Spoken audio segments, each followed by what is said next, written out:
Hi, how's it going? How's it hanging? Hopefully you're doing well, and hopefully you're staying safe. So now you're going to be seeing a clip, or a couple scenes actually, from my live stream on twitch.tv /GG Mr. Rogers. Hopefully I see you there. Welcome to the Neighborhood Open, everybody. Hopefully you're having a great day. It is going to be a 5 rounds of Swiss best of 3 conquest format. So you bring deck lists, 3 different deck lists. You and your opponent choose to ban one of them. One of them could be pretty threatening. I don't know. You're probably scared of playing against MLB because, well, okay, I'm not playing against your MLB, and you can choose to play against something else. But all right. But without further ado,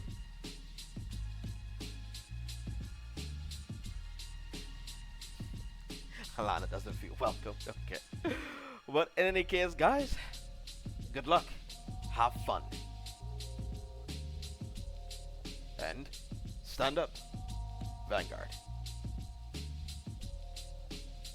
But yeah, we can start now. So don't forget, anybody can send me their room code who wants to be featured today, and then we can get started.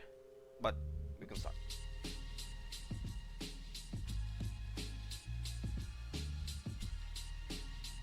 Oh, we also got the Legend of 16 in the middle of that too.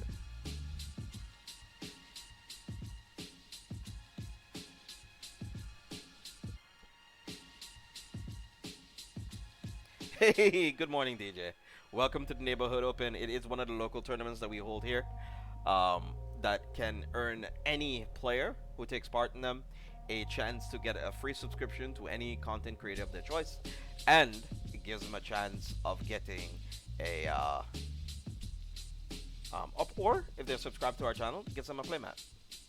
You know, whatever they choose. No ranking up, Mister. I'm not ranking up. If you can't, you can't. I'm not ranking up. I was in the middle of a game and I ended up having won it, so I didn't get my points on my VP for it yet. Stream open the Luard SP pack. I mean, of course they did. of course they did. No problem, Hayes. No problem. Hi DJ, how you doing?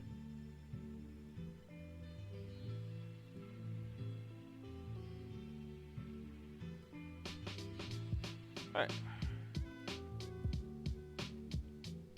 So that is 5181711117. Sorry, what? There we go. So we have the first round of Echo.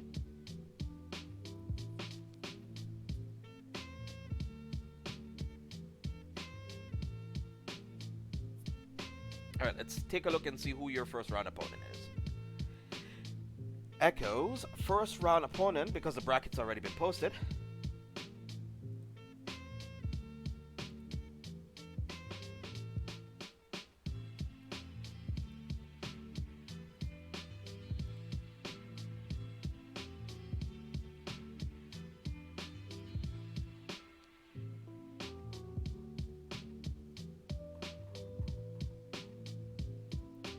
Echo has to play against Kogi.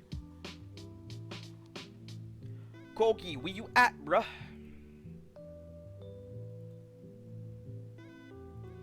Who friended me? Oh, DJ friended me. Alright. I accepted your friend request, good sir.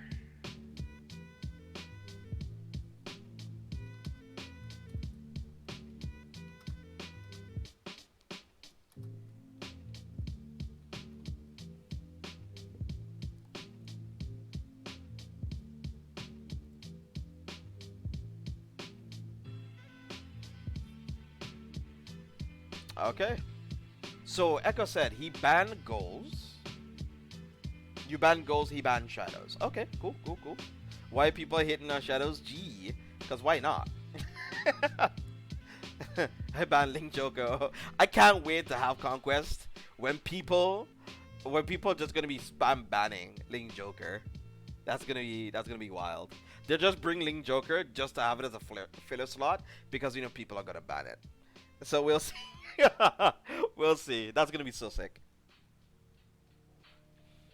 Yeah, exactly. Then you can't play. Exactly. So you have Kogi 15, who's also Just came to say hi and hope you have a good stream. Good rest of the stream. Have a really busy day. Hey, you? Oh, okay. Well, good luck, sweetie. Have a good one. You make a switch. No, no banning Joker rule can stop me. Oh, JJ, have it with no time limit, and yes to tournament mode with time limit, and always tournament mode. Ciao.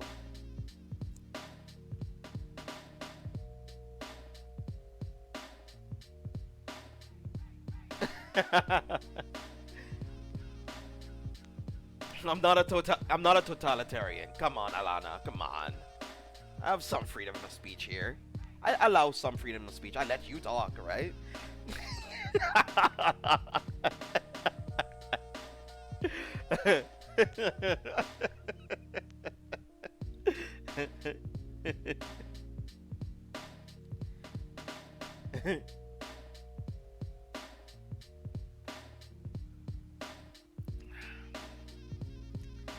You're right, you're a dictator.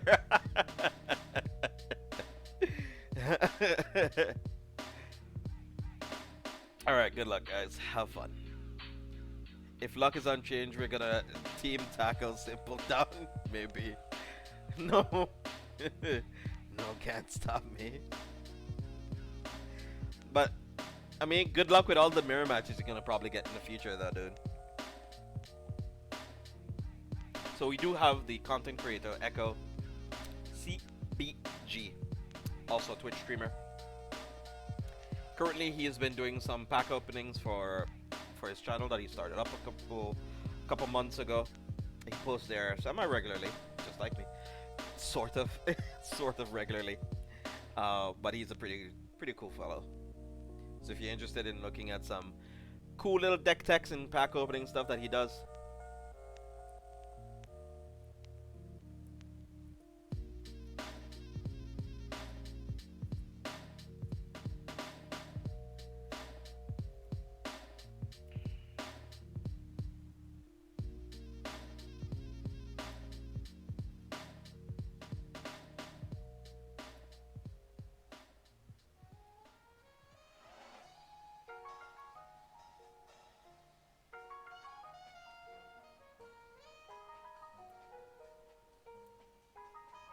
Okay, drives into nothing. Defensive, hitting a PPO there. Doesn't really do anything right now, but that's okay. Hyper Flare.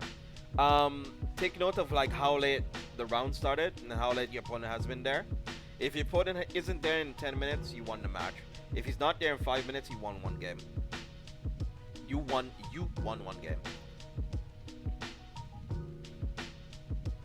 So take notice from now. If he isn't there in 5 minutes, since I don't, time is not really, time isn't that good on my end. So the next 5 minutes, if he's not there, you won a game. If he still hasn't showed up in 10 minutes, you win the match. Oof, that's an insane rush. He does have the Saishin to get rid of that booster, but still.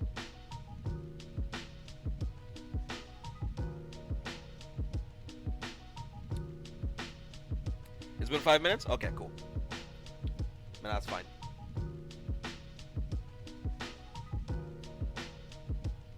Yep. That gave more minutes for the buy, correct. Alright. I'm sorry about that hyper flare, but time differences can be a bit of an issue, especially when organizing a tournament, so that is my bad on that end. So I'm very sorry about that.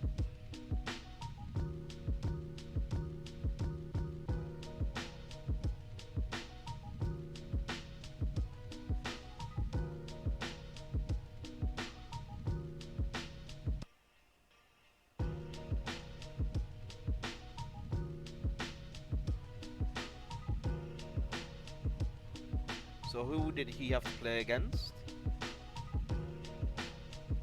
Oh, Atlas. Yo, what happened?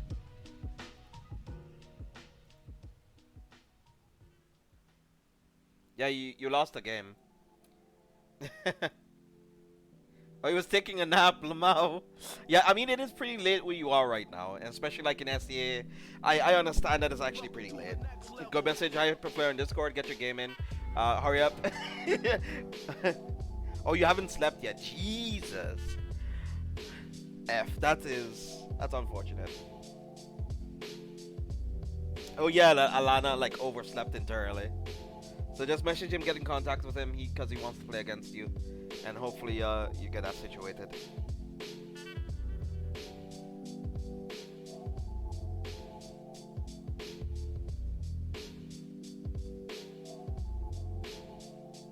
That deja vu. I've been in enough places before.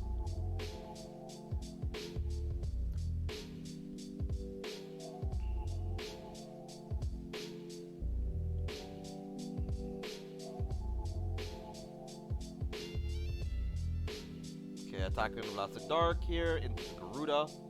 Draw a trigger, so the Blasted Dark needs to hit a trigger to be able to pass. The Phantom Blaster Dragon, I mean, needs to hit a trigger to be able to pass. Nothing get hit here. Draw a trigger, get hit here. Passes. See if he has a Vermilion. With the Vermilion, it ends up mowing down the whole entire board. Dunkery kind of halfway gets rid of. No, okay, so I guess he had that. Alright, that is good. If he has like another Garuda, that'd be really cool too. Because then you can attack with the Limit Break, attack with the Garuda, get a counter charge off. So the next turn you can use the skill again. But I guess he didn't save it for that. This attacks for 21. So he goes to 4 to 5. Locks out an Interceptor, but he needs a booster here. So then you can go Vermilion maybe if you would want to. It's one of the attack options. Let's see what Echo decides on. Okay, I guess he goes for the all-out attack. I wonder what's going on with that hand. Huh? Why? I guess he wants to hope to hit a double trigger here. Yeah, I guess it makes kind of sense. Because if he gets a double trigger, that ends up hitting over a non-defensive. Yeah, we'll see.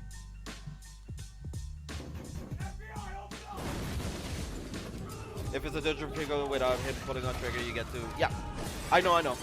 I know that's why you did it. Yeah, exactly, because you get the PG check him, yeah. Ben, holy moly! The boy, Big Ben Tennyson. Maelstrom stuff looking on. Yes, the Maelstrom stuff looking on. I'm a little sad though that the one that allows you to draw a card by Soul Blasting one to put one to the bottom of the deck, I would have liked it that if it would go to Soul, because it would synergize really well with Premium. But it doesn't. But that's okay. But that's okay. But that's only because I love, Premium. And it would be nice to, like, all the cards that kind of facilitate it. Like, they do a bit of the work, So it's not bad. But I would like to have, like, the extra mile. It made the old Trash Ministry cover really good, though. Yes. Not wrong. Yeah, same here. It's more bittersweet sort of thing. You're like, it could be better. Do we swap decks win or loss? You can stay in the same deck that you want to. You swap deck on win.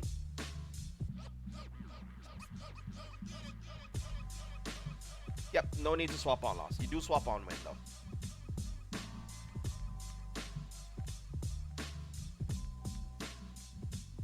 I'm also semi-happy as well. But in more high rarity room for Tharas? Yes. Yeah, correct. Which is kind of sad, but because I like Maelstrom more than Tavas, personally. I personally like Maelstrom a bit more. I guess he's digging for more PGs. Since he's scraping the barrel. Because if he ends up doing a damage to him in his turn, or two even, he could be in a bit of trouble. I guess you can PG check him if you want to here. Because then you can... Depends. It depends how he wants to do this. Because eat this, this. Retire that. Attack. Or if he gets a trigger, he attacks these both. Wait, why do you do this like this? Oh, I guess if he's just gonna attack and just PG check, it doesn't matter. Huh, I can respect that. So then you can attack here, attack there. Fair enough, I like this. It's a good plan. Because he does all the things that he needs to do anyway. And especially if he interested. Why give power here? You could just attack this grade 3 though. This still hits for 21. Interesting. Fair enough. Oof, I'm a Thavas fan, so I'm all good. Question. Because fronts or crits though? Becomes fronts or crits though. I've been an avid supporter for crits in Maelstrom, and double triple crit on Maelstrom turn 3 is no joke. Correct. I am an avid crit fan, but the Glory Maelstrom turns are very impressive with fronts, because technically it doesn't matter, right? Since your Tidal Assault, all of your other restanding options that you have, or Algos, just restands on their own.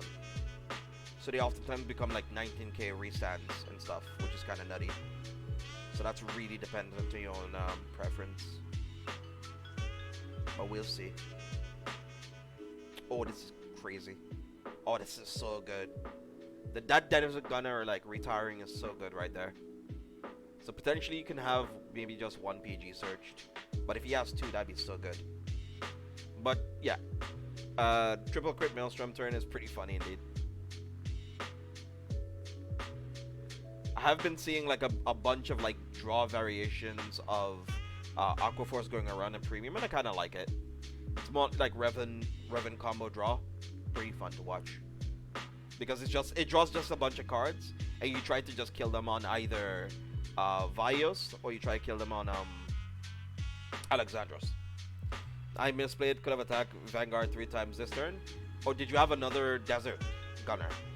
Oh, if you had another Desert Gunner, then yeah. That actually could have been pretty awkward. Oh yeah, Dunkery.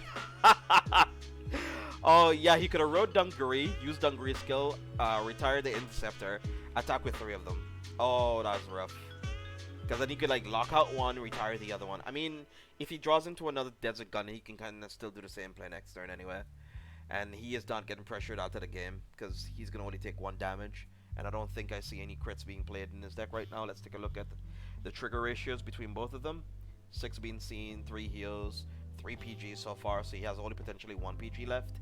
So if he does end up doing him the pointed damage here, you can use Pavilion, retire everything, call 2 units, and try to finish off the game that way. So it's kind of written up, so he needs to hit a heal trigger. So Kogi needs to hit a heal, so we'll see. It's just the idea of double triple drive is juicy. It is. it is. You need to nap to get some rest of your sleep. Enjoy the raid. Thank you guys, and welcome everybody. For people who don't know who I am, my name is JJ. Nice to meet you. I stream Car 5 Vanguard 0 content as well, just like Ben does. I also love Dragalia a lot, just like Ben, I guess. And right now we are currently hosting a Car 5 Vanguard stream, tournament, not stream. Car 5 Vanguard tournament that I organize at the end of every month. It's called the Neighborhood Open. I don't know if feel that the PBD retire was a tad risky, since now he can't counter blast or anything. Yeah, I guess so. Ugh. Hitting another Overlord here. It's Phantom Blast Dragon. I mean, it's kind of iffy.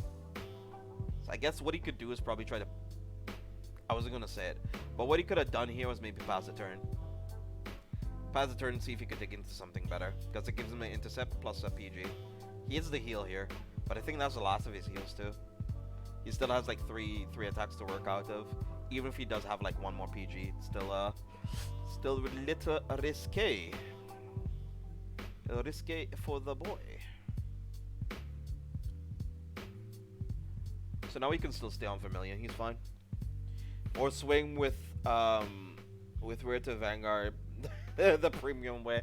True. True. That's also a pretty good idea too. Yo, the premium way. Swing with Vanguard to Rare to hit your triggers. True that, dude. You know, 40k, 50k to a rear guard triple crit. I'll swing it to Rare. I don't want to give you any damage. Or double crit to Rare. Ah, that's the last PG. That's game. Alas, he needs to hit a heal here. Nope. Alas, that was not allotted to him. Professor turned into Rare cuts. Why not? Exactly. Alright. So Echo taking out game number 1.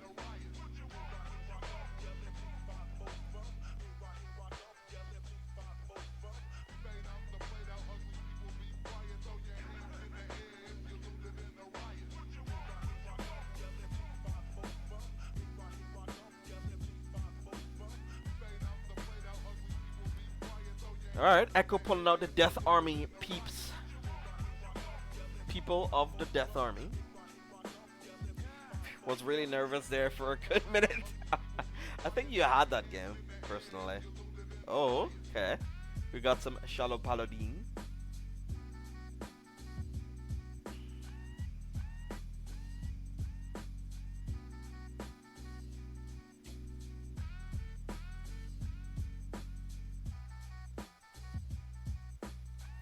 Got Bad Boy Archie going to bed without brushing his teeth, staying up late outside of curfew. You need to stop bringing high roll decks to tournaments, or did you low roll? That's the only reason you would say that, if you low rolled.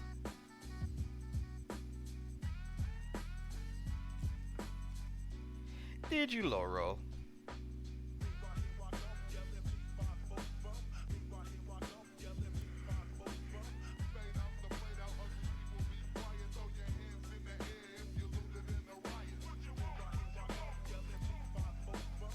Blaster Javelin.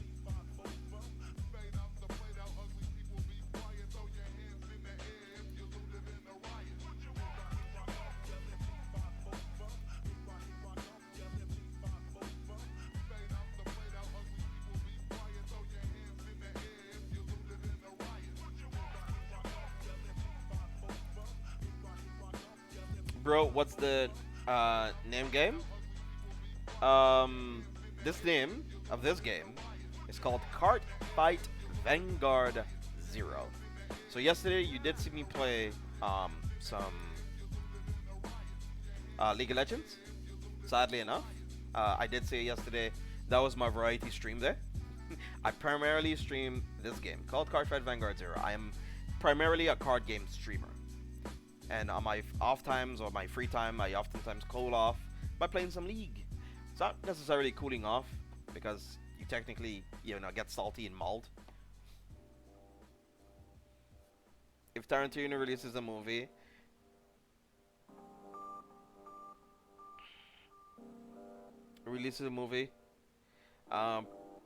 period, under any name besides Quentin Tarantino, Quarantino, I would be authentically mad.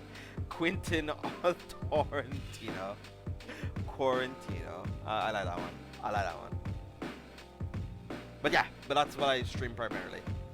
So up until Thursday, you probably won't see me stream anything League related, sadly enough. Sorry about that one. I do play League in my free time, but I already felt like playing some League yesterday.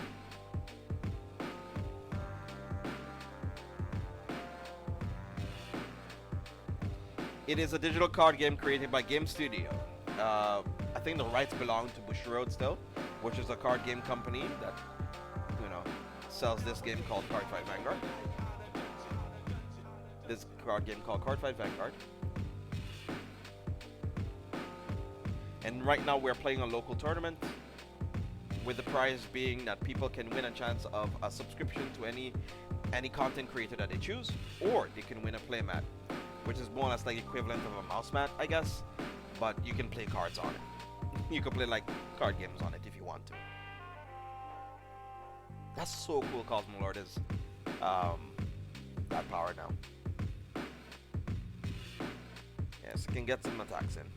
Attack for 16, attack for 16, and attack for 16 potentially, or attack for 21. Hey Mordred, how you doing, buddy? Welcome, welcome, welcome. We're playing the Neighborhood Open, the local tournament that I organize. But welcome, Mordred. How you doing today, buddy? Is he a Power Ranger simple?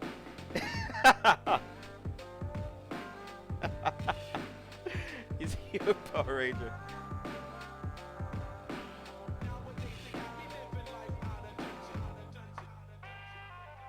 Go, go, Power Rangers.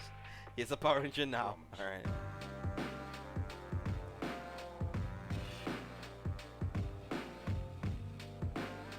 Oh. Ah.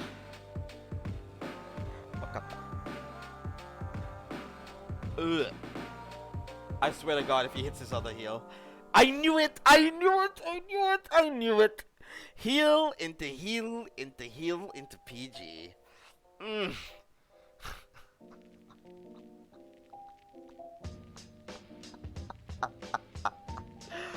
Jesus Christ.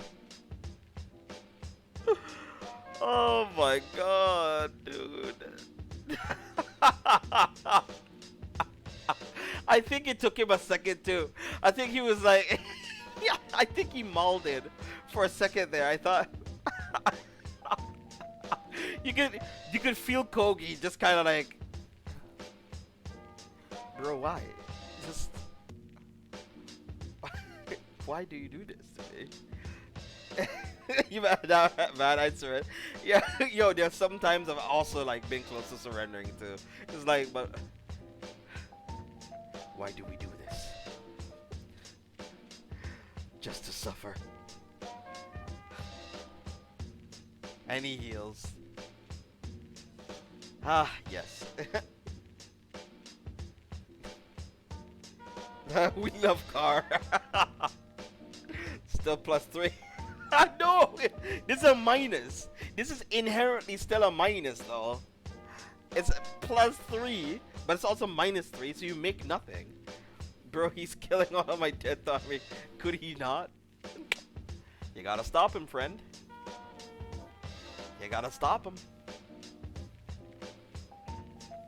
Oof, that's rough. So those are 2 PGs now. Thank you for the information, good sir. Yo, where your triggers at though? Where your triggers at? Cause we only saw you with 2 draw triggers right now. 2 draw triggers, 2 heal triggers. Wait, more actually, right? Yeah, 3 heal triggers. Yeah, 2 draw trigger, 3 heal triggers. Yeah, where those at, bruh?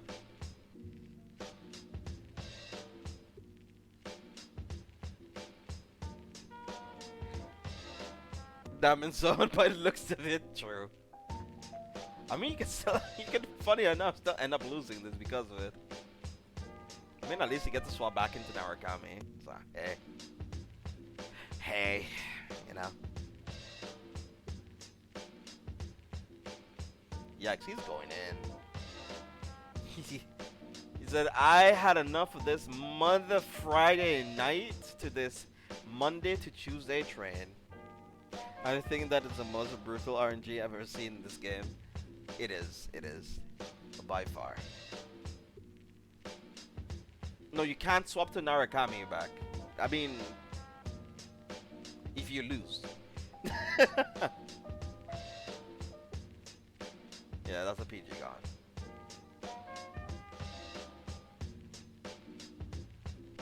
And then if he wins, he swaps into something else.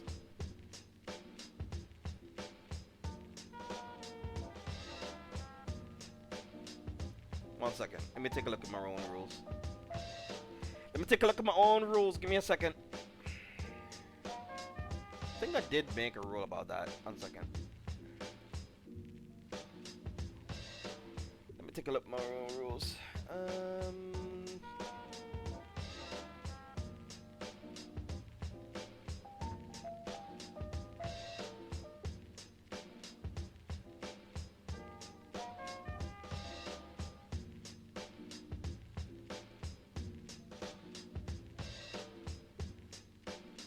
Ah, yeah, true.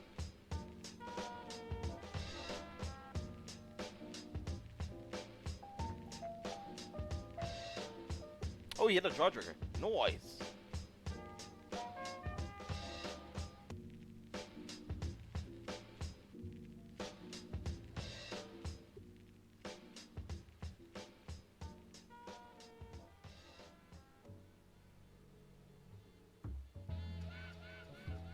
Actually, he can die.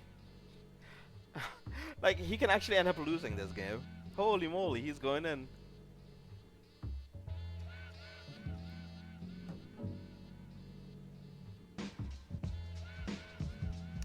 Because he's hitting the rear guards while getting his damage in. Yeah, we laughed. We laughed before, but he can actually lose this. I mean, he did hit a couple draw triggers, so we'll see. We'll see. Maybe he can slap down some rear guards here. Because that rear guard's gonna get attacked, of course. He can't leave any Nova Grappler rear guards live. It's always been the rule with Nova Grapplers. You can't really leave their rear guard live. Especially if you can't hit over their cross ride anyway. Might as well try to get that damage down by reducing their attack outlets. And we saw a bunch of Death Army ladies and guys goes to the damage zone, so...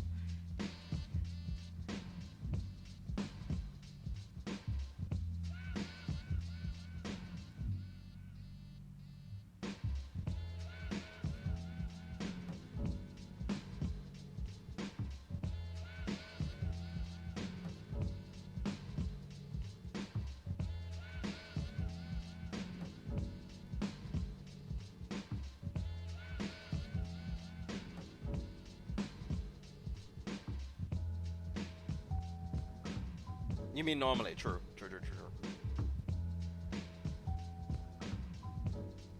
Oh, he going off.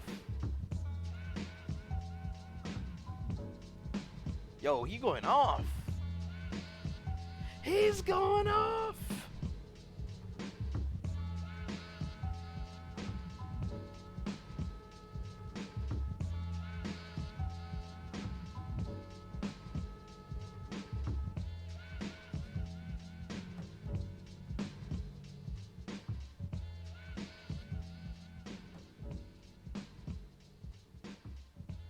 Yeah, Echo is going further beyond.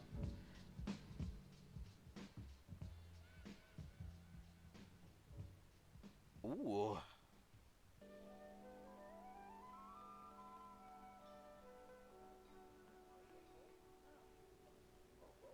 Sadly enough, since he doesn't have anything like a Death Army guy or a Death Army lady, this attack column doesn't really do that much, sadly enough. I think he hits the last PG. No, he hits one PG. So he possibly has like one more PG left. So he can attack the rear guard interceptor. He can attack the rear guard, the Vanguard, and then he can attack the Vanguard for the last point of damage possibly. So now Echo needs to hit a defensive draw trigger to survive, depending on if this any rear guard he has can hit over 23. He's gonna be in about a lot of trouble. Hey Nicholas, how you doing, buddy? Are you happy for Sanctuary Guard? Nice. I would have if they hadn't all go to Amazon. Yeah, it's rough.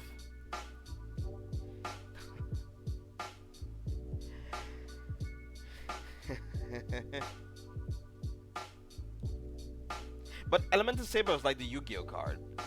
Like, did you name yourself after the Yu-Gi-Oh card Elemental Saber? Oh, he's in a lot of trouble. Yeah, this could be game. Yeah, this could be game. And especially, oh my god. Does he have a Phantom Blaster Overlord in his hand? I think that's the last heal. Yeah, that is the last heal. Oh, for the BM. GG's. Yeah. Even though with the whole 3 heal loss there, he ended up being able to still clean this out because Echo just couldn't keep up. Oh, sad boy. Mad. Ah!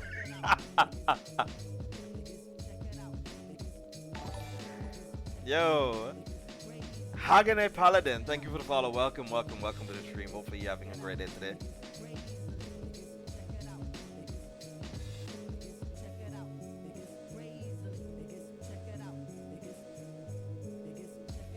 Cries in Death Army. Whee!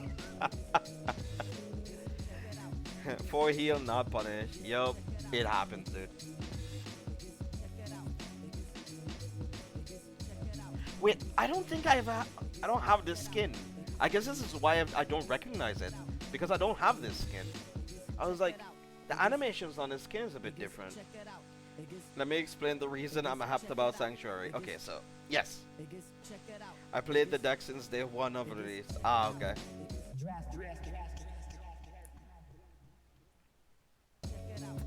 Story time. There once was a boy named Elemental Saber, Nicholas, who played Sanctuary Guard in his past.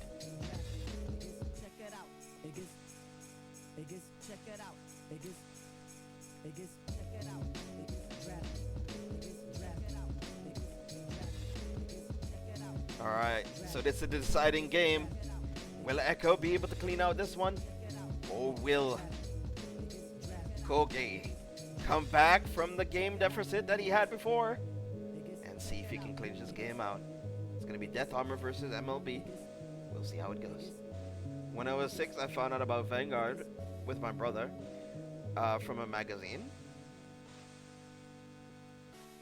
Oh, you're not Tom Sanders? No, because he's cute. I'm not, sadly enough. At the time, we were very poor, but wanted to play Vanguard. Okay, that's actually really heartwarming.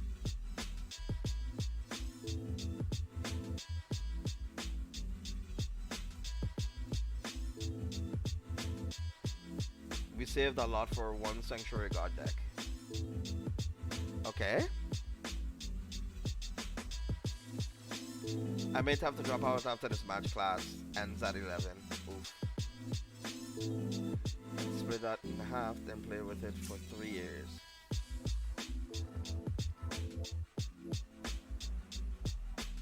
Well, okay, that's actually pretty heartwarming. Wait a minute. Wait, that's very heartwarming, actually. Okay, that's actually really serious. Okay. And split that in half and played it for 3 years.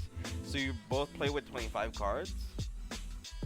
Wait, both of you played with 25 cards. So you bought one Sanctuary Guard deck that both of you would basically like share and use. Wow, that's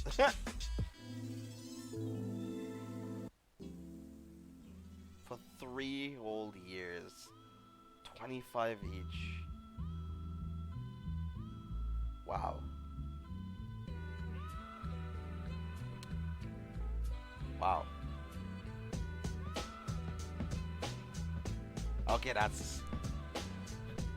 I have no idea how to deal with that. I'm very bad at emotions.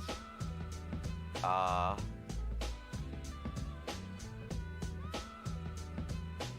that's actually really cool.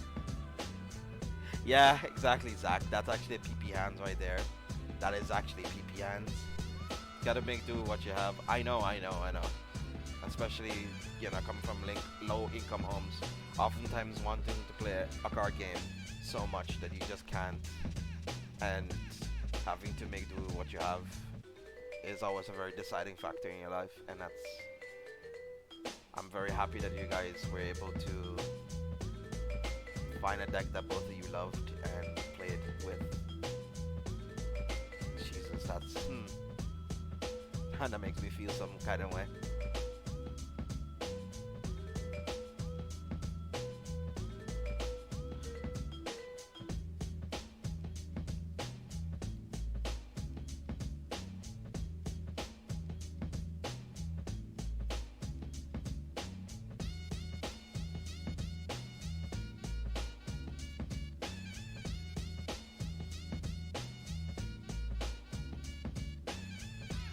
Oh, I like this. I like this a lot. I like what he did here. Oh boy. Because then that restands, right? And both, like 3 of those restand. But then, since that hits for 18 already on its own, plus 3, that makes it 23. Even if he heals here, this damage still hits. That's actually pretty nutty. I like this. So draw trigger.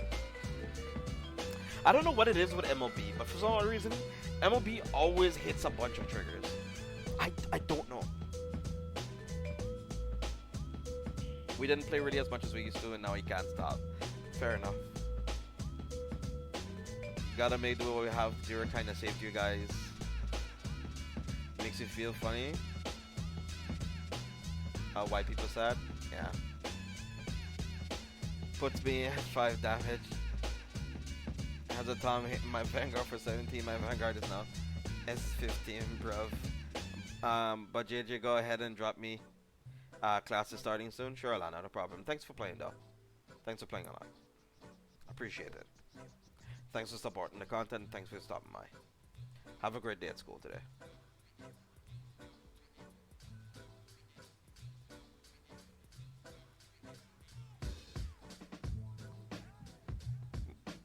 What didn't you know what was a thing, actually? Hey, Jalen. What did you know was a thing?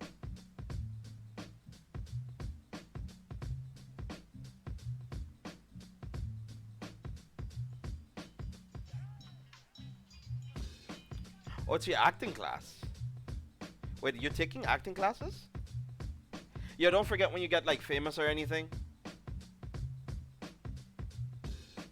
Unlike my other iRemote classes, I like my acting class. Fair enough. Oh, you didn't know the tournament was a thing? Ah, okay. You didn't know it was a thing till just now. But see,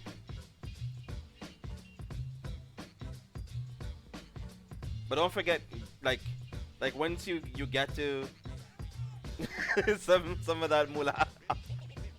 No, I know you're a theater major for creative writing, but I didn't know that you were taking acting classes as well. That's one thing I didn't know. So that's why she dramatic all the time. It's all practice. Jesus Christ, Zach.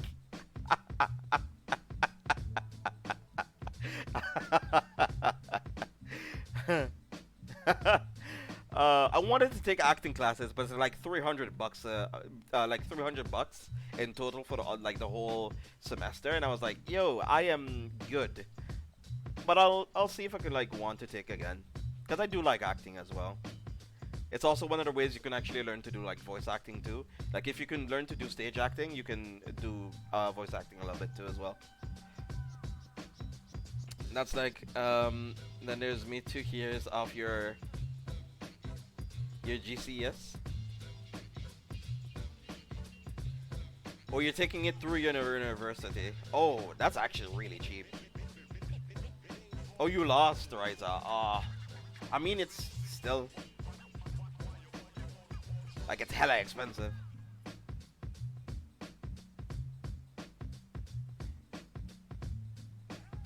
It's a voiceover class you're taking this semester. Yo, nice. And then you learn about intonation, pacing, learning how to read, stuff like that. That's really good. It's actually awesome. Yeah, he did say.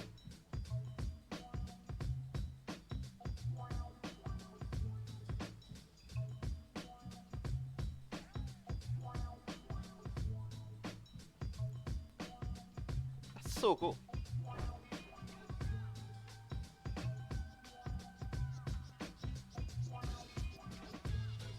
Because more or less voice acting I kind of do as a hobby now. I did try to make a profession out of it, but then I realized how expensive it actually is to get into. Because I need to then retrofit my room or whatever apartment that I get into for the exact parts and stuff that you want to. You need to start proof your room and stuff like that, and it's hella annoying to deal with.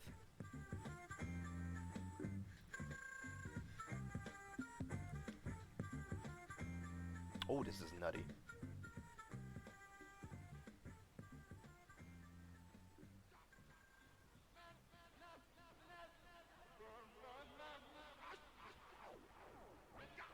Yeah, he going in. Then he unlock, and then he restands everything. Because then you can attack with... Yeah, exactly. Oh, he saw the lion. saw the line, man. Because now he's deciding on how he wants to do this. Because now he can attack with 20, or he can attack with 20. So he's gonna decide. Because if he hits a trigger here, it doesn't really do anything. No. Alas, alas. I mean, he does have an interceptor, but if that's a blaster blade and he doesn't have a PG, that could be the game. He might be able to. Who knows? He could probably crawl back from this. Echo be like, I too have crit pressure. True. I too. But good luck with your class, though. And Nicholas, I'm very happy that you are gonna get the Sanctuary Guard deck that you can play with on your own, and you can feel the deck at full power. Because it's gonna be a very good deck, at least for a Paladin, for when it comes out. So I'm actually very happy for you.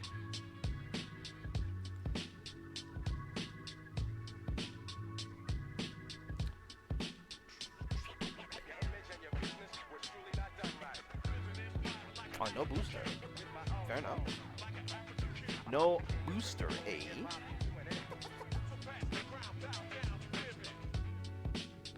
Let's see if this attack is going to go Vanguard, if it's going to go Rearguard. Give me a Jewel Knight in V-Series and I'm going to wheel it. True. Okay. Damage. Time to go broke for Vanguard. True.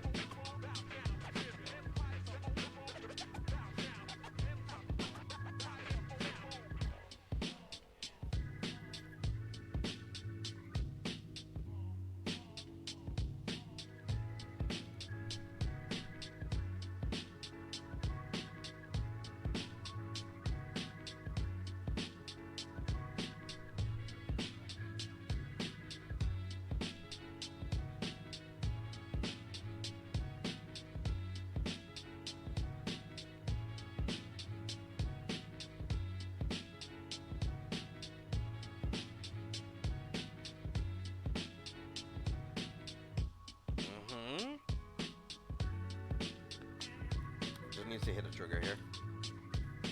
Does he hit it? No, he doesn't. I mean, I guess he has an interceptor here, but still. He needs to hit an interceptor and a PG.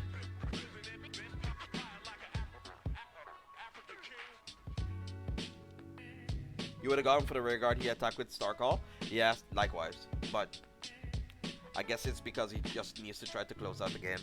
And especially if he doesn't have a booster to then hit the Vanguard anymore, this puts him in a situation that if Echo does not have any PGs, a trigger this turn can kill him. So we'll see. Because he needs to still guard from 2 extra attacks here. Because he needs to have 2 PGs to protect himself. So I did like the attack that he did last time.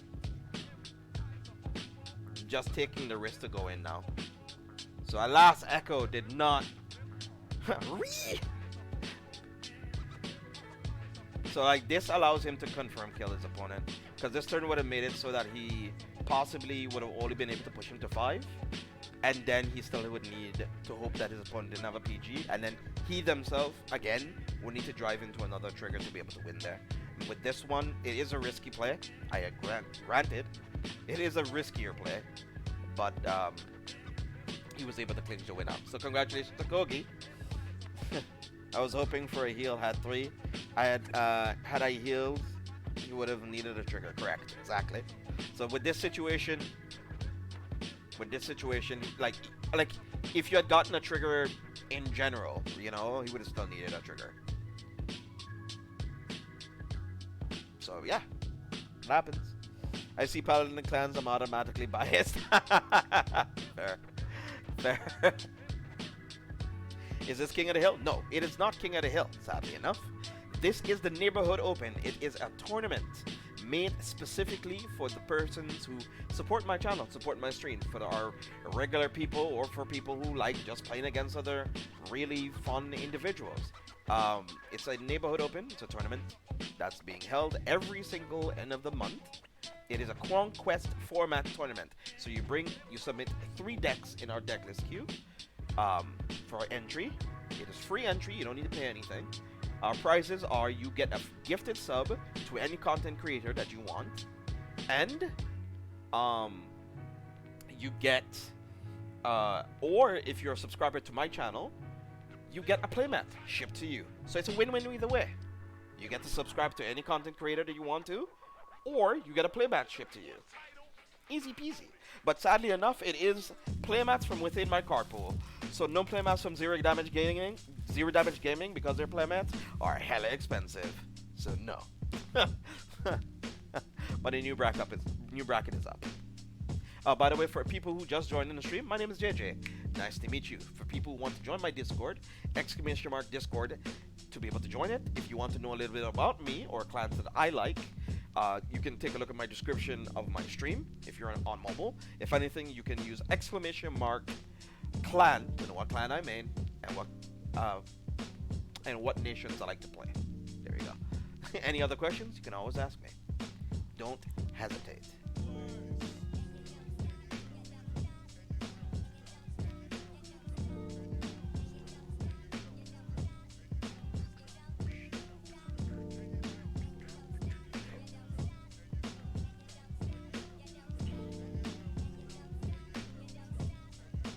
The tournament, sadly enough, has already started, so no other people can enter. It's going to be 5 rounds of Swiss.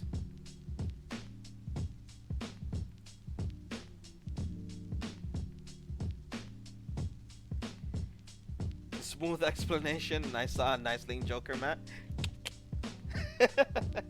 Yeah, we have one of Gus Bastard Dragon. We have one of Gust.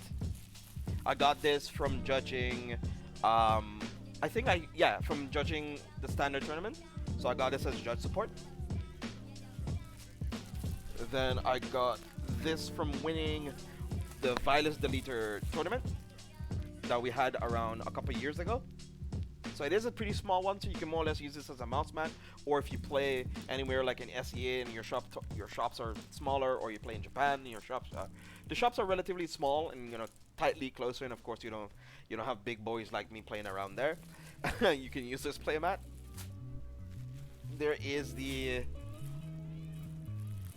Ultimate Stride playmat with Drachma and Megiddo, or that he transitioned into Moegido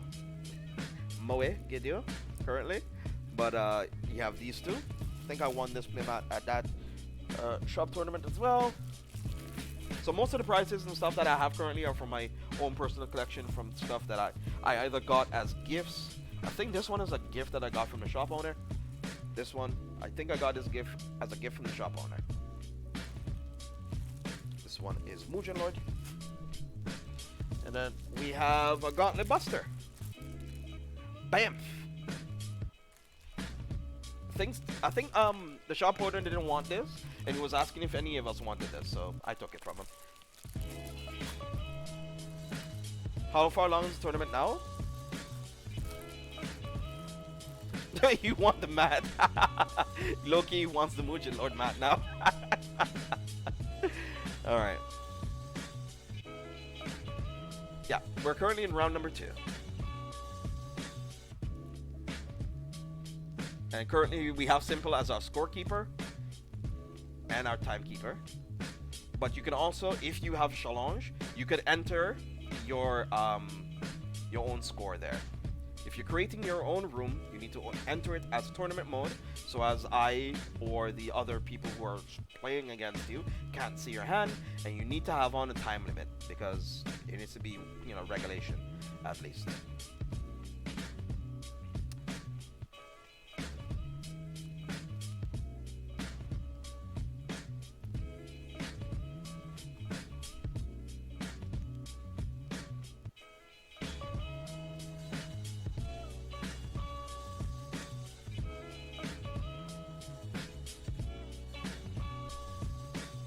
Alright, so we have Kaiser submitted a room already, so Kogi's gonna go against Hyperflare. Good luck to both of you. Gonna take a look at the new match. Wanna try keep it fresh. You still recovering from the name confusion? You mean the other guy that was called Ivar? Yeah, that was actually hella weird. That was so weird, dude. That was so weird. It was like Spider-Man meme pointing at each other. You. 5 rounds of Swiss? Darn. The only tournament I joined a month ago has 2. Interesting. Usually depends on how much people take part. It's usually fundamentally 5. Yeah, just after the name change too as well. So we have Kaiser versus Zeus. It's gonna be a Gold Paladin versus Nova Grappler. Right? Okay, there's a funny thing about this playmat though. Zeus has been vying for this playmat from since I started the Neighborhood Open a couple months ago. He has been gunning for this playmat, but he's always came up on just a little short. Just a tiny bit short. So if he ends up winning, he'll probably be, he might end up getting it. So how was everybody? Not bad, dude. Not bad. Not bad at all. Not bad at all.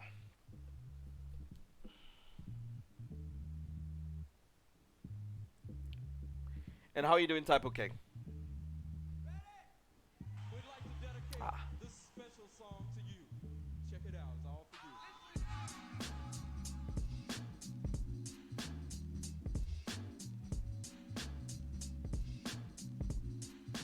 Do you want to know I do? Who did the rain dance? Who did the rain dance? Toto? Was it Toto?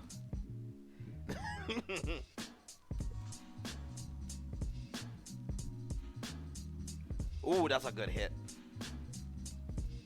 That's a really good hit. Got some interceptors out.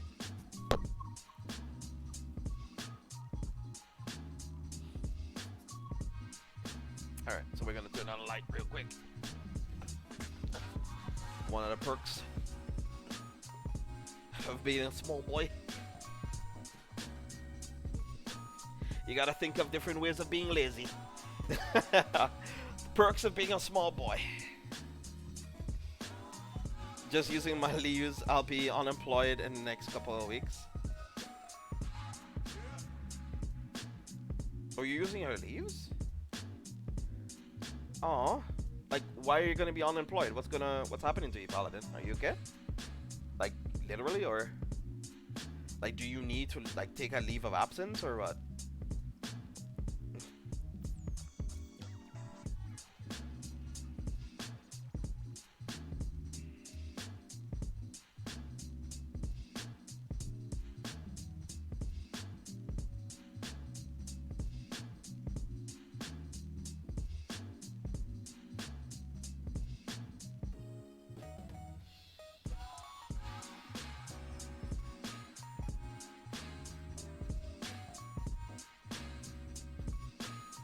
You're basically leaving, haven't seen my family since the quarantine started here. Okay. And what do you do, if I may ask? If it's, you know, if you're allowed to talk about it.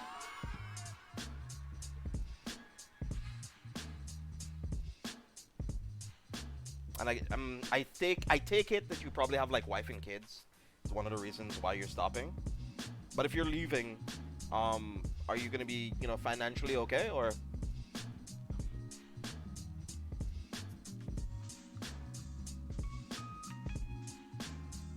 It's interesting that he didn't call more interceptors here.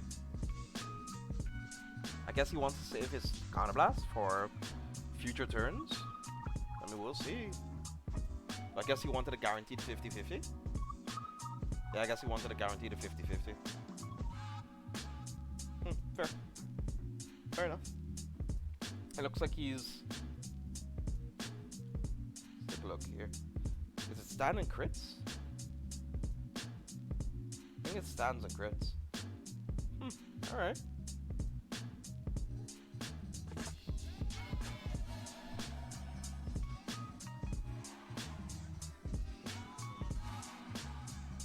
Oh, you got some spice from Monday. Ooh, I'm interested. Hopefully not specifically to play against me, though.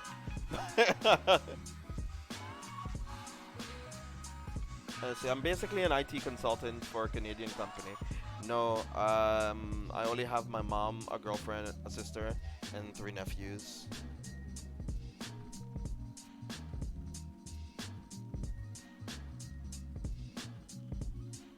Yeah, it's a nice matchup, yeah.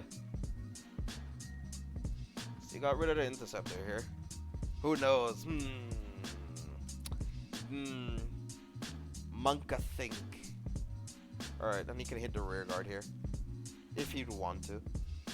Yeah. He already did it. Because thankfully we do have a bit of delay, so he did think about this already. So he does deny Zeus being able to use the CB. It's really smart. I like it. I like the play.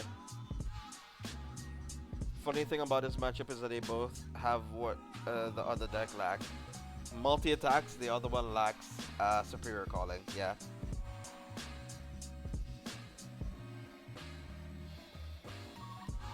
GP needs self-damager? Yes. Go Paladins do need self-damager. One has interceptors, the other one doesn't. But the other one has, like, he needs multi-attacks, the other one doesn't. We'll see how this turns out, though. Oof, that's really good for him. Does put him on 4 damage, though, so it's kind of particular. We like cards that call, they like cards that crit, baby. True.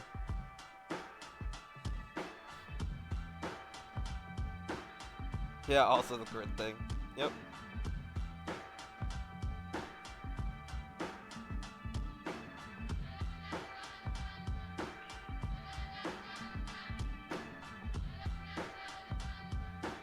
Na na na na na na.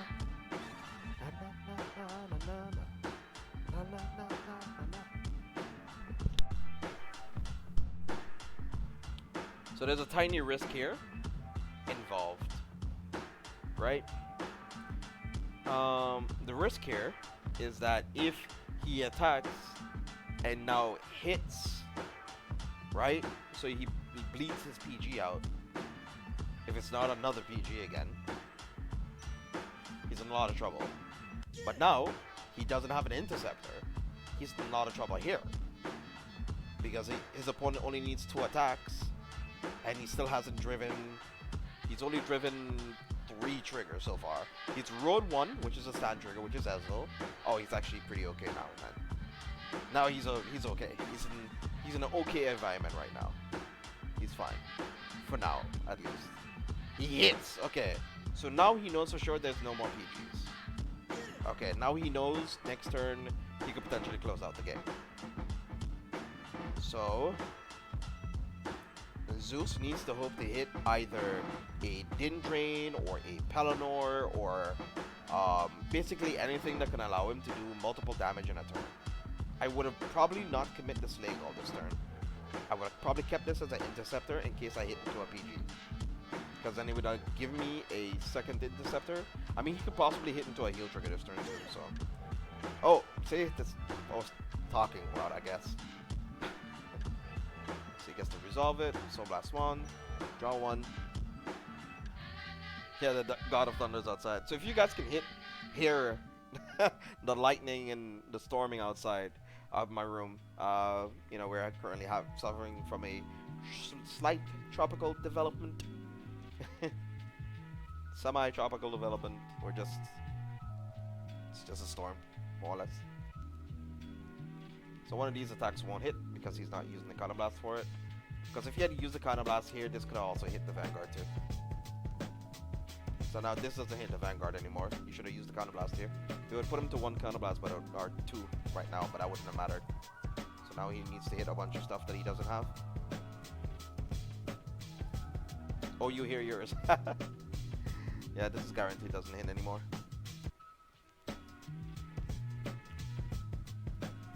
Yeah. So he needs to now hope that the Din Drain or the draw or his Din Drain gave him the PG that he needed. So he needs 2 more PGs. He needs 2 more PGs to be able to salvage his turn. Oh, he's going phase. Oh, Lamau. Oh, Lemao. Yep, he drew into one. Oh my gosh, Miss Splendor being so splendorous.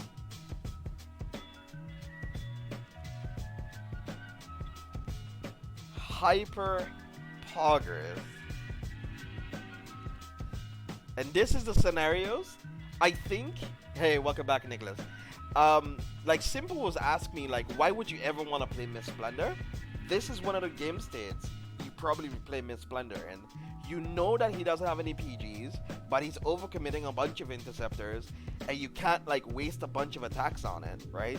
To maybe have him hit another PG. Double Miss Splendor.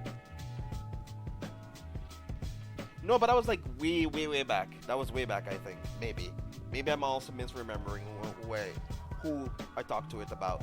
But it's like one of the situations here. It's so good. So good. That's actually clean. Basically a blockade that can attack anywhere. Yep. Yeah, it does allow Nova more than one attack. That's really clean. I like it. Good on you, Kaiser. I'm Papiga, we all know this. No, but it was not in a bad sense. You did ask a very valid question. But like, I didn't think I had an answer for you at the time, or somebody who asked me this. It probably might not have been you, Simple, but I think you were, of course, you almost here with me every day. But somebody did ask, like, what was the reason to probably play Miss Landa in this situation? Like, she's only she's not that good on her own. She's better when you have multiple copies of her. Like, if you can, like, finagle, I don't know, like 3 copies or 2 copies of her, like Riot with a booster, you know, with 2 rear guard Splendors, this situation is great. Because it allows you to just pressure and attack. You don't need to even win on Perfect Riser, you can just win on Splendors. Because he did end up hitting the PG, by the way, which was great for him. That was actually pretty nutty.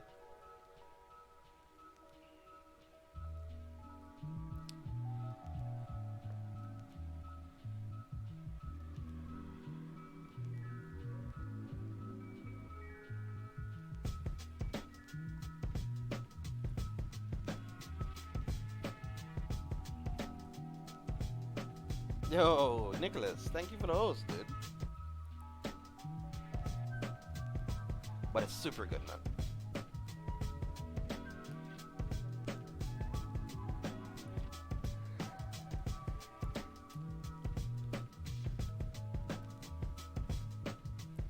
After this tournament, we are going to be thankfully watching the Vanguard anime, but if people are not in the mood to watch the anime, I am not also in the mood to play any more Zero after this. I kind of want to just sit down and chill and talk. 12 hours to the Morikawa stream? True. Sadly enough, I was not asked to do commentary for that one. But she does currently has Vivid Star. And Vivid Star is also a current up-and-coming content creator for Vanguard Zero as well. She's very good at the game. Last time I think we got a host from her and she came over and we talked a little bit about, you know, Bermudas, because I felt like playing Bermudas that one day. I never touched it again after that. Not because of her, but because I'm really bad at it and I didn't do it justice for how good it could be sometimes in different, you know, different game states. It does have a small issue of being able to hit over like 13k stuff, or hitting over stuff of, you know, powered value, you know, because all of it could be like either 11k or 10k, and so it can be very awkward how much damage you can do. Riviera is not that consistent. So like small tiny things. It does sound like a big list, but actually it's just sort of like, yeah, but Prisms is insane. Prisms are insane. Prisms are going to be so good. I don't know if it's going to give like your rear guards a bunch of power, but it's going to be really good. I like people who play this tech. I like people who play the Dark Side Pegasus or the other Pegasus as well. That gives a +2, or more or less. I think Kagura used to play it too as well. Used to also play it. Yes, sir, Rooney.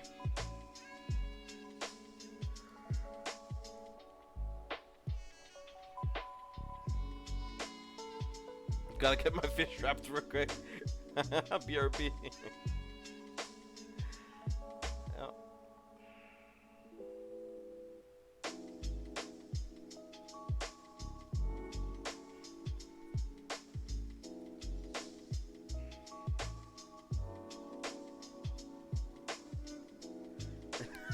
True.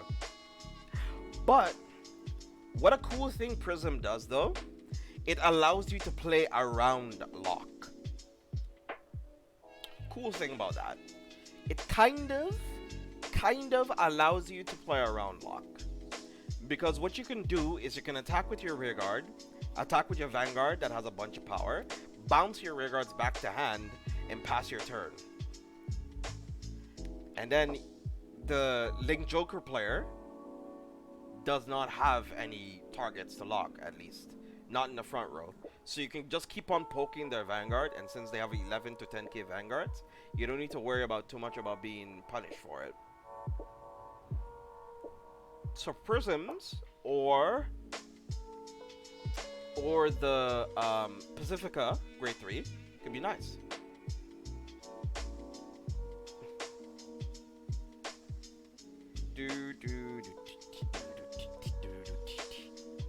Can't do this. Actually, it does really have nice altar art indeed. It's actually super gorgeous. And it's a ranked reward, man. That is a beautiful ranked reward.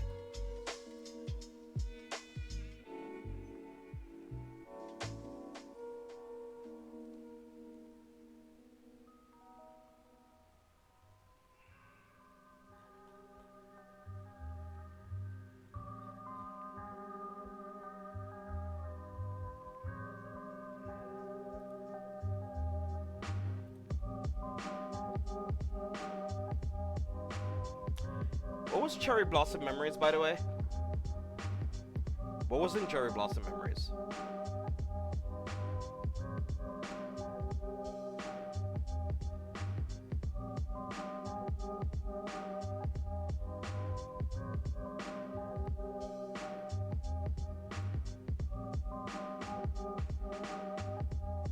Is Rekka and Kamui skinny then? Oh, okay. With the whole like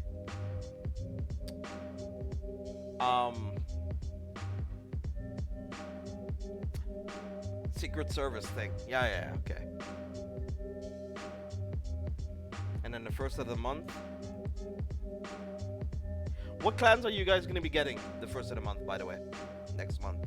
That'll be next month, Tuesday. Right? Yeah. That's next month, Tuesday.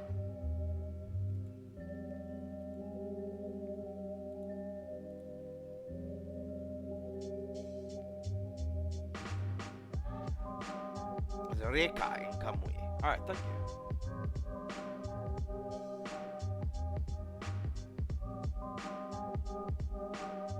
Great Nature, since I only need Polaris to make it work. Fair. Fair. I actually have everything from Great Nature as well, but thankfully they don't use a lot of triple rare, so that's pretty good, I guess. Let's see, Great Nature for me. Nothing you guess? Really, Zach? FB had Kamui, true. Only grabbing stuff when the Eradicator drops. You're going for Aqua Force and Great Nature. Ah. Dark Side is the path to powers some people would consider unnatural.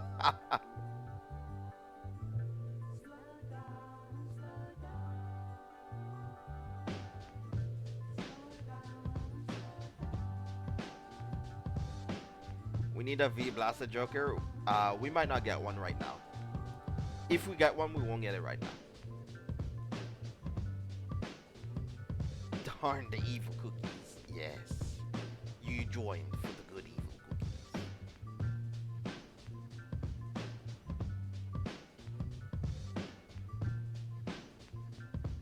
This is also one of the situations, one of the reasons we also have a timer. Guess he was contemplating whether or not he wants to use the skill or not. I don't know about this one, Chief. I feel he probably could have gotten the same amount of damage off if he literally... unironically, he could have gotten the same amount of damage off. He could have pushed him to 4 this turn without doing all this. Weird. No. He could have pushed him to 3, not 4. But the difference between 3 and 4 is not that big.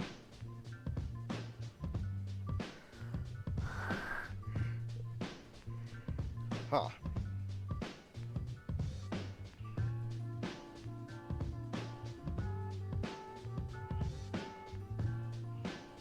You have some writing to do. You gotta proxy 50 cards. That is the life, dude. That is the life.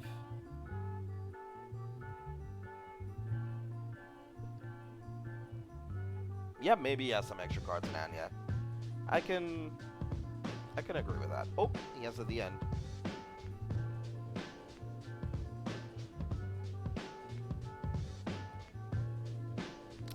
Woof.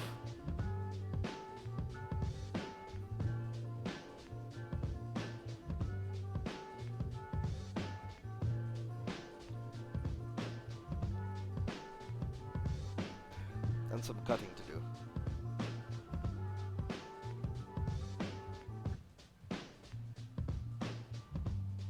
Hit check 2 remains in his drive check? Yeah. I guess so, but I don't feel like he needed to retire there. That's kind of how I feel about it, I guess.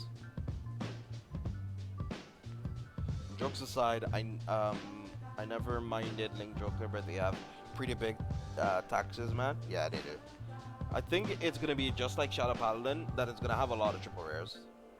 It's gonna have a lot of triple rares. You will do for standard and premium. Ah, okay, sure, no problem.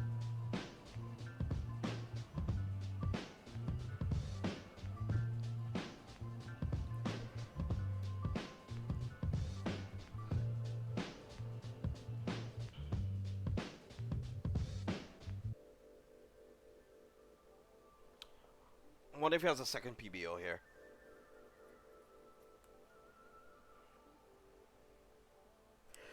The thing he could have also done here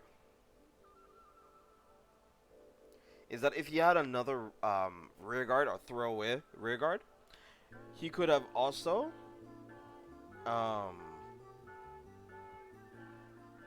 that wouldn't have mattered. I was thinking of a way to have him do extra points of damage here. Like if he had another like 1 or 2 more rear guards, he could have like committed those to retire, but he already did that last time already. So I feel, I don't know, I still don't agree with what he did here. Like if he had the rear guards that he still used,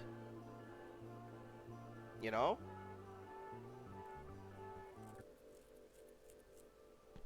So now he needs to hope not to hit a defensive. Wait, what? That was, what? I guess it gives him 3 attacks, but what? Needs to now hope that, yeah, exactly. Now none of them hit without a trigger. What? Why did he do this? Even if you do have the overload to restand, just go for pressure. Go for damage. Just try to finish. Because he could have had 2 attacks to hit now. Now he needs to hope for a trigger to hit. And now he just doesn't hit either way.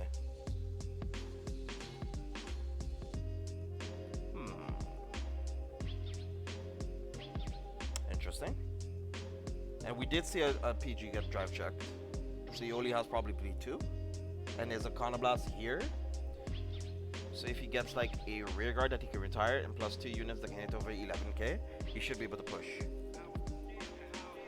So if you can manage to retire this grade 2 and 3 attacks, he should be able to win. Because I think I did see 1.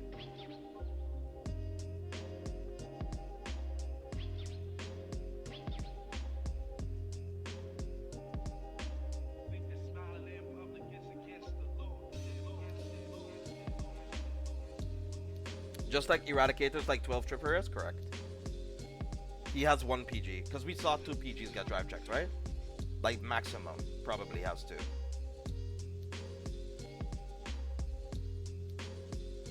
Yeah, you were also thinking normal overlord skill just for the power? Yeah, that's also fine too. Yeah. Because he doesn't need to redraw anything unless he wants to different PGs, but you just need to try finish off now. I mean, he probably wouldn't be able to, because he would need to have 3 of them hit, and he didn't have them hit. So, I guess what he was thinking to do was try to hit into the PGs, but sadly enough, he didn't hit into them. I think he just drew triggers. or he just drew his last draw. And he's low in deck, but no, but right now in this meta, being low in deck doesn't matter. It doesn't matter. It literally, it doesn't matter since you don't like draw cards, you know. Okay. Now this is also very interesting. I guess he wants to use these to hit interceptors. Huh? But you could have just gotten rid of the interceptor with one of these, right? And you could have gotten 2 attacks in.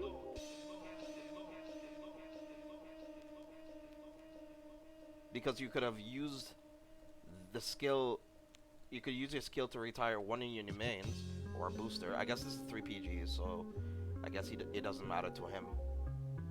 So I guess it's sort of just still like stalling the inevitable.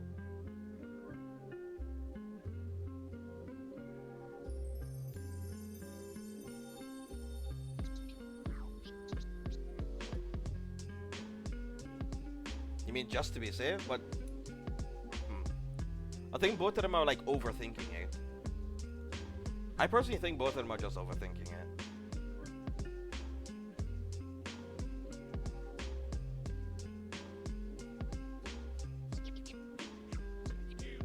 In all honesty, he did not believe in the win that turn. I guess, yeah. I think they're just overthinking it. They could win if they just went in the normal direction to attack. So then this Overlord would have just gone in for the power extra.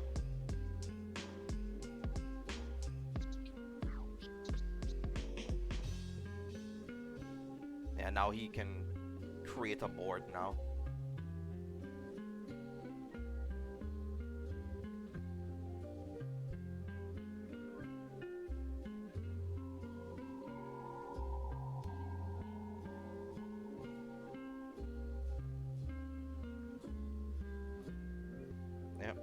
And if this ends up hitting, and I guess he's thinking right now, even if it hits or hits a heal, he can, if he hits a heal here, he can try to win. But now is a scenario, because of what he was overthinking with last time with the demands, it put him in a situation that he actually can lose now, because he has 2 interceptors that he needs to get through, and he has no more Counter Blast to hit with. Now he needs to hope that his opponent didn't draw a PG for the turn, which is a high possibility. He could have probably used Gojo here to try to dig for one of the PGs, probably, which was an option. I see. Shadows, player hope for no PG in hand for Kagero. Yeah, but you gotta try. Like, they could make the same boards they could have last turn.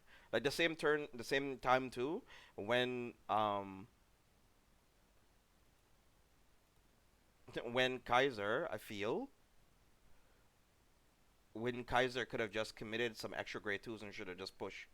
But now he's in a situation he could probably win here, though. Because I don't think I remember Zeus hitting a trigger anymore. Hitting a PG. So, draw trigger, I mean, it doesn't matter anymore. This should be the end of the game. Ooh! He ended up digging into it. Okay. So he did end up drawing into one of the PGs that he sent back in. So I think he should be able to hit into a PG again, if I'm not mistaken. This does allow him to retire something, I guess, but we'll see. Gonna have to drop out after this game. Have to get back to work since you got a call from the boss. Yeah, no problem, Echo. That's okay. All the best, Echo. Good luck with work.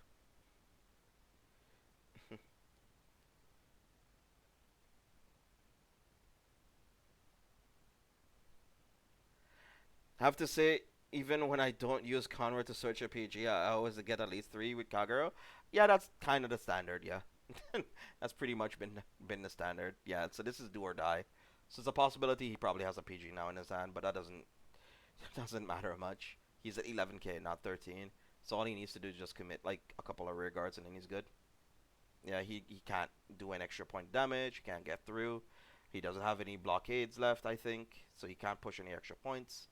So he is, can't even hit anymore. Yep, that is the game, I think. Any trigger left? None. None for both. None for either of them. There's like one more PG left, but that doesn't matter.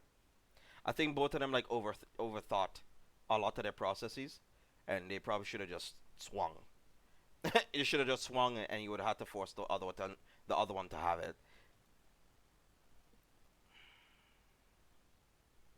Paladins win, yay! I think this is game number 1 or game number 2. I'm not sure.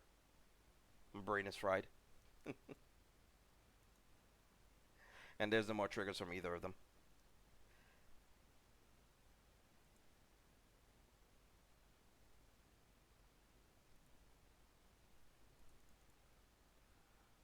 I turned it grinding to secure a win. That's why you did double the man. But I personally found you could have just won though. Like he drew into the PG because you skipped the turn. Because you overthought the turn. He was able to draw into the PG after that. Because he did not have 3. He got the third because you skipped the turn. Because we saw him drive check 1.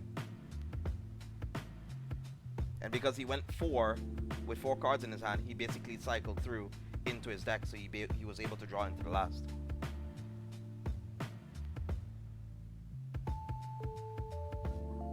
That's where I looked at it from my perspective, at least.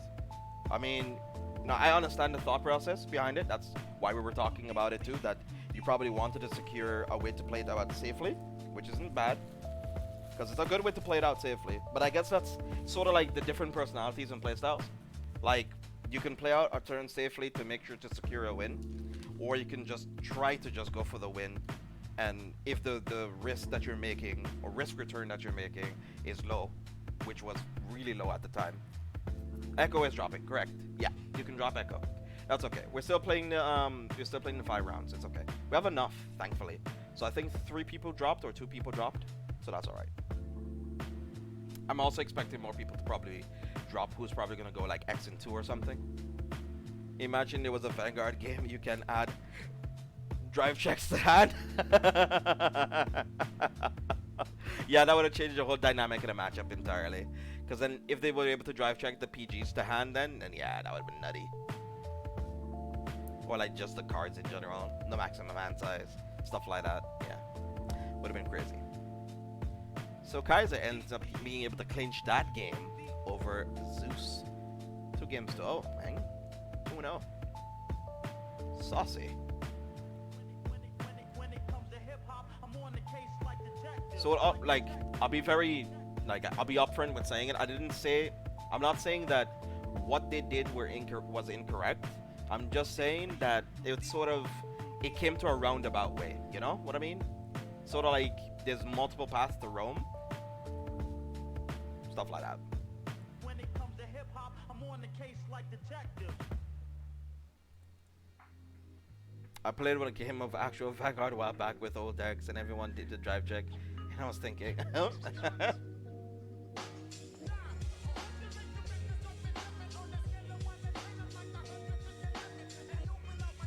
I'm not gonna collect that yet.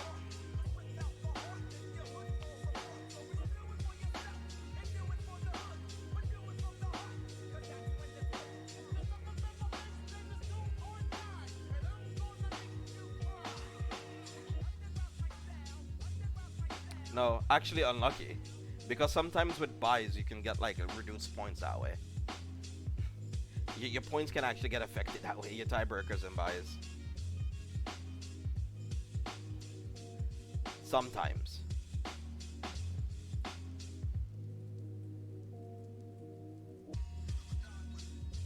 Because usually in normal tournaments it's 3 points a win and I think like 1 point a buy or something like that. With some tournament system setups. But I think it's 1-to-1 is how we have it set up right now. Yeah, it's 1-to-1. So it's one win is also 1 buy. So it's actually better for him.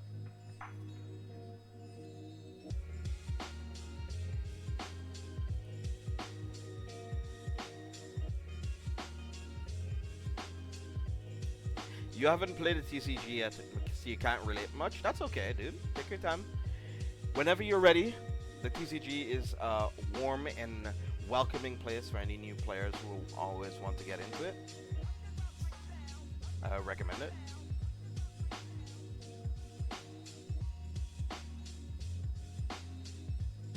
Depending on if you use the point system counting your wins or losses, that you always count the matches. You count the match in total. If the win is a win, yeah, it doesn't matter. Correct. Correct. Yep. Because with Yu-Gi-Oh, it's I thought I can't remember what card game did this. I thought it was one of the card games that did a buy as sort of like half points or like 1.5 or something like that. I can't remember. I don't remember. I know you for sure, like Yu-Gi-Oh and most card games use like either a 1-to-1 system or 3-to-3 system. So like even if you do get a buy, it's like 3 points. But still, it like screws with your tiebreakers because the person you get a buy against also is not playing further in the tournament. So then your strength of opponents doesn't increase. Oh, I know you know. I know you know Typo King. Don't forget, it's not only you. I'm also explaining this to other players as well, to other people as well in the chat. Sorry if it seems like, even if I am answering you or like responding to your question with an answer that you obviously know already, is oftentimes I'm not only doing it for you, I'm also doing it for other people who are also interested in learning about the Swiss tournament systems as well. Oh, that's what you're trying to say. Ah, okay, fair. So we're both saying the same thing, but a different way. Alright, cool. Fair enough. Let's see if we can create some... Yeah, we're too far off. We could only create like a couple double rares. Or one double rare. Ah, okay. Then, yeah. We're more or less saying the same thing. Yeah. But it was 2-1 win or counted as 1-1. Ah, okay. True. But I think they changed that up to like 3-1 or 3-3 to make the tournament experience for newer players more enjoyable.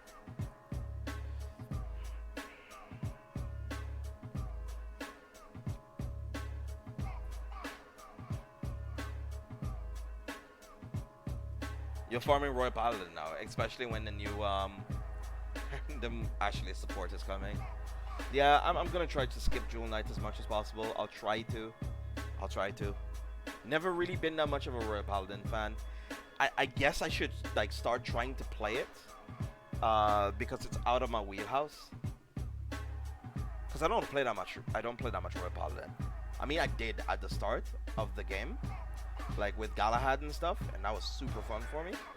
But alas, Galahad is nowhere near as good as much of the other clans right now. So the Waifu Knight's incoming, true. Does this tournament setting have a win noted down, or do you count people like win 2-1? Oh, there's a system actually. The system, there's a point system at your brackets and stuff. On the overall brackets, there is the tiebreakers and everything. It has the match win to losses ratio. It has the buy point ratio, scores, tiebreakers. It has the bullshots, like the another point differentials between the players. Let's see. 3 people dropped already. So we have Juice, Echo, and Christine. So it's Alana. Good system then. Yeah. I mean, I think... what was the other system that was also explained to me as well? Smash.gg, I think it's what it's called. But it's like Smash.gg is like super in-depth, that you can actually like with Challenge you can choose the point systems, but with Smash.gg you could actually choose the stream tables and stuff. You can choose who goes into what stream table, as to what bracket system do you want to use, what tournament system, what kind of point differential, stuff like that, like very in-depth. Is it too late to join the tourney today? Yes, Bearded Lady, I'm very sorry. Yes it is. Hopefully you can be here next month. I hold these at the end of the month every single month. This month, sadly enough, the people who do end up winning, the The subscription, I can give you that instantly, but the prizes of the playmat for people who subscribe to my channel, I can sadly only send that around like the 15th or 16th. I can only send that up around then, since mailing has been kind of awkward. Because I also ordered like cards like almost a week or two ago, and I'm only going to be getting them like next week. So it's almost been like half a month. I'm also going to be getting that as well. So mailing has been very awkward around this time period. So sadly, I can only send it up like at the middle of the month next month. So you're going to be getting them the middle of the month next month. Sadly enough, I'm sorry. Not next month, but the month after that. So you won't be getting it in September. You'll probably be getting it in October. Depends on where you live. Smash is good, but the setup is kind of hell. Yeah, the tourney I joined went back to Shalons just so we could start. Yeah, I know. Like, it's good. It's good for people who know how to use it, because you can do a bunch of stuff with it too. Like, it has a whole lot of tournament features. It has a lot of like promotional stuff that you can work with too. It's like you have sponsors working with you. They can like add their own ads in it as well. So it's kind of like, it's crazy how really in-depth it is. But alas. So yeah, so that's kind of like the awkward thing with that, with the playmat thing right now at the moment. So hopefully middle of the month, you know, if it becomes an issue, I will keep you notified as to when I can send it. But guaranteed I will send it to you, because I currently held 2 tournaments before, and I've always send their playmats, because Ryza has his, and even Spectre, that we don't see that much, he also has his playmat as well. Yeah, Smash.gg is a pretty cool site, yeah. Sadly, I'm too dumb to know how to use it. I'm way too dumb to know how to use it. Also, I do setups like that. I think Smash Challenge is better for the simple man, for me. But Bearded Lady, how are you doing today? How are you feeling today?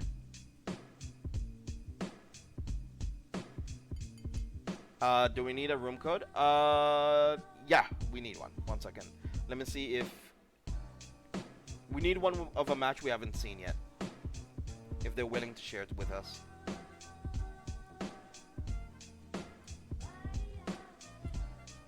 Yeah, simple, we need a room code. Just one if you need it.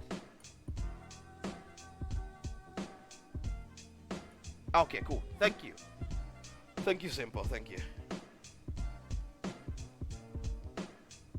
My free experience was just not that good. Same, Paladin, same. Like I know it's good, because looking at it, it's like I can do so much with it, but it's just so confusing, and I'm too dumb to know exactly what to do.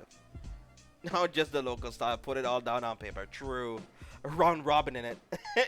Just kind of double. Just using your dice to get a random people getting paired up. Hella funny. All right.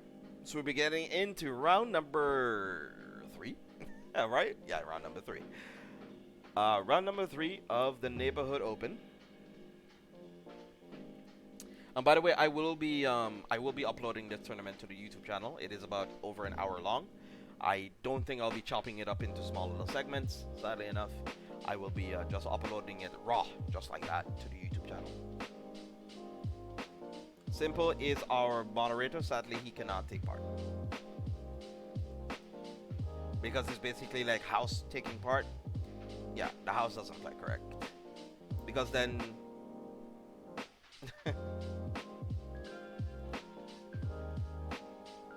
because it'd be like biased, and like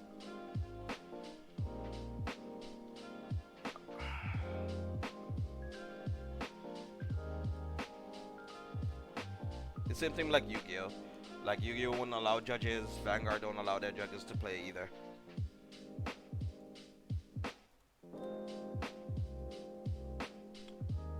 Something's wrong here with this code. Is their match done already?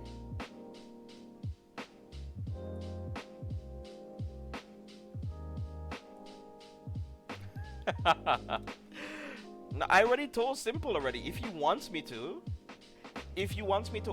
order like a playback from like Zero Damage Gaming or something, all he has to do is just ask me. I can order it for him.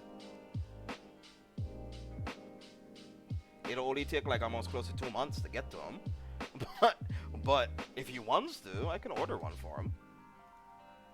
Just not this month, sadly. Because it's the least I can do for him supporting, helping out the channel.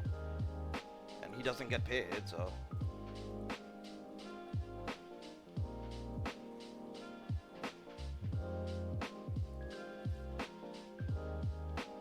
You feel that'd be too much money? Simple, you're literally here every single day. Think of it as an early Christmas present. That's all you need to think of it as. Just an early Christmas present. Just think. Ask for a pricey one. Yeah, just think of it as an early Christmas present.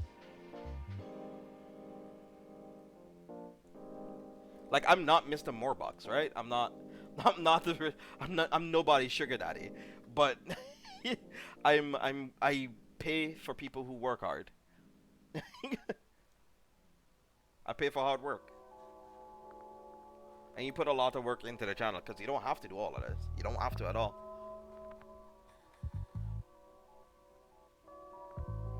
Yeah, exactly. Simply the best. Yeah, the code doesn't work simple. I think they're not there anymore. It's either that or the match has already started. Too late. And we're too late. So we probably have to skip out on this round. It's fine. That's fine, that's fine.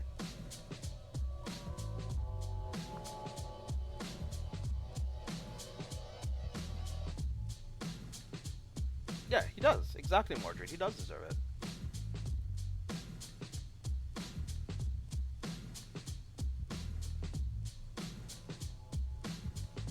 Bid nice, everybody. Later. Bye, Darker Haze. Thanks for stopping by, buddy. Hopefully you have a great weekend. Yo, what is everybody's weekend's plans before we get into the new match?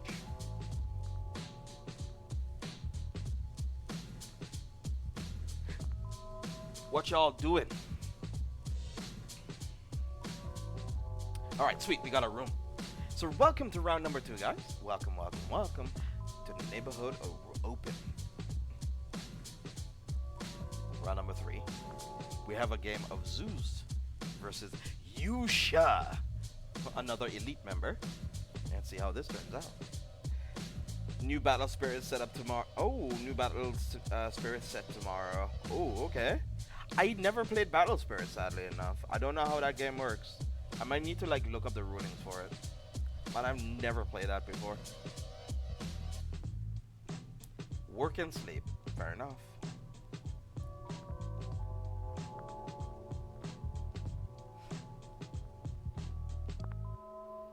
Basically play with my Switch and climb a lot of ladder for some gems. Fair. This weekend I'll have some Friday evening. After that, some Saturday, and later on I'll go crazy and have some Sunday.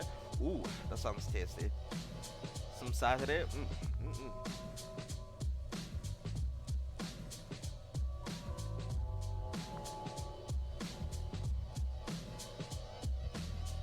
Well, it seems that his deck doesn't want him to take all that damage. Alas. It was not meant to be. Oh, he's playing Teja still. Ooh, spicy. Spicy enough. Yeah, Zeus is having a very rough go at it seems.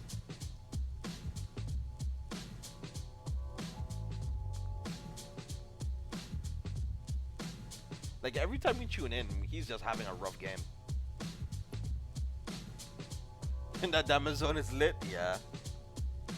Them dudes with his JoJo pose. Yo, this is actually nutty. What? 4 copies of Street Bouncer. Okay, then.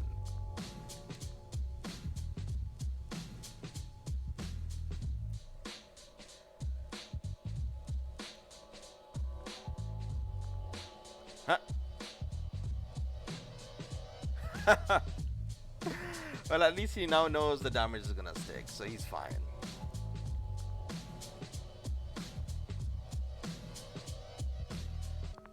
At least now he knows the damage is gonna stick, so it's okay. If I would Yeah, if you were Zeus, you'd be raging right now. Yeah, I mean, it happens, man. Hey, he heals as well. So 2 PGs are gone right now. Most people's pleasure is seeing the clouds, and after that's gone, that's your high. That's your high. There's no more.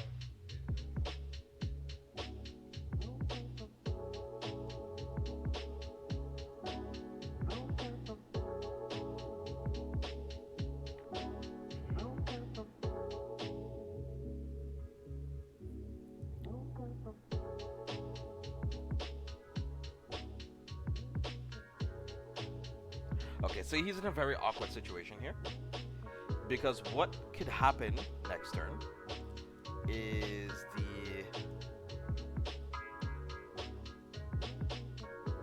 so he has an interceptor here.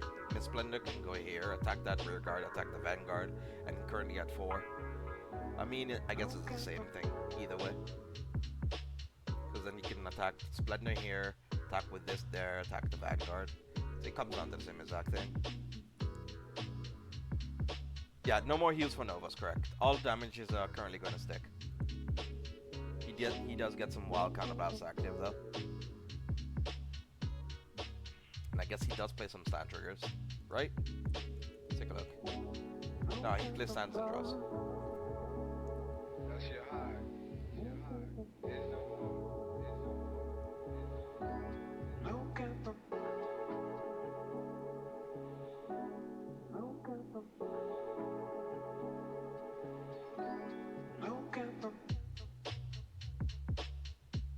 Yeah, that's game. Possibly. So draw trigger, okay. Yeah, that's the game. Awkward. Awkward.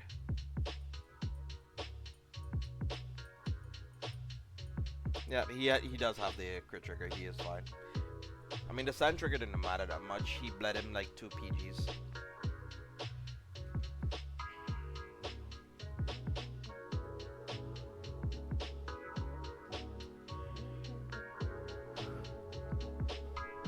We're in there, possibly.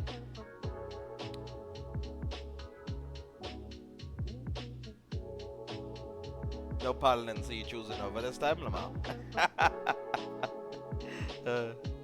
4 heals check. Come on, bruh. I'm gonna report you now. Like all 4 of them actually got checked off, didn't they?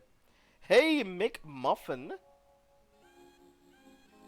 McMuffin LeBron. Welcome, my dude. How are you doing today? Welcome. This is the Neighborhood Open. It is a local tournament for people who support my stream and support the channel. It's a way of us being able to give back. We try to do this every single month. Better on Damage Zone than in hand. True. And they all went off, which was crazy to me. At least 3 of them. 2 to 3 of them went off, which was crazy. So he had 2 in his Damage Zone already. So I don't know if those went off, but for sure the 2 that we saw went off. 1 in Dry Track and the other one in Damage Zone. Crazy. Crazy time to be alive.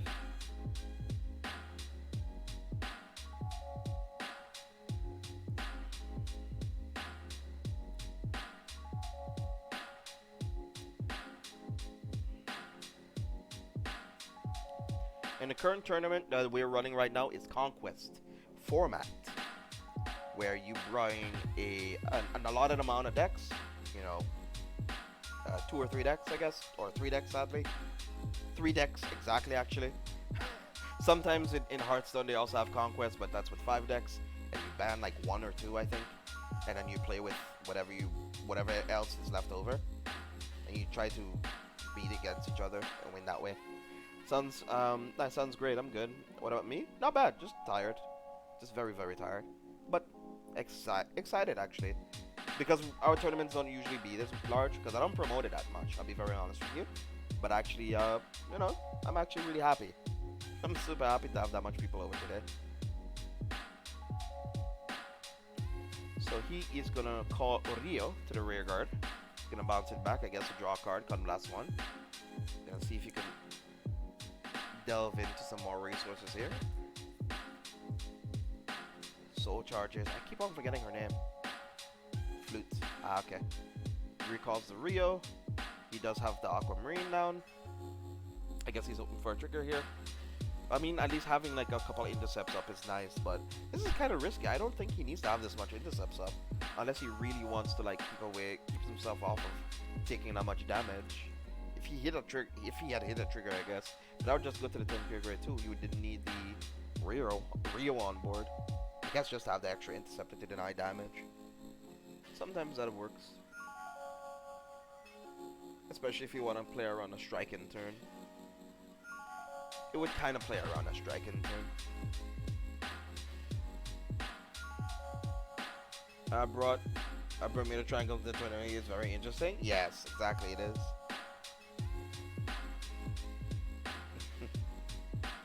LeBron.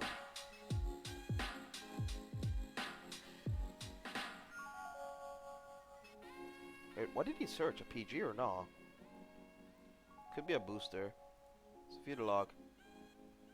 He searched PG. Okay. Alright, now he has a bunch of 10k vanillas out. He's gonna get like a counter charge off. Looking pretty. Looking good to go.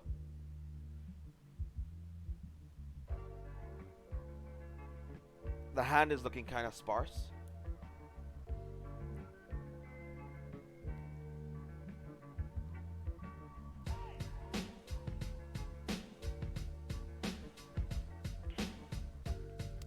Hand in is looking pretty sparse here. Yep. Reindeer, which was the ranked promo that you were able to get for free. You're getting the 10, 20, 30, and 50 rank. Called on a Rio again, sure.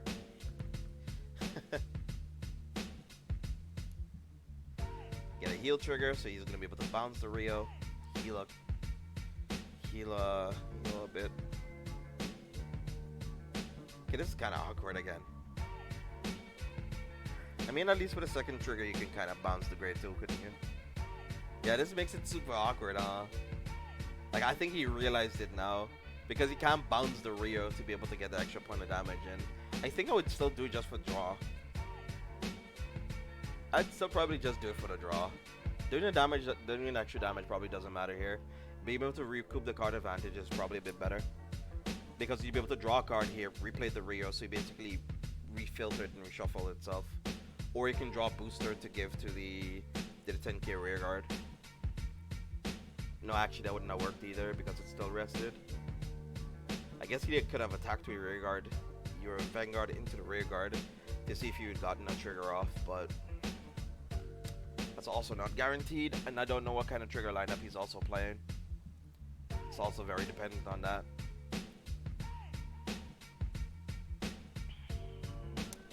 I can build every deck except Ezo, Shadows, Bermuda Triangle, Great Natures, and Aqua Force, and clan events.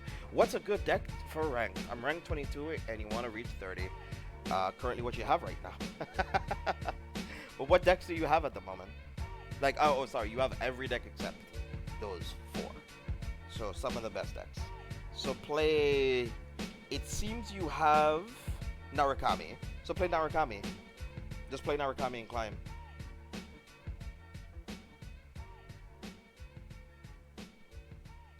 Just play Narukami and climb, and you're fine. Narukami is kind of like one of the most catch-all decks in the format currently. It's not oppressive like MLB, but it's just very good against a lot of decks. So Narukami is probably a close one. Or MLB. Sure. MLB is also pretty playable. It's not the best deck. It's a bit more inconsistent. If you want a consistent deck that allows you to keep tempo and control over your opponent's board, be able to push advantage very solidly, playing something like Narukami is pretty good. Golduke Reiji from a year and a half got me to rank 22 so far, but they aren't doing anymore. Depends on what trigger lineup. Try to see if you can change the trigger lineup and see how that feels. And you only have 2 MLB, then don't play it. Decks nowadays, sadly enough, or the decks that are currently being pushed at the moment, you need to have, excuse me. I feel that you need to have triggers, the grade 3s for them. Try Turbo Rage. No, not right now. I know, Luar, that you have an affinity with it, but they were asking a very serious question. No, but Reiji could be nice, but I don't like Turbo Reiji. I like regular Reiji. Instead of focus on getting Reiji to 13, you focus on trying to get the bikes, the demon bikes, and the chariots and the carriages to double crit. So you get your Rigots to get an extra crit power. That's kind of what you focus on if you want to play Reiji. I feel. I do have a deck doctor segment though, bearded lady. So if you can submit me your decks and stuff, I could take a look at them. We can take a peek and see how you've been playing them so far. What have been your matchups? Yeah, exactly. I would love to use a Turbo Reiji, but I want to win too. Exactly. It's a bit memey. If it goes off, it's hella funny, but then you only have like 3 cards left in your deck. And sadly enough, with that deck, you need to at least have some cards left in your deck. And you're sometimes at low damage, and you only have 3 to 4 cards left in your deck. It can be kind of scary.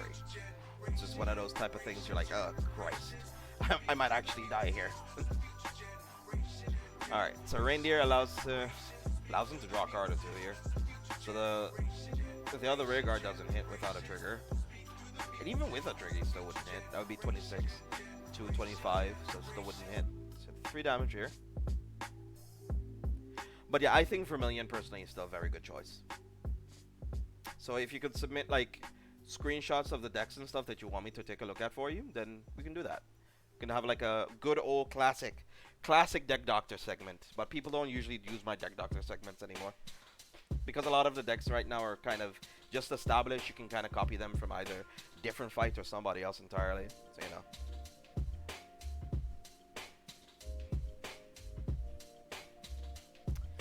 Played Reiji for this first time today. I always so charge all your PGs.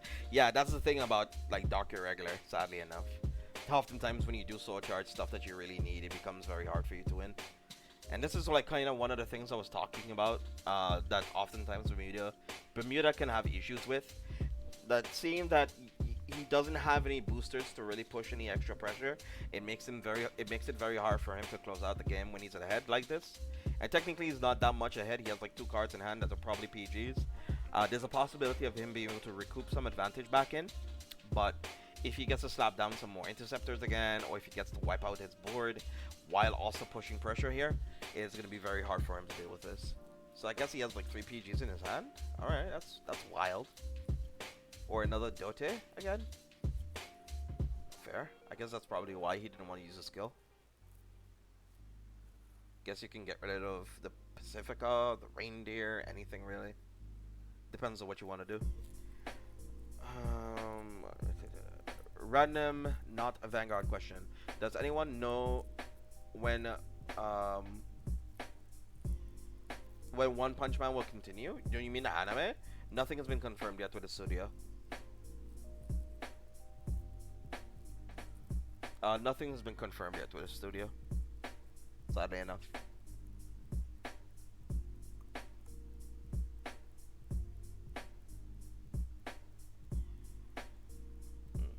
So getting rid of the Reindeer probably might have been better, because the Pacifica doesn't hit anything without any triggers or boosters. This can actually just get rid of the Overlord solidly and cleanly.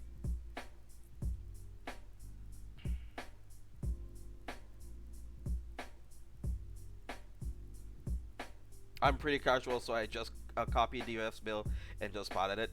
But don't forget, like everybody's metas are different.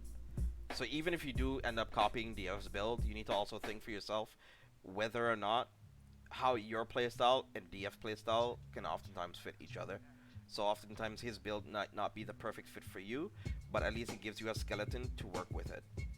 So by the way, I'm not denouncing that you shouldn't like copy a working deck list. I'm just saying, just think for yourself a little bit after you played it, whether or not it feels good for you.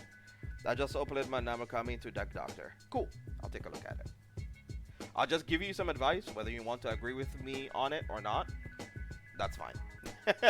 That's fine.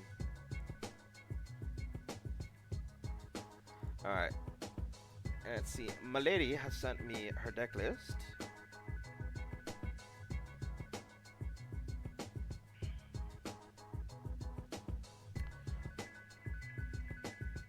Oh, I see. I see here. Have you tried running draw triggers, like extra draw triggers? Do you have the grade 3 Jin, by the way?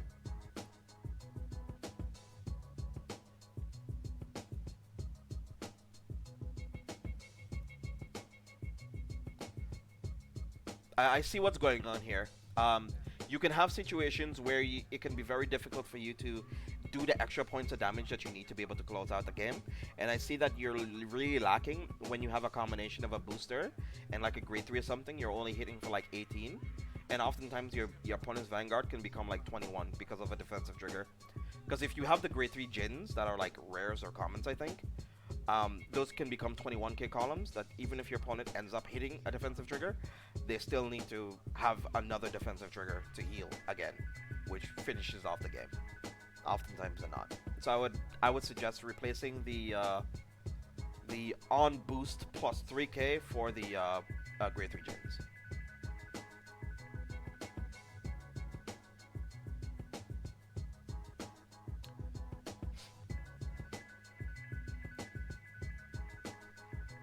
Oh, you want to copy the gold deck you played the other day with stand triggers in it? I do have a deck list. Actually, I do actually have a tab in my Discord of stream decks I played. I have a tab of that for anybody who's interested in it. It's in the Cardfight Vanguard section of like things that I test on either Cardfight area or I test on Vanguard 0. I have my Shadow Paladin deck list that is still technically the way it is and has been for the last close to almost 3 months now. Close to 3 months now. And I also have the Kagura list that I played before the Tejas nerf. I have changed the list a little bit, so I'll be uploading a new Kagura list that I piloted this week that I've actually been having a lot of success with, and I did submit the Pelennor list. I do have that as draw triggers, and I did add. Actually, I did change up this list a little bit. I did change up the list a little bit, so I will be uploading a new deck list by the end of the day as well. So if you wait a little bit, at the end of the tournament, I will be doing a smaller deck profile for people who are interested in the Pelennor list that I've been testing with, and the Kagura list that I also changed. Let's see, a blockade hit here, that'll also get rid of the grade 1. So even with the heal, so see, this is exactly like the issue that I meant before. I love this attack pattern that he did, because he got rid of the booster here, because this rear guard now, or any other rear guard he gets, doesn't... Why? Why don't you get rid of the booster? Oh no, what? I mean, it still, possibly still wins. He still wins, because I don't think he has any more heal triggers, though. No, he doesn't. But, that was weird. I personally thought he should have used Heat Nail skill here to retire that, because if he hit in the heal, if he had hit the heal again after hitting for 21, he would have had a 17k column, attack for 11 to an interceptor, attack to Vanguard, and then he would have a rear guard column that can hit for 18. And if he didn't have any more PGs, he could end up dying there. But he didn't have any more heals left, so it didn't matter. But sort of my own train of thinking, I just want to deny any form of outs, I guess. I want to copy the triggers that go deck you played the other day. Nice, thanks. Cool, no problem. Now what should my triggers for Narukami be? Draw. All draw. You want to be able to constantly recoup the missed value that you needed as much as possible. The Break Ride Ruin Bermuda push. Yes! Ow. Yeah, the cross ride did. It did. That's like what, as I said before, and as I said earlier, that's one of the small issues that it has. Like, it's, as I said, it's not a bad deck. It's not like the worst deck in a format. It's just, it falls very short against decks that oftentimes can either eat your board, like Narukami and Kagero and any others really, like Shadow Paladin, I guess, to an extent, because they can also get rid of your boosters too. Can get rid of your board very easily, and it's hard for decks that need all of their components to be able to push your opponent to get advantage. It's not saying it's super bad or anything. You draw a lot of cards if you can, but if you don't get those pieces, man, it hurts. It hurts a lot. It's one of the issues with Great Natures too. Great Natures can be a pretty good deck as well, but you're piece reliant. You're piece reliant on like 3 to 4 cards in your hand, because sometimes you need your grade 1, you need your grade 2, and oftentimes you also need your Hamskes to be able to cycle through to get your triggers, to get your PGs. You need your duck bills to draw your cards, stuff like that, so it becomes very hard for you to deal with. Yes, Ashley is a ranked reward in JP, correct. It is. Oh, you're reading the news. It's actually really good.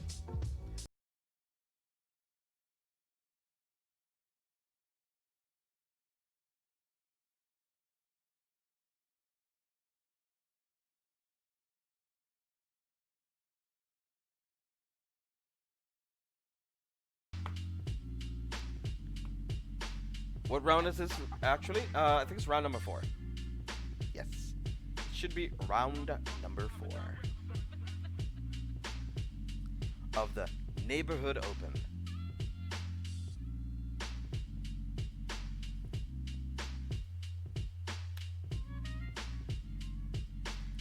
No, do not run it. Don't run it. So 4 and 5 and we're done? Yes, then we're done. Then we can watch some anime, we can talk about anything. Then I'll stop the VOD. Oh, for the love of God. I'll run them at the end of the tournament. The run of the tournament. Oh yeah, I'm also gonna have to do the deck profile stuff too as well. Atlas is a no-show for the moment. Yeah, correct. Like, could somebody contact him because he did fall asleep earlier? Does anybody have his number or anything? He might have fell asleep again. Because it is pretty late wherever he is right now. If he doesn't show up, the same rule applies to him as before he did. Yeah, he probably fell asleep, yeah. He took his time to come to the tournament to play, so it's understandable. I'm not gonna hold it against him.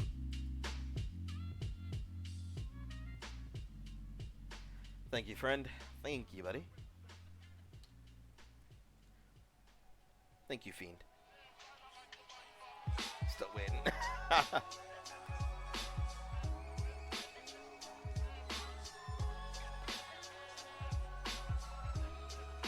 Alright, so we got Hyper Flare and 1x1. Spike Brothers versus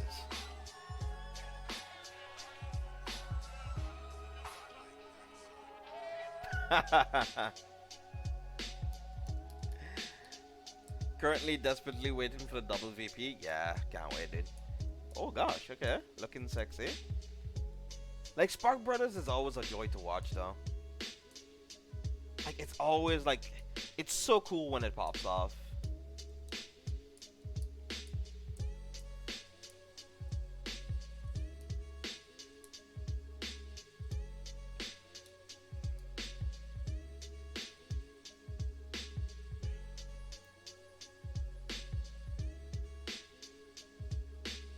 Oh, you like to see the filter that you know you can't type?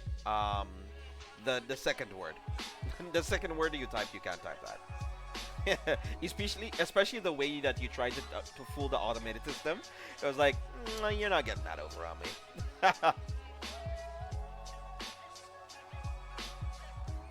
See, be able to Counterblast 2 and draw a card.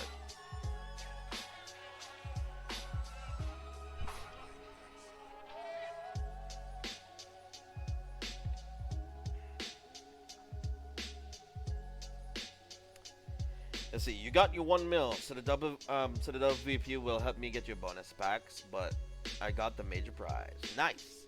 Or you got the 10 that you already needed before. I don't have my 10 yet. I'm only at 600k. Sadly enough, I'm only at 600. 600.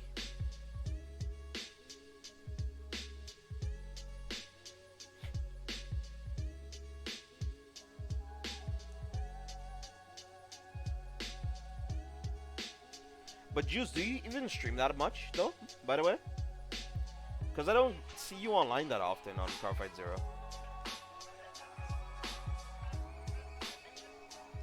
Or do you stream on YouTube? That could be it as well. Because I don't see you that much. Be like, Killer Queen has touched that root.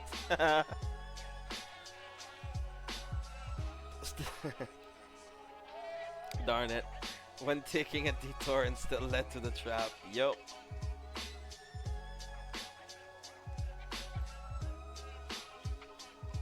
Alright. See, he got a swing in here with this. So I guess he ended up driving. Take a look at the log.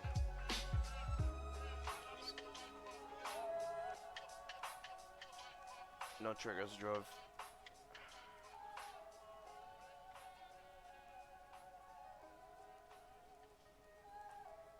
So attack.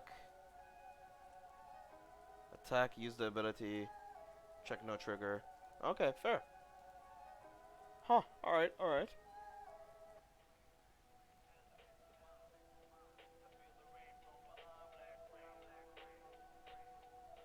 Yeah, exactly. The thing is, like, Spikes is always, like, super cool to watch. It's always been that, like, oh wow, that's pretty cool, dude. That's a pretty cool thing to watch. Always. No idea why. Oh, that's deja vu. Fields look exactly the same like it was before.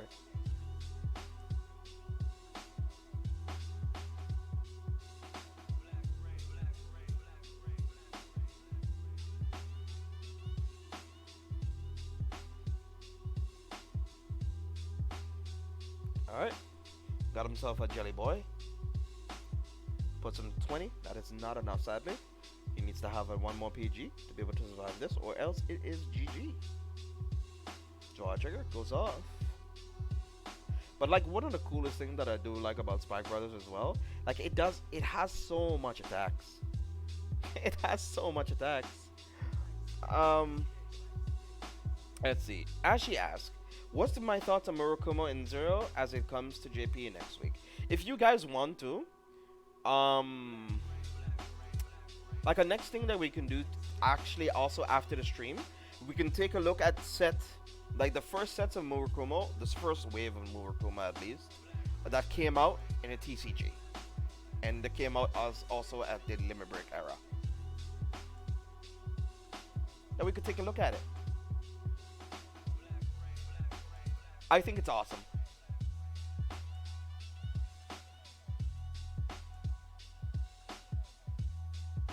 Oh, this is awful. Yeah, this is awful, man.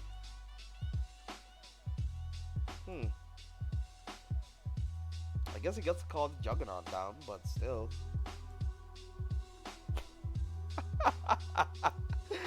And this only calls the open rear, right? Yeah, that calls only to open rear. Oh, that's awkward, bro. What you getting? Yeah, he called in another one. Fair enough. As you were.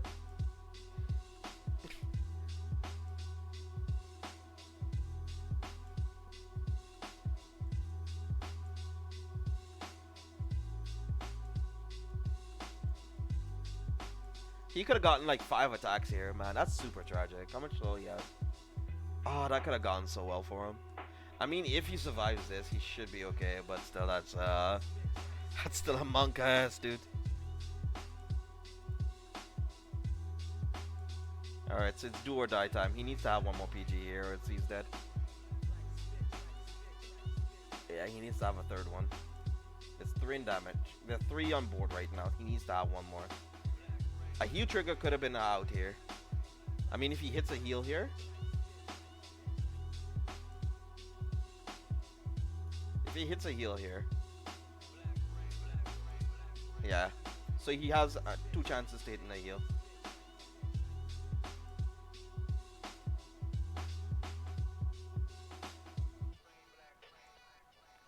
So draw trigger. We don't know what he drew into.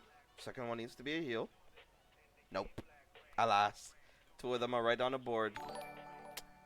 Hey. I cannot pronounce your name. I'll go with odd. Like the odd one. I think it's Brandon. Or Braxton. But thank you, man. Thank you for the follow. Welcome to the stream. Hopefully you're enjoying some of the ad plot. Got you. Hopefully you enjoyed some of that plot over there.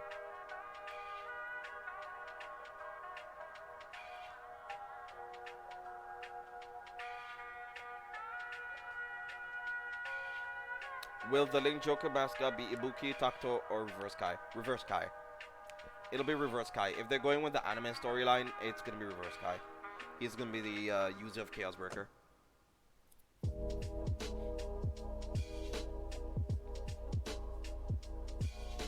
Nitsim, I'm back. So who won? We all did. We all won. No, but seriously. But in all seriousness. Um, in all seriousness, hyper fair one.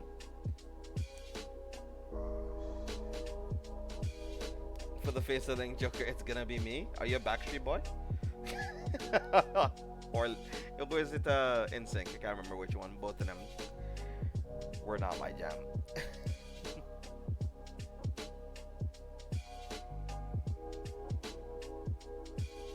It possibly might be Kai. If it becomes Kai, it might end up being a craftable deck, not like an event Link Joker thing.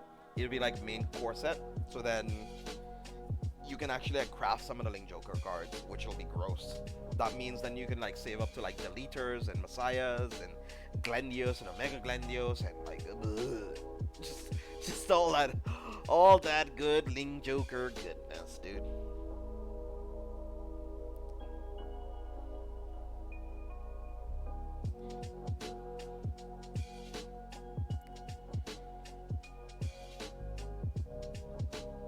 Those magic words.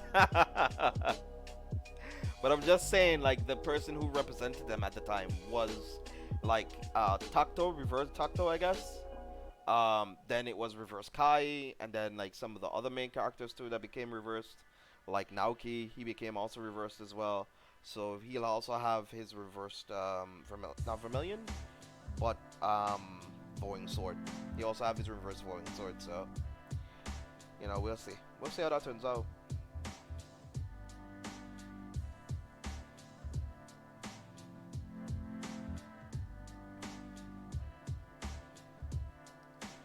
Talk to me. You guys might already know, but Murokoma event JP has been announced. Yes, we know. Cool Ginger Beard. Hey JJ, how are you doing today? Just tired, friend. Just tired. But I am doing very well. Thank you for asking. How are you doing today, friend?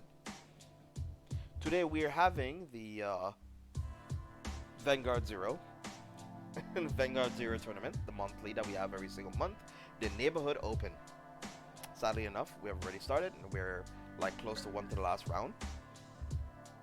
This is round number 4. The next round will be the last round. But it has been very fun casting this tournament, talking to you guys about the meta and the future of the game, because a lot of support has been announced. So hopefully you've been keeping tabs on our Discord. CGB, if you've been taking some tabs at our Discord, you've seen that there's been some announcements from Murakumo. There have been product releases or product talks about the Maelstrom support that's coming out with the Tava set soon. And then next week you'll be getting, hopefully, Victor, which is awesome. So we'll see. We'll see how everything is going to turn out. At least and also we've been talking a little bit about Link Jokers and who might end up being the person who's going to be using Link Jokers in the main set. I'm saying by far the only person that makes sense to me is Kai, since he is, he's Kai, and that's exactly what he did in anime. Glad to hear you're doing well. I'm sorry I couldn't join the tournament. Work has been picking up and I couldn't work and participate in the same time. Exactly. I know. Ryan, it's fine. It's okay, Ryan. This was pretty fun tournament, but I gotta go now. Gonna watch some anime, then hit the bed. It's around 10 p.m. here. Okay. No problem. It's around 4:40 here, actually. So it's not that early either. I mean, of course, it's not like a 6-hour difference, but still, I wish you sweet dreams, nonetheless.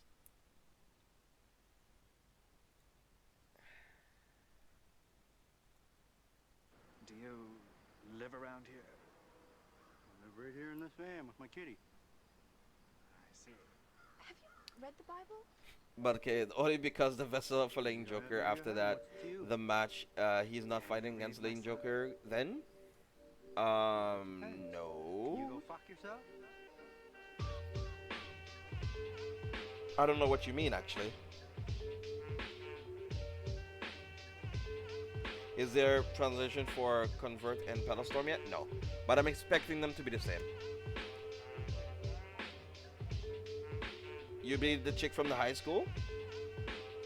Yeah, I guess the chick from the high school was like one of the envoys So she starts out, then Naoki becomes infected, then Kai becomes obsessed with power, so he lets himself become infected, or he lets himself become a Majin, I guess. He does the whole Vegeta thing, fights against his Goku. Then Takuto. Then some of the ultra rare peoples. And then Aichi beats him. I mean, there were like some other people that became reversed too along the way, but they're not that important to the timeline. I think it's just the chick, I guess. The first chick was the Link Joker user that started the whole thing. She became the envoy. You're from you're from the SDA, but you're no ground blue or Bermuda. Yeah, I think those are like the only three. Really. Grand Blue, Bermuda, and Aqua Force.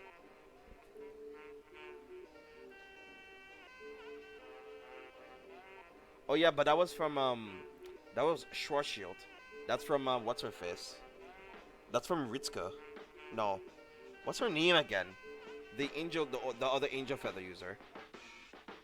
Because she had no reverse unit. She used Schwarzschild. She used the chain ride.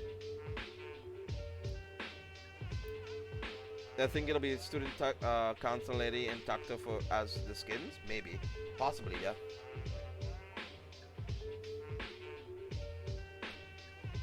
Not Reika, the other one, the blue hair one, the Suiko. Yes, Suiko used Schwarzschild, so she could be it, as well. Did Reika have a reverse unit?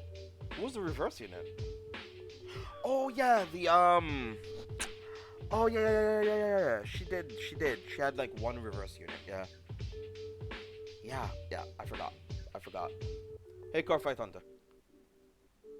Like I know Koring in season 2 she became reversed, and she then stayed with Aichi because he wanted to keep people from getting reversed again. He wanted to delete himself because he became depressed. He couldn't see his Kai anymore, and Kai was like, okay, you're not gonna deny me from seeing my Aichi, so he fought for that. Oh, Ramiel. Thank you, Daydreamer. Thank you so much. Yeah, Reika Ramiel first. The Celestial Someone, yeah. Thank you. When Lane Joker comes out, do you think we will get all the reverse units at the same time, or do you think they will drop them slowly? It's going to be around for about 4 months, so I expect them to drop it slowly, yeah. I think it's going to be here till next year, like the start of next year. Link Joker, I mean, the whole Link Joker era. It's gonna be there for like 3 months or so, because they gave a time frame as to how long it's gonna be there. So I'm expecting to probably either get like per set, like 2 to 3, and then maybe like one big set, maybe 4 or something. Because in total they were like 12 reverse or 7 to 12 reverse units. Before Kai Link Jokers, he plays Rebirth also. No, he played Rebirth after Link Jokers. He played Rebirth after he got reversed. After he became himself again, he went back to playing Kagero. But he still had a bit of reverse in him still, so it was reversed.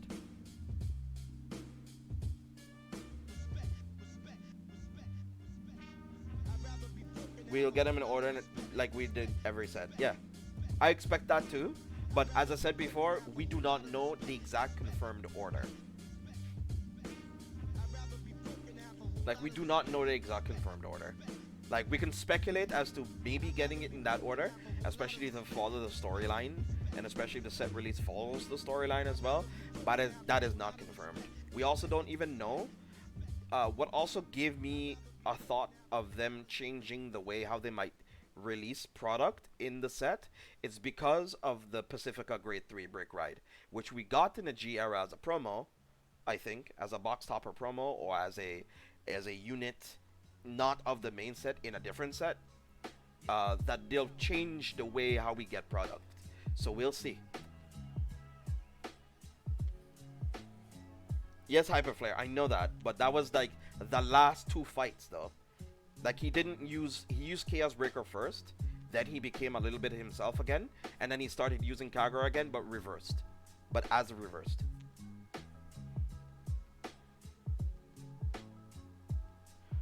No, Kai plays the Ingoke, then he wants to go back to Kagura for rebirth. Yeah, but that's what I said. Yeah, I know. He uses, yeah, but he uses Link Joker first, and then he uses a birth.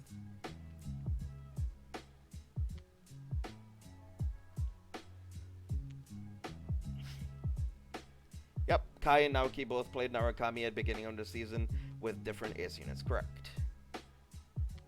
But as I said, we don't know how Bushi wants to do their product releases yet. That's entirely up to them. So I'll do the trigger here.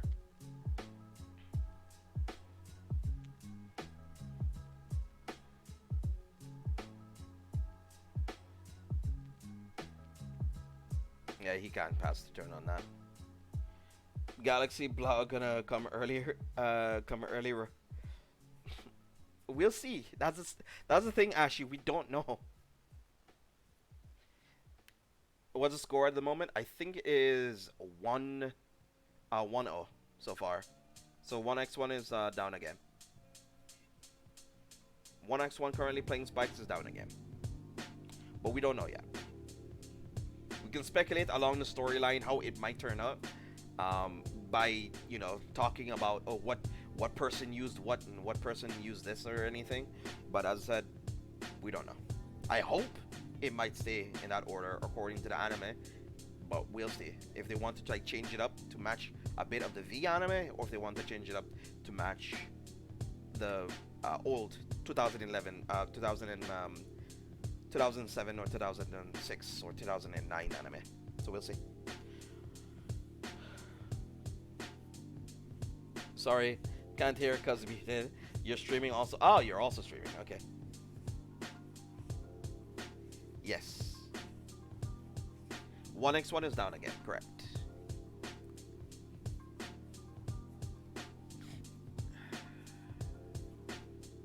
Fair. 1x1 is slacking. Fun of a brick ride. What is more strong?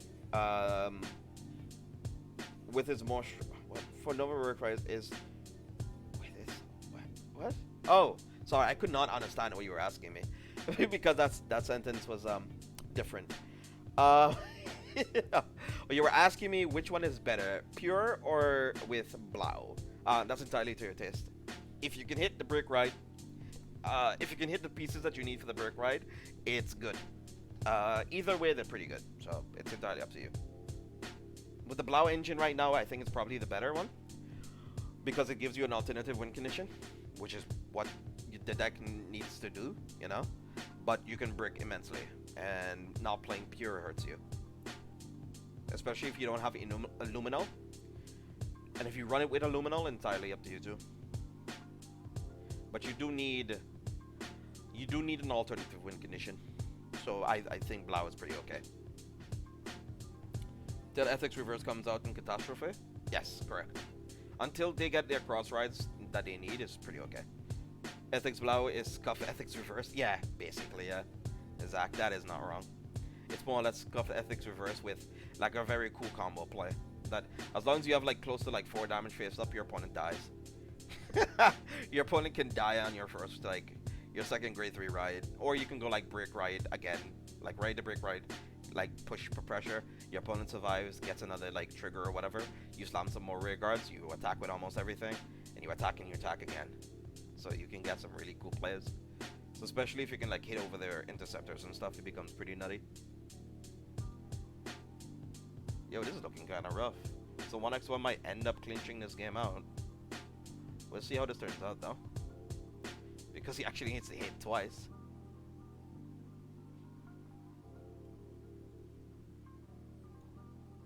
Let's take a look at the triggers here. No more triggers left. Yeah, there's nothing left really. How much PGs are gone right now? 1. Hey!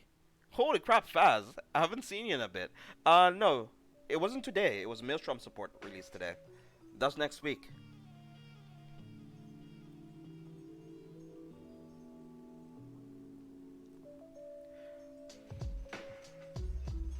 What did I think about Caucasus Reverse? I think that's pretty meh. Like as I said before, Grand Blue stays meh until future support. Caucasus, sadly enough, is gonna stay pretty mediocre until future support. Sadly enough, why didn't he call the PG here? He only wait. There is no more heal triggers. Why didn't you call 1x1? Why didn't you call?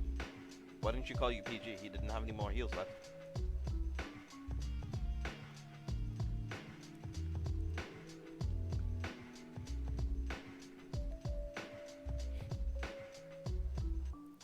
Ah, misplay. Ah, okay. Fair enough. That happens, that happens.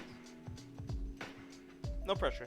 I think you still have like one more draw trigger to hit, so he probably still can't finish the game, so it's okay. But he can't win, yeah. He can't win. Oh! Maybe he can now. Unless these are two PGs, I guess. Then no. Then no, he can. No, but if these are two PGs, then no, you can't win.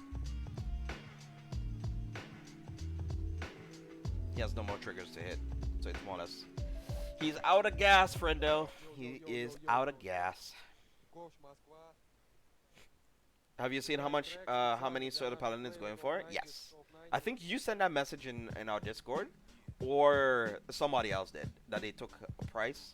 That like they basically calculated their whole deck that it was like $400 or $500 base rarity Shadow Paladin. But that's kind of how much it always felt like it was though. But I guess for premium at least.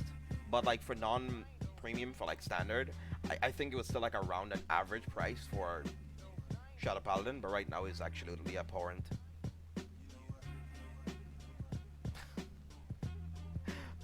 He doesn't even need to do this. Flexing. Oh man. Just flexing on him. Just, you know, because I can.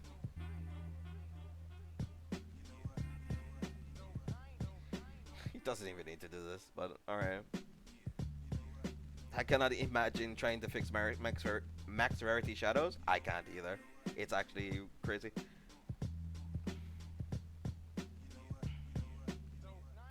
There will be an event where you cure Goki.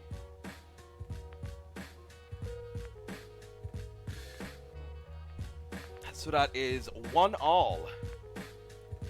Don't get time for the fan favorite? Okay, let's see. Think you legit? I think you have to be in Japan to max rarity.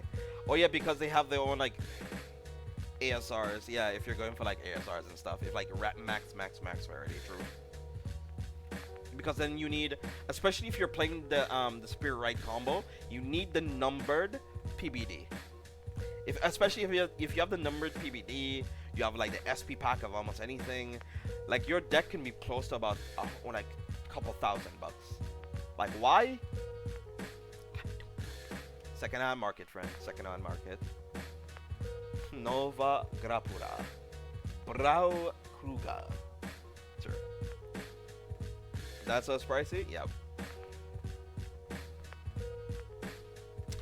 It is. It is very pricey. In Malaysia, so far, there's only been one entire market ASR Luar. Jesus.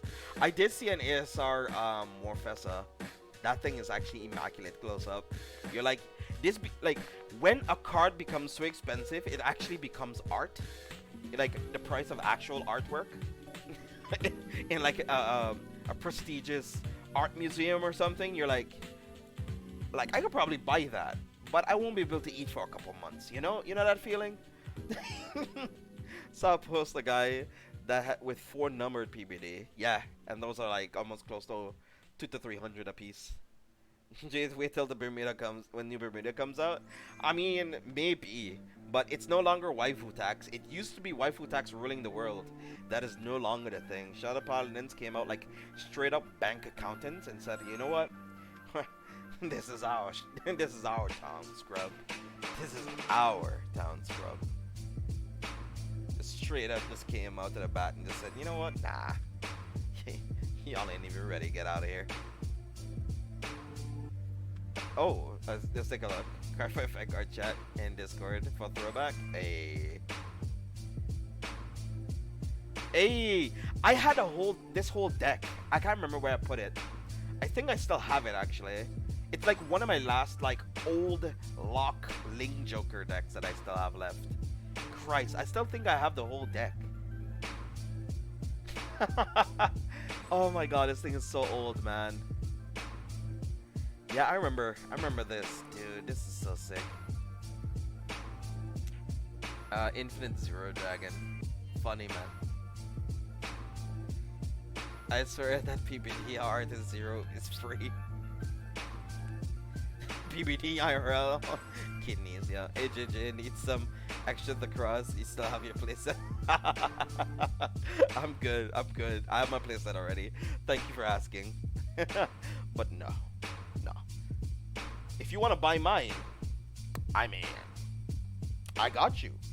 But, wait, what? What's going on here? I guess you attack the rare attack. Yeah, fair. Comes out to the same amount of damage, you do the same thing. You get rid of the booster, so it's fine. I guess you could have tried to go for like 3 damage here. I guess. I tried to go for 3 like going to 3 damage. I guess could have been nice. Want to trade the cross with the cross? I got you. Yes. It's funny how expensive Shadow is when the other clans in the set are good and are gonna be a fraction of the price. Yeah. Appalling, isn't it? I have no hate for Shadow Paladin, trust me. I love playing Shadows though. Maybe not on Zero, because I find the playstyle on Zero is a bit boring until they get future support. And especially since I love playing Cloud Sword. And maybe Mordred to an extent. To an extent. And I prefer standard Mordred over older Mordred. I don't really like older Mordred that much. I don't know, I'm weird, I'm finicky. Hugh Trigger G2. Yeah, Mordred is still gonna be good. Yeah, exactly. But just not as good. Another good clan if you PT10? What do you mean? True.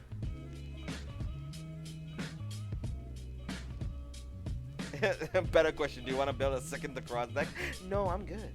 I'm good. Hyper Flare, you're not looking too hot, dude. Jesus. I don't know what it is with Blau though. For some odd reason, it's the bane of everybody's existence, man. I just faced a shoutout deck that had 5 cards in hand and no PG. Sometimes you have cards in your hand and you just die. That happens like that, sister. It happens. Can't really do too much about it.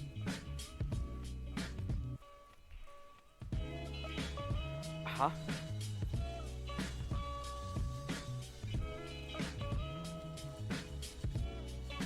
What would be the quintet wall in Zero? I don't know. That actually is a very interesting question, Ashy. I don't know how they'll do quintet wall in Legion era.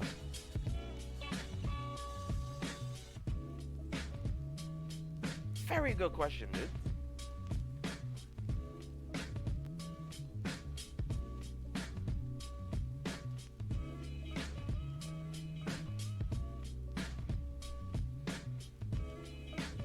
Gridora is gonna do well versus Zwart and die against 5 to 7 other decks in the tourney. Yeah.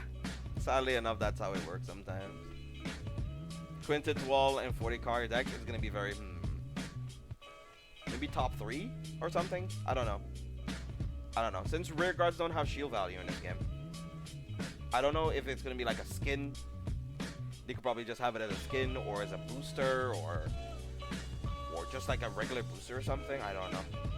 Because they could just have it as a skin to just make you use the exact name, you know, like force you to use like Eradicator stuff or Progenitor stuff. Well, not Progenitor, like Eradicator stuff or Ethic stuff.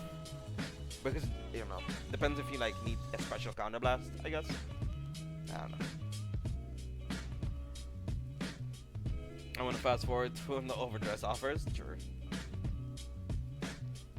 A lot of people are kind of done with the standard format, I guess.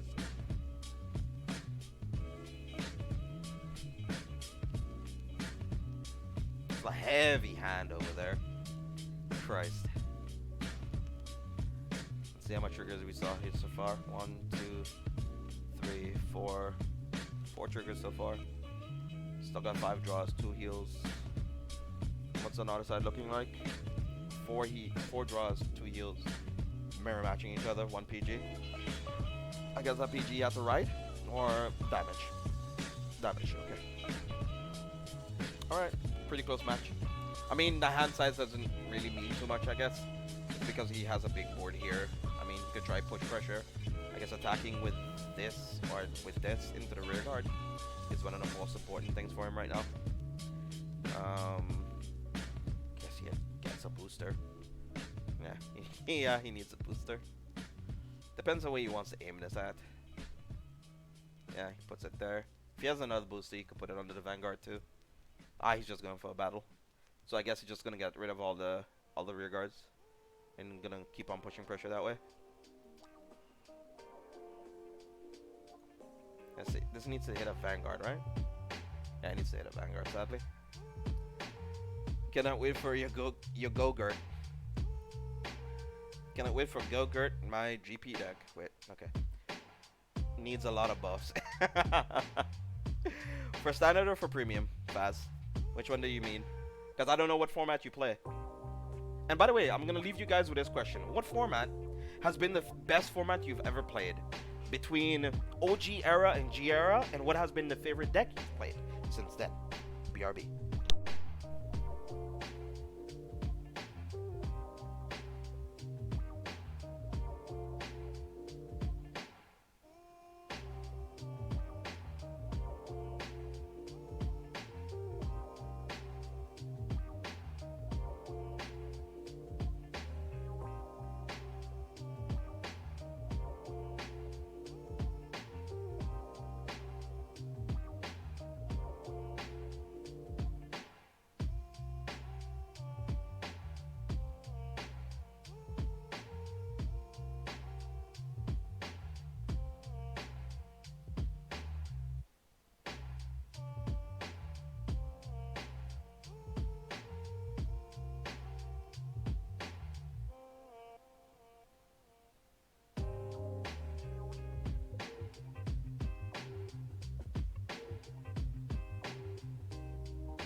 Gonna have to drop out. It's 1 a.m. and you have to work early in the morning, Ryza. Oh, okay, then no problem, Ryza. Have a good one, buddy.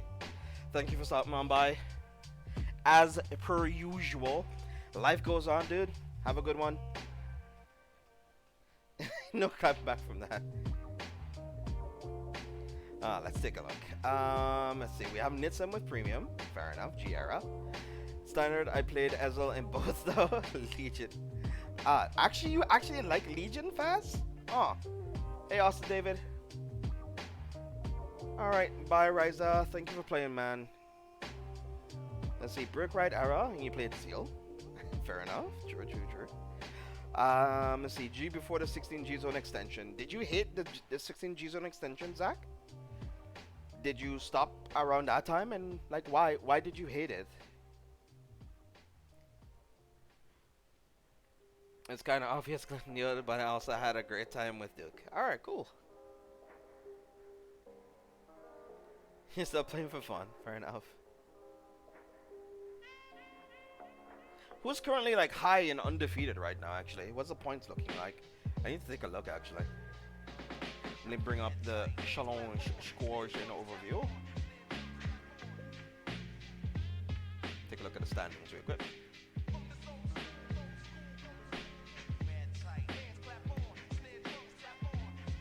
Yeah, he has no more board anymore. He has no more hand. And that is the end, I think. Nah, the boosted support bias got out of hand after the 16G extension. Fair enough. Oh, Fiend is currently pretty high right now. And 1x1 was undefeated, no longer undefeated. I think he's 1 loss and 1 win. Did we know you miss Legion? What do you mean? I'm literally only playing that clan because the clan I play potentially just has some of the best Legion mechanics. Alas, 1x1 took his first loss there.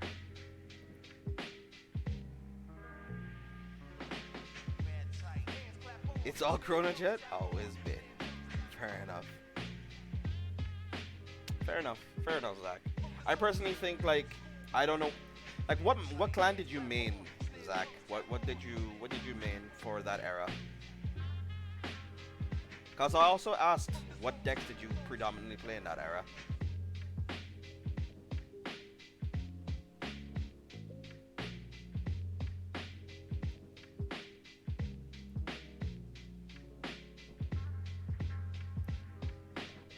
Oh, I mean, right now it just rehashes. Yeah, it's more or less rehashes. Press X for doubt, as well. Okay, Dragonic Overload the Cross and Blaster Diablo. Fair. Yeah, then I understand that it becomes very biased against those clans. Early G was kind of cool though, extending options. Yes. Yeah. I kind of found the G Zone restrictive though, personally me. I found it kind of restrictive. Oh, we got people interested in Legends of Runeterra.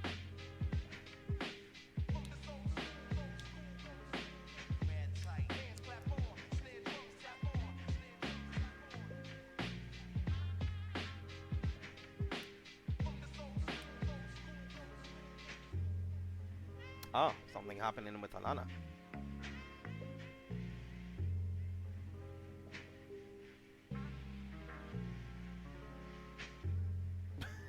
On the side note, simple as squad and scared of me.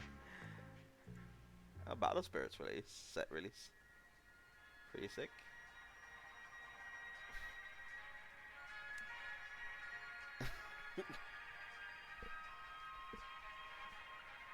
Let's see. There's much more potential for premium. Hey, let's make Gear Chronicles busted.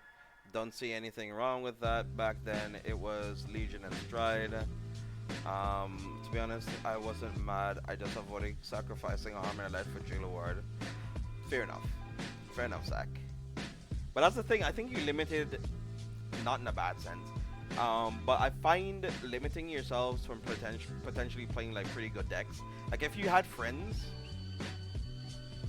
like if you played the deck yourself, or you had friends that played the deck yourself, like play the deck with a couple of weeks or a couple of months and play it either online or like play your enemy or play the deck that the enemy plays to kind of get a sense of how the deck works and whether or not you like it yourself or not, or you hit it too much. Because oftentimes I realize in Vanguard that people just get an abhorrent hate for a clan or a deck without even having to play it themselves, and they think that something is just busted based on how good some of the cards interact with each other. I will say you're not wrong in saying that Giera had a lot of biases towards Gear Chronicle.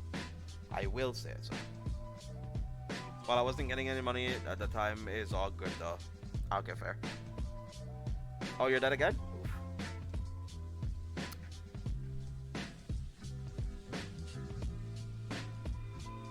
It said it took till G for Grand Blues. Yeah. Sadly enough, for people who started the game with a love of Grand Blue, I'm very sad that it basically took Vanguard 0 and and G era at the time to make Grand Blue viable. I find it sad a little bit, like, come on, this could have been way better than this. And especially like Cocytus now, they basically give it back its old Lemon Break skill, just like they did with Garmor, but I think Garmor was good for what it was already. I think they could have given a bit more extra stuff to Ground Blue. They basically gave them all back their old skills, but with some small minor tweaks and changes, and I think it's bad. I did try them towards the end of CFA before V. Luard seemed to be felt like another plane of existence. Yeah. I recommend still trying like decks that seem might be expensive for you.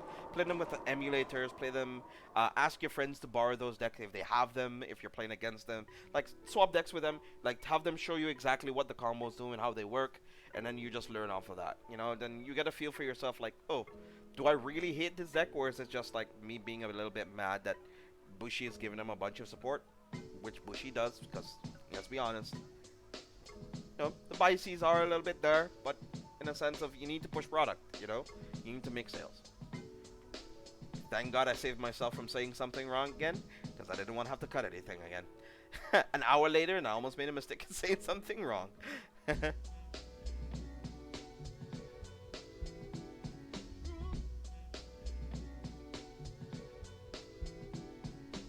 BT 14 was like BT spoke something when they made units in that box, because when hey, we're going to reboot the game anyway, let's make these units busted as we can.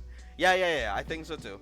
I think it was like the last hurrah, and I think like the people from I think the R&D department or the head of R&D said, you know what, let's just make these as game breaking as possible. Just the last hurrah. Everything else we're probably going to bring out, which is better than these cards right now, let's just bring out these. Sure, let's bring out Rene, you know? We're probably going to introduce like order cards anyway that Rene is probably not going to ever do anything against. Let's just do that. It's like, remember Angel Geese? The thing is, I was one of that jerks. I was one of those jerks that played decks that didn't care about Geese. And I think around that time I didn't play that much Vanguard, because I was focused on doing commentary on Yu-Gi-Oh! So I was busy with Yu-Gi-Oh! And doing commentary and judging that. So I did not play too much Vanguard at that time. I didn't hit them. Which set was GPT? It was GPT 14. Sorry, that's what I meant to say. It was the one when Zara's Dragons came out. Yes, it was the Gize era. Yes. I think it was one of the last sets or the last set. I think that the set after that they brought out like Fetus and Z, Chronojet Z and Heritage and like something else. The Asha unit, which was pretty good at the time, and it's still kind of good, but only if you're playing Bloom Asha, not this Asha.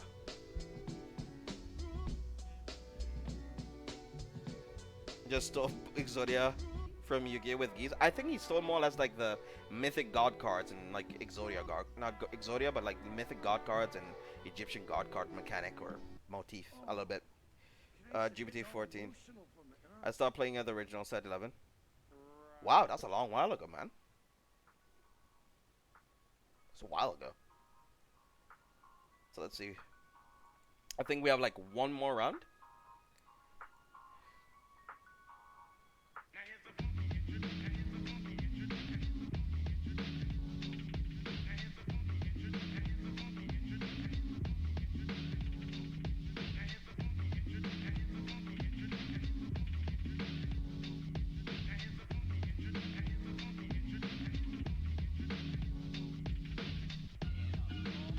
Hey, I forgot what this one was. This was with paired with Photon. Nice. So long ago. What made you stop Bearded Lady?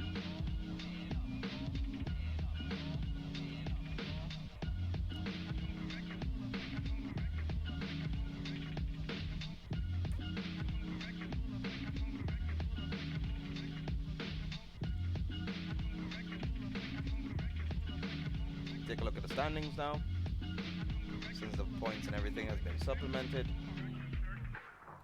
I'll say Ryza is also dropping too. So it's Hyper Flare, Fiend, but they have a very there's very large point differences here. But there's a point differences here.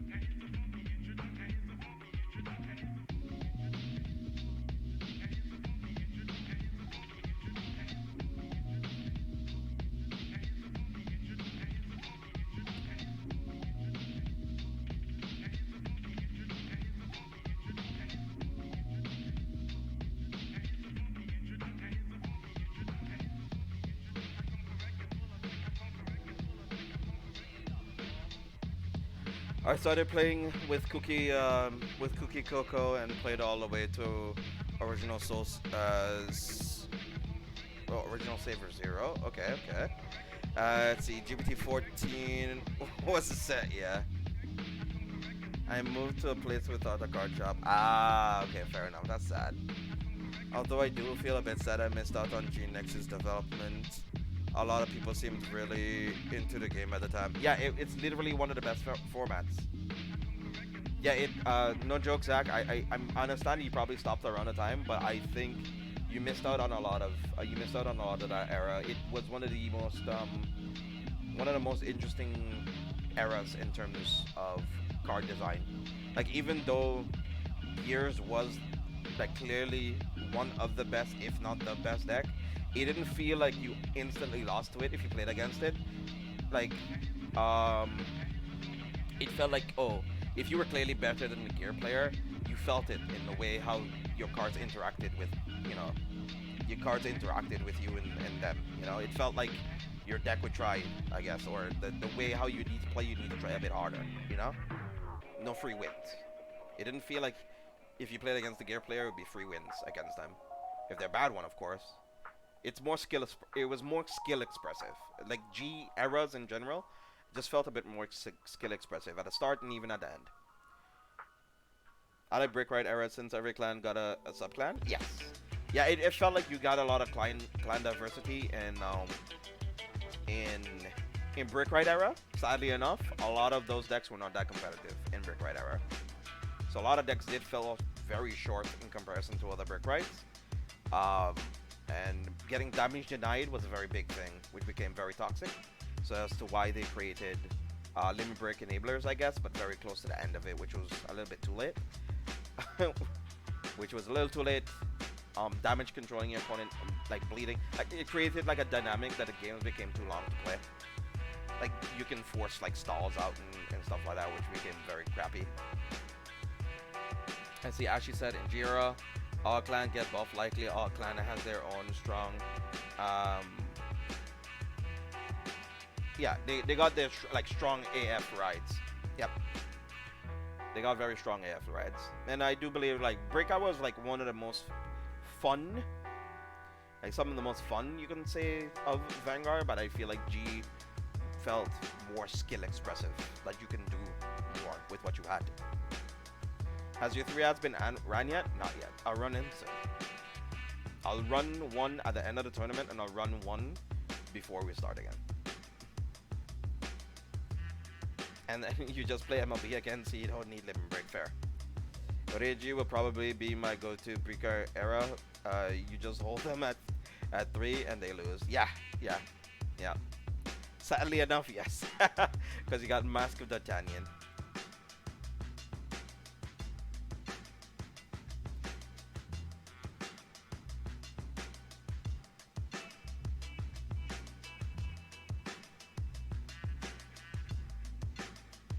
Take a look and see how far we are in the tournament yet, because I don't think we have the rounds played yet. Yeah, we have one more round still. Well, one more round to go and then we're done.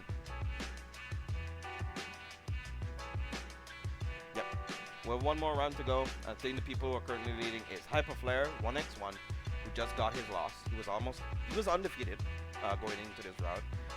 Then we have Fallen Fiend, we have Zeus, I think that ended up dropping, probably. Then we have Kogi. Then we have Atlas. And we have Ryza. I think Ryza just lost, but he dropped. We still have Atlas. Then we have Kogi. And we have Zeus. I think Kogi and Zeus are probably playing, I guess. And then we still have the other 3 already completed their matches. So we're making good space. I think the Mermaid era played Duke in an MLB in the Lane Joker tribe trim. Yeah. Yep. Fun times indeed. Yep. I just basically I played whatever I pulled from my boxes. Sometimes I would just buy boxes even if I didn't like playing the clan support that was in them. And oftentimes I was like a weird person. I would like, whenever I pull for product, I would oftentimes just need a rare from them. Yeah, Zeus and Kogi are still playing. Okay, I thought so. I thought so, since their scores haven't been submitted yet. I would pull like some of the rares or like things I just didn't need. I would pull like, I would want to pull some of the rares just to buff up. Like you don't remember what it was. I think I picked up a set just to pull Calamity Towers. You know, the Soul Blast to draw one because I wanted to get my Legion combos off with like the cross and all that other stuff.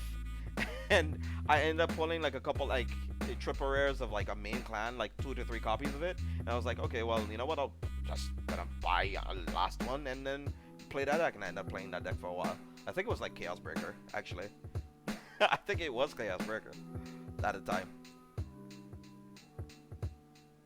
Yeah, exactly. Yeah, that's Calamity Towers was pretty hard to find, and I needed them from a specific set. And I think it was one from that era too. So it could have been from like Ling Joker or something, you know. But something was like the deck was pretty good at the time, so I ended up like picking up a playset. Yeah, a Carmen, yeah, a Carmen that I literally had to buy a booster box for because they weren't in the common boxes. They were being sold for a lot of money because they were short printed. It was stupid. It was super stupid. But yeah, I ended up playing on that deck, and it was one of the reasons why I fell in love with playing Link Joker. Because I don't really like the whole chaos stuff. I don't really like that much. I like Messiahs, I guess, because I kind of like the whole motif of being sort of like the guardians of the world. Playing the cross and stuff, my leftover could just be like, hey fam.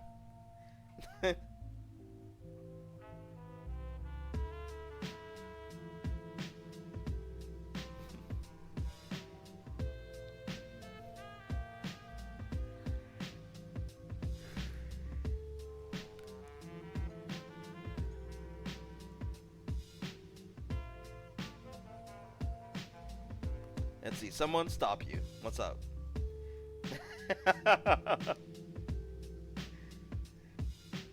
You're tempted to buy SB heals. For what? What clan? SB heals for what clan? For Royals? The Elaines? They are pretty. Or they would like the pony. No, the pony heals, right? The Pegasus heals. Those are... Yeah, because the new structure deck stuff have like pimped out triggers. Yeah, the Pegasus. Yeah. I mean, pay for them. I think they're like, what, 10 a piece? 10 to 20 a piece? Or is it the Elaine? The fairy? I thought they changed those to the Pegasus. But you need to pay attention to make sure they're not the wrong ones. Because if they're the 5k ones, you're in a lot of trouble. Imatzera, Dragon, and Zero. Jesus. Idrisil. Yeah.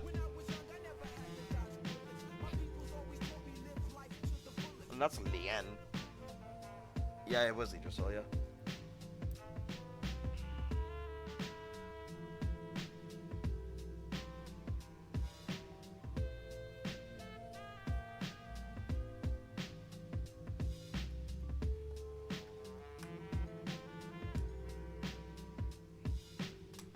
But Zero takes up most of the money. I mean, it's entirely up to you whether or not you want to. Do you happen to have like a local store near you, Bearded Lady? Have any of you guys been actually going to locals these days? Or like, has some of the locals in your areas opened up? And what has the play area been like? Let's be honest, V Elaine's art is beautiful. Yes, it is. But that's what I'm trying to remember. I can't remember if they reprinted that artwork or they made pimp copies of it. I'm not sure. If they did, then yeah, pick them up. King, pick them up.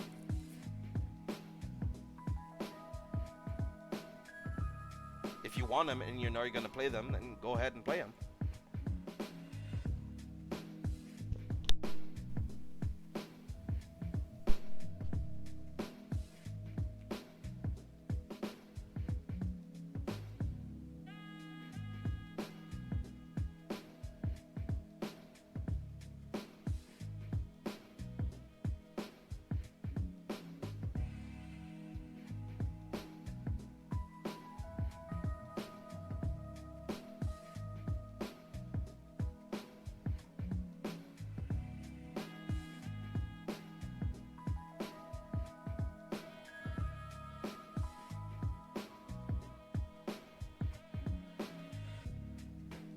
Let's see.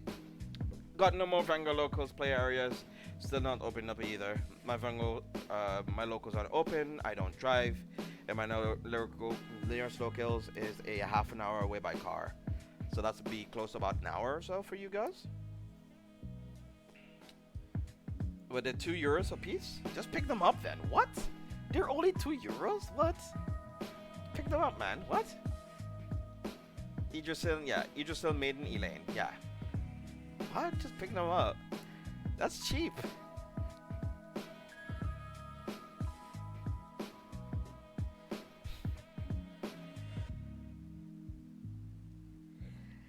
It is somebody who has like 12 copies. Eddie's professional store. You're only gonna get them like God knows how long. It is in Italy, so you're gonna get them like in 12 days or so. That is a bit of a bother. You're gonna probably just get them in like 12 days. 11 days, yeah. You're gonna get them like in 11 days. But I'd still pick them up. If you don't need them yet, you don't have like a local. Okay, JJ, so we have kind of an issue. If Atlas isn't here, then 1x1 wins the tourney by default. And we could have a tiebreaker game for the winner between the top 2 players to make it more exciting. Sure, that's fine with me. Then that's only if they want to. I'm not gonna force them either way.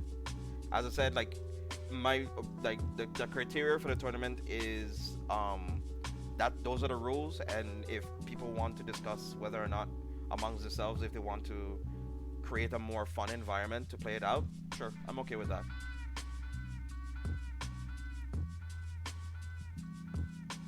I'm okay with them playing it out if they want to.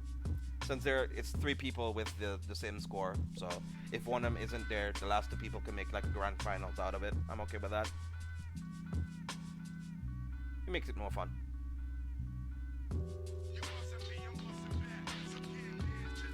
And over the course of playing this game, I've spent about $1,500. Oh, whoa! 1,500. Oh, 50. Actually, consciously thinking about it, I probably spent over close to about $500 on it. So I'm not in the mood to be surprised. I'm not in no way surprised. I've spent close to about $500 because every month I spend about 90, and we've been playing this game for about 4. And there was one month I actually spent double. I spent about 180 to 190, and then for every month I spent 1. Yeah, so we're probably about close to that, you know, 600 to 700. Yikes! Yikes! Ooh! Woo! Spent about 1,500 on it, and I built decks for all 3 clans, but you don't get that kind of value on paper. No, not really, no. Because oftentimes, Bearded Lady, when you build a deck in like physical Vanguard, it's then an investment. It's a deck that you basically keep for as long as the deck keeps on getting support. So now you need to make a conscious decision as to which deck that you would like to play to keep on, you know, to keep it going. Because if, say, for example, you pick a clan like, I don't know, Royal Paladin, you need to like take a look at the support that all the clan is going to be getting, or like the timeline of like Royals are getting support here, here, and here, and here in a month, or like in a month, in like the year, the set releases in the year, like okay, that month, and that month, that they're basically showing all the product releases. Then you need to know for yourself, okay, these tournaments are going to be held in those timelines as well too. It's a bunch of research, Bearded Lady, to know oftentimes whether or not the cards that you're investing in is more or less for the maximum amount of value that you're going to be using it for. And it's hard to know, especially when you're just getting into a card game, or you're returning into a card game and you want to start, but then you're daunted by all the prices and you're kind of weird and bewildered. You're weirded out and bewildered by how difficult it can be. I'm gonna buy all the monthly limit packs every month. Get about 2k, 20k gems, it'll be about 400 a month to allow me to open up a bunch of packs of the new gacha. But it depends though, Beard, like Lady. Do you want to eventually play TCG, or do you want to like limit yourself to only playing 0? That's entirely up to you though. We don't know the longevity of this game yet, and It is not a physical game. You don't have like you don't. For a lot of people, even though it's a fallacy, technically it's a lost cause fallacy. Whether or not you give up money for your cards or you give up money to a gacha game, it just contextually feels different for people who invest money into the gacha or they invest money into the physical card game. Because of course, I can hold this and I know exactly how much money I spent on this. When I hold my phone up, I know I spent money on the phone. I spent my money on the account. But something happens to my account and it's lost. All the money I put into that is gone. So that's kind of like the conscious decision you need to put in to figuring out for yourself. Exactly, in paper you have to commit to one clan. If it starts being good, you're sunk. In zero, you can build whatever deck in good in each format for minimum investment. Yeah, but that's perspective. For me, it's actually the other way around. I think, I guess it's because I have played past set 11, I guess. I mean, from where you ended, I know what the future of the card game is going to bring. I know the whole history of 10 years of the game. Since I've played the game that long, I've played it competitively, non-competitively for almost close to about 10 years now. So I know exactly what's coming down the pipeline. In terms of the set order it's going to be released is a mystery to me. In terms of what card changes can happen is also going to be a mystery to me. So that's kind of like a cool thing right now, that basically I'm in the same shoes as you guys, sort of like, okay, is this clan possibly going to be good? Because in the TCG it wasn't that good. So I expect a lot of clans that were kind of like B tier to become pretty good in A tier in this game, because a lot of the clans, were very lacking back then. You're gonna limit yourself to zero either way. The money is lost in the long run. It depends. It depends on how you want to look at it. If you want to give the TCG a try, it can be very cheap, or it can be like upwards to only maybe a certain amount of money a month. You don't have to invest like thousands and thousands of dollars into it. You can limit yourself to how much you want to spend per month.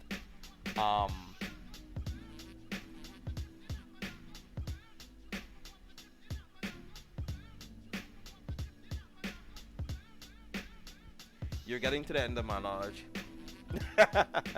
Yeah, exactly. And I hope at least that you give the TCG a chance, because I love the TCG. I love all aspects of it, and I encourage you to give it a try. So we have Hyperflare versus Fallen Fiend. Pookers. Let's see how this turns out. I encourage it to anybody who's like scared to try to get into the card game, who's like not really encouraged to, or doesn't feel that they're really encouraged to by seeing how sometimes Bushy opens or releases product, like sometimes infrequently. But there's the Tuesday streams and then the Friday streams that you can take a look at the product that they're releasing on those days, and they're also going to be releasing like card text sometimes on their Facebook pages, their Twitter, and their official site, so you can have a look at everything. If I could find people to play with, I'd love to play TCG again. I mean, those are easy to find though. Just go to Facebook and take a look at. Depends on where you live in the world. You can go on Facebook. You could take a look at some of the Vanguard. I think it's called Vanguardians. And if you're from Europe, you still have your Cookie Cocoa deck. Aw, that sounds so nice. That's so nice. Sadly enough, it's not as strong as it used to be, but you can incorporate it in premium, play that in premium if you want to. It's playable in premium. It might not be that strong, but you can play it at least in premium. What else could you do? There's like Facebook pages and stuff. If you want, what I could also do too, I'm also cleaning up my Discord, I think, soon. I'll be like trying to narrow down some of the stuff we can post on there. I want to probably post something for newer players, because I do have like some I do have a YouTube channel set up, and I do have a video on my YouTube channel to show people who want to buy cards and packs what other sites they can go to. But I also probably want to do some maybe Facebook groups and stuff as well as a review, to talk about like information and places that you can go to find like fight videos or content creators that upload content for newer players. Because Different Fight does it, but he does it to an extent that if you followed him from since the start, you kind of know exactly what the content is, but not for when people who just want to start to get into it exactly what they need. And I think he has like a couple of videos that do that, but there's also some Facebook groups within different regions and stuff. You can find people and you can play with them. So we got the first couple of damaging going into the final round of the Neighborhood Open. Sorry, I'm not sounding too enthusiastic here. We have a player, Beta Lady, who's interested in playing the TCG. Hopefully, trying to get her interested in playing the TCG. I'm not trying to force her, of course. She does love playing Vanguard Zero, as I do, as well. But I love the TCG a little bit more, tiny bit more. Like, you know, you can't say you have a favorite kid to both of your kids, but you know, you have one, right? you have a favorite kid,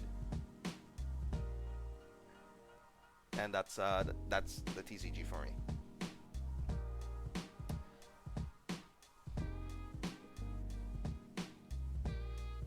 Ooh, that is clean. That's a lot of damage. Yeah, he attacks with that. He attacks the Vanguard. He attacks the Vanguard again. That's super good. Puts him to 3 damage here potentially. So he hits him with 11. Draw a trigger here. Turns that to 26. Doesn't really matter really because he was hitting for 21 anyway. Also hits a heal trigger. Heals out at that Nahalem. Puts that to 31. Oh, I do like he's playing Madonna Joker, which is kind of nifty too, because you can have situations where you can create like a huge column with Armor Dragon Eclipse.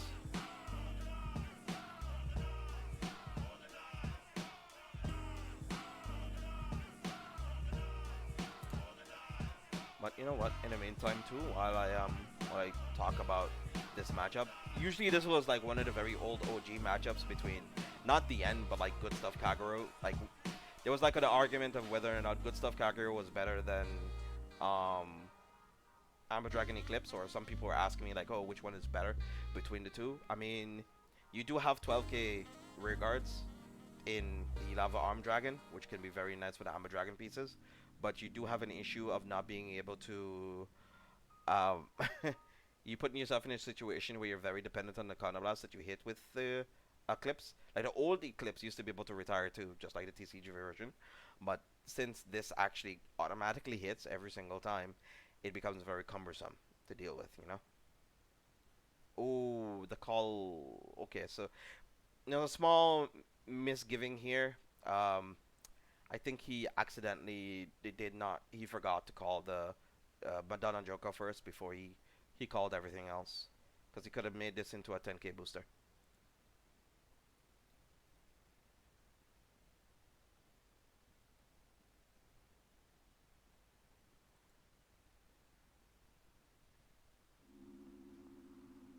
Yep, no trigger here, so then it couldn't, sadly enough, hit over the dual dragon.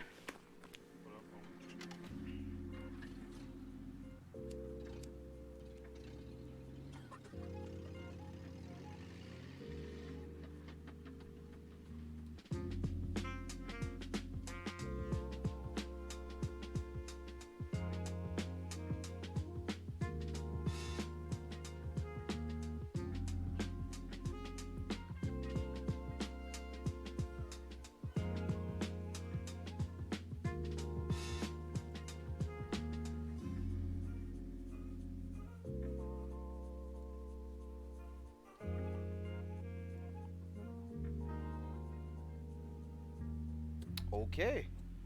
Schlapping. I guess he's hitting into the rear guard. Does he have another Overlord in hand? I would suspect he does. Yeah, he does. That's wild. Alright, he's going in.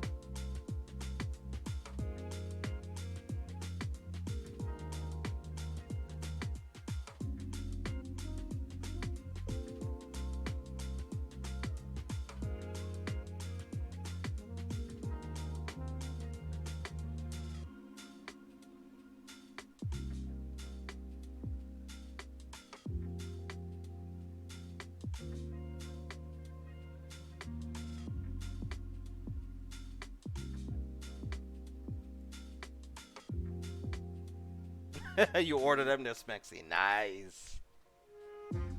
Yo, July. How you doing, buddy? July 4, 2069 and 13. Welcome, dude. Alright, Bearded Lady, I will post this, or this is more or less also for anybody else who's also wanting to find people in their own neighborhood, or people who are either from SEA or anywhere else in the world who play the TCG card fight Vanguard. There's also a Facebook group for Vanguard 0. I don't really post that much there. I don't really do that much there.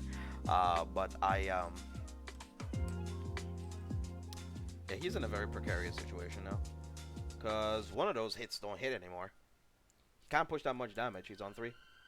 So hopefully, Bearded Lady, that helps you out in figuring out like a local store that you can go to use to play. Hopefully you can. It takes a bit to sign in. I don't know if you use Facebook that often. Also ordered nearly everything I need.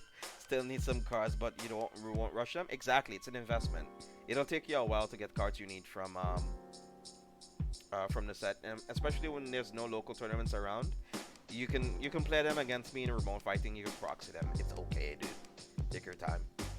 If you still end up thinking, oh, this deck is not for me, post it up on Vanguardians or post it up on Cardfight Europe and try to sell it there. See if anybody wants it.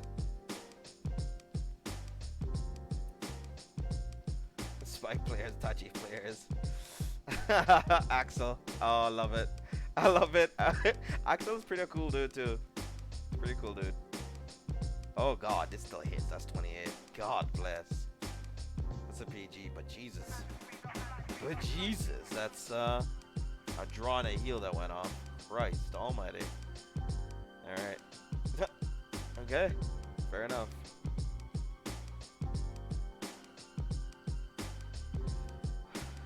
Some cards are only there in their origin rare, and those are expensive, correct. Don't forget you can always like use Mao too, by the way.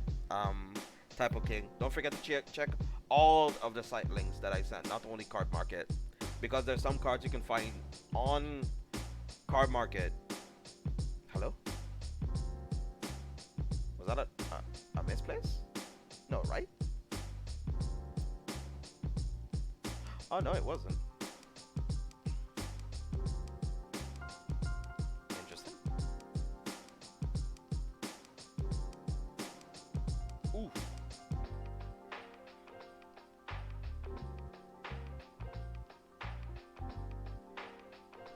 Alright, now he needs to hope to hit a trigger here. I mean, he still has like 5 triggers left, so we'll see. We shall see. Come on, he needs to hit one. That'd be nice into a PG, but alas. One more. There we go. That's all of his PGs, I think. Or at least 2 of them. 2 of them. I think 1 of them. Yeah. So the one he needs to be drawing into right now is a PG. Because he can attack rear, attack van for 16.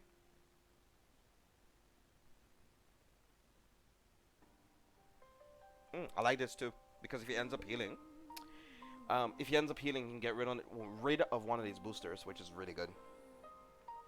Because now he can actually go attack here.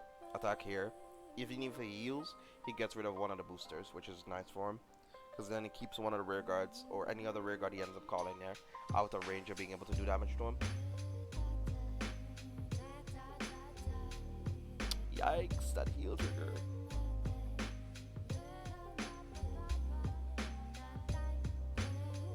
That's so awful. Yeah, that hits. Looks like Amber Dragon came in blazing. Sorry, that was actually that was a super bad pun. Oh.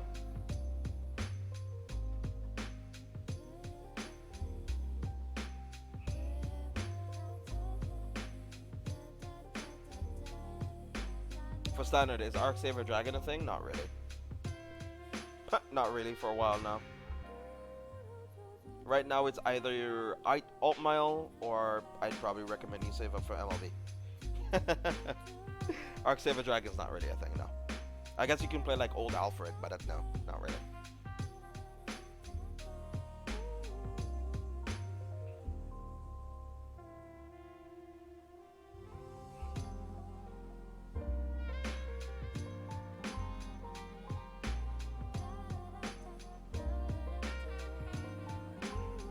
But how are you doing, July? How are you feeling today? It's no longer July, by the way. It's August. How you feeling? Sleep. Oh, Fallen Fiend is also streaming today, by the way.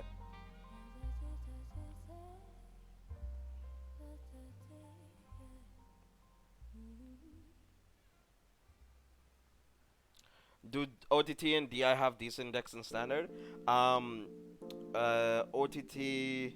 Oh, you banned OTT. Okay, dope.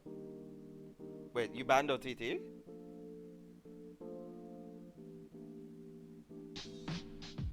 Ping him. Then they need to redo this match. Yeah, he did ban Battle Systems. I remember that. Yeah. He needs to concede. It's okay. It doesn't end. He needs to pick. Okay, cool. Is your name Julio or just Julio?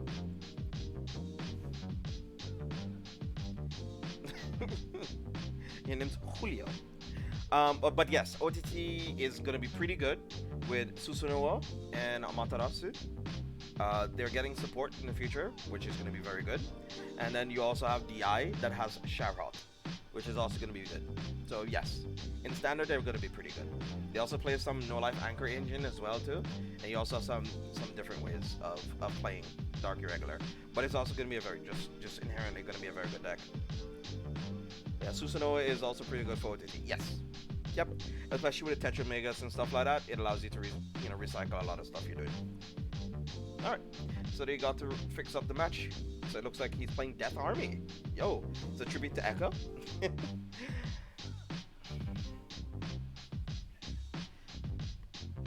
Yeah, and DI is pretty monka-esque. Yeah, it's pretty strong. Just grinding on ranked bricking with Shadow Duke. Really?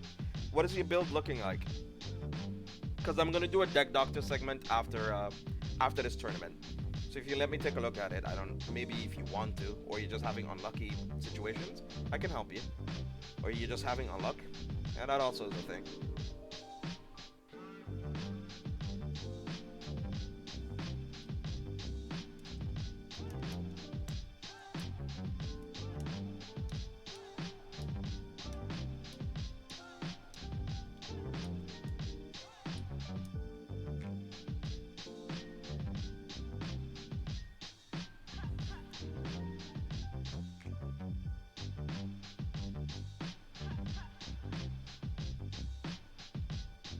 Alright, riding to Gojo. I guess he's not using the skill, so I think his hand is pretty good, so he doesn't want to lose any card advantage he probably got. Sometimes hands can be like that though. We have like a decent like grade 2 to 3 lineup. Ooh, right in his PG. Yikes. Twin Blade. A Twin Blade ride is rough. He can also swing under the Vanguard if he wants to, or swing fully. If he thinks he wants to get full damage in. Yep. I think he just wants to get full damage in. I have 4 of every single OTT card. What's the best OTT deck right now? You want to play OTT so bad? Do you mean in 0 or do you mean in standard? Fully built 9 crits is just really bad RNG. Have you tested a draw in stands, or have you tested crit in stands, and have you tested stance and draws? I did say that, but I said it twice in another way, but whatever. But I mean, in the sense, like, if you tested like 4 stand and 5 draw, or you tested with 5 stand 4 draw, and if you tested with 5 stand and 4 crit, and 5 crit and 4 stand, and then fully stands. What's the best OTT deck right now?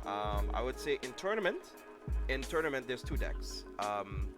I personally think Tsukiyomi is the best tournament deck, but the best ladder deck is Battle Sister. Personally, That's what I think.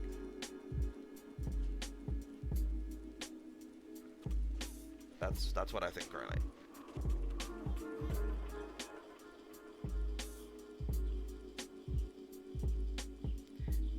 Pretty funny how they made in meta in Zero and in actual game now. Yeah, but she was meta in even back in her day. She was pretty meta too, but just not as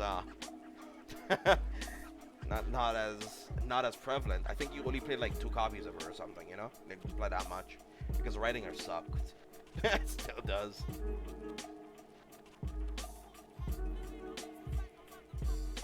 You agree with that? The sisters for ranked and Tsukiyomi for tournaments. Yep. Yes. And it also depends on which starter you want to use for Battle Sisters too. If you use, you can use the Coco starter.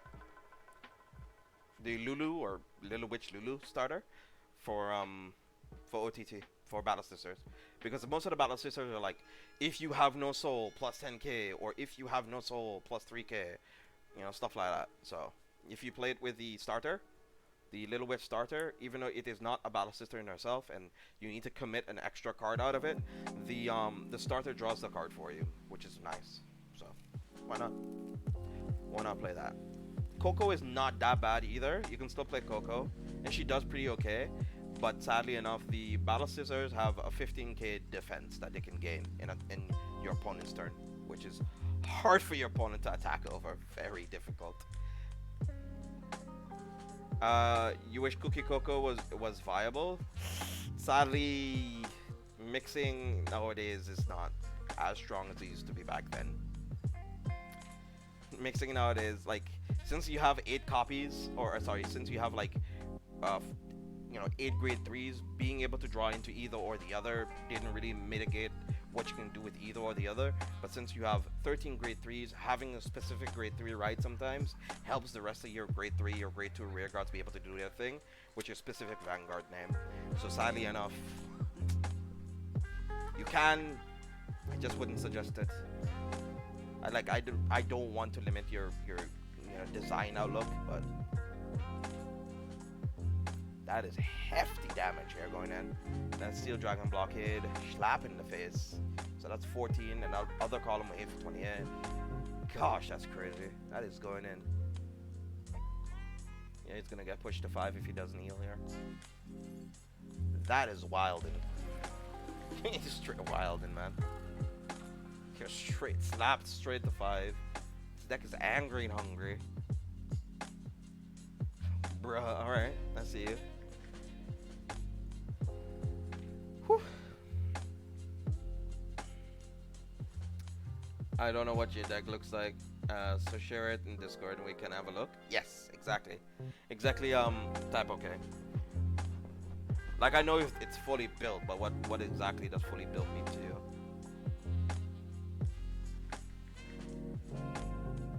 I mean, he is on Limit Break now, but sadly enough, that doesn't mean anything to this deck.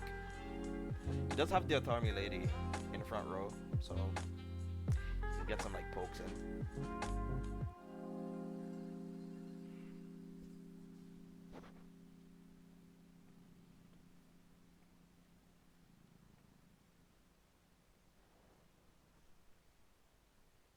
Yeah, combo time, true.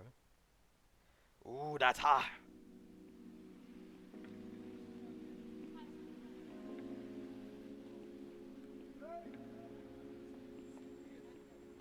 Restands too. Very good.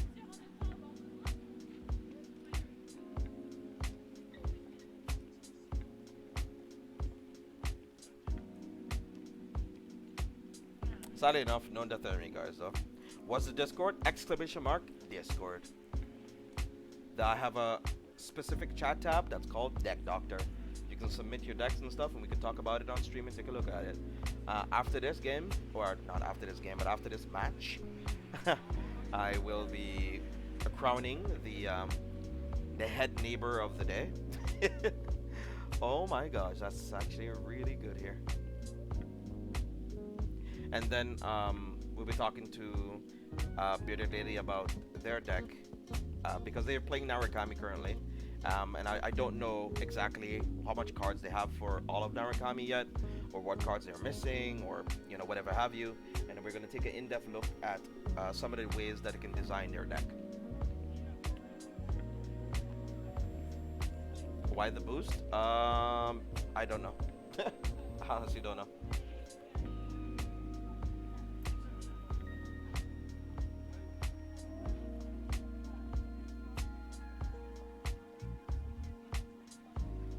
Sadly enough, if they had another Death Army like guy or lady, they could have actually potentially not finished the game off, but done a heck of a lot of damage. Like a heck of a lot of damage. I think he is gonna probably like retire to a lady, even though the intercept is negated. Oh, he's not doing it. Oh, easy. Oh, okay. Huh, interesting that he's not getting rid of the Death Army lady. Because with Death Army lady gone, I guess it leaves him up with an interceptor. I guess it doesn't matter to him. Sensible. Sensible. I like it. I play lady and guy in Riser just for the times you need them to rest and to finish. Same. I also play them too as well. I play 2 lady, I think 2 lady, 2 guy, I think, or 3 lady, 2 guy. I play 2 on 2 because you do have situations where you have very awkward hands, and like if you drive into a trigger, you could potentially finish a game on it. So I do. I also play them. Yeah, gets rid of the lady.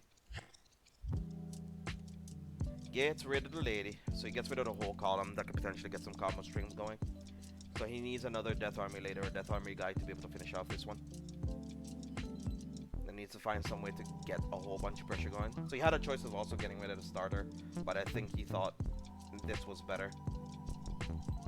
I personally might have just gotten rid of the starter though,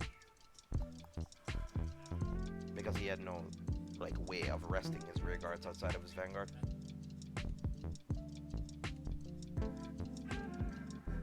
Basically the same thing.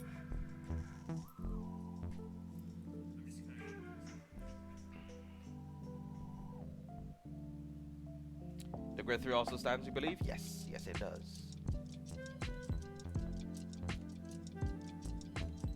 Yeah, the starter can rest, yes.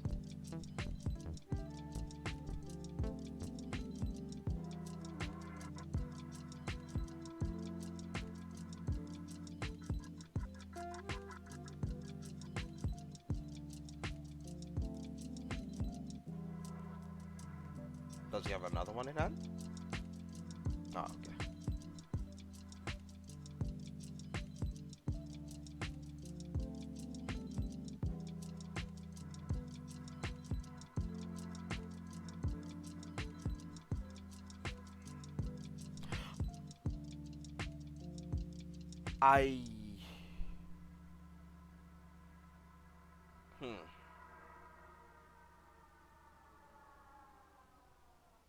Oh well.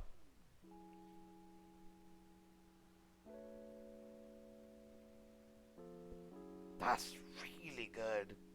I mean, it comes out to the same thing. It doesn't matter. I have no idea what I'm stressing over. It comes down to the same thing.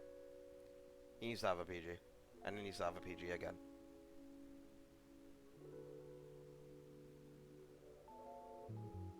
Oh my god, is Guy gonna slap him in the face? Guy just punched him in the face real hard. Holy guacamole. The Army guy punching super hard in the face. I love it. That wasn't the match, right? Or was it? I think it was 1-1.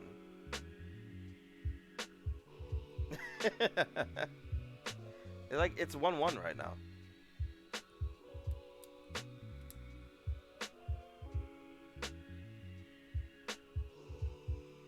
It was over after grade 3 was revealed? Yeah, it happens. It's too overfallen? Yo, sick! Wait, what?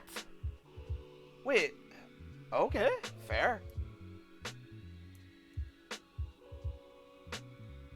Alright. It's too overfallen, right?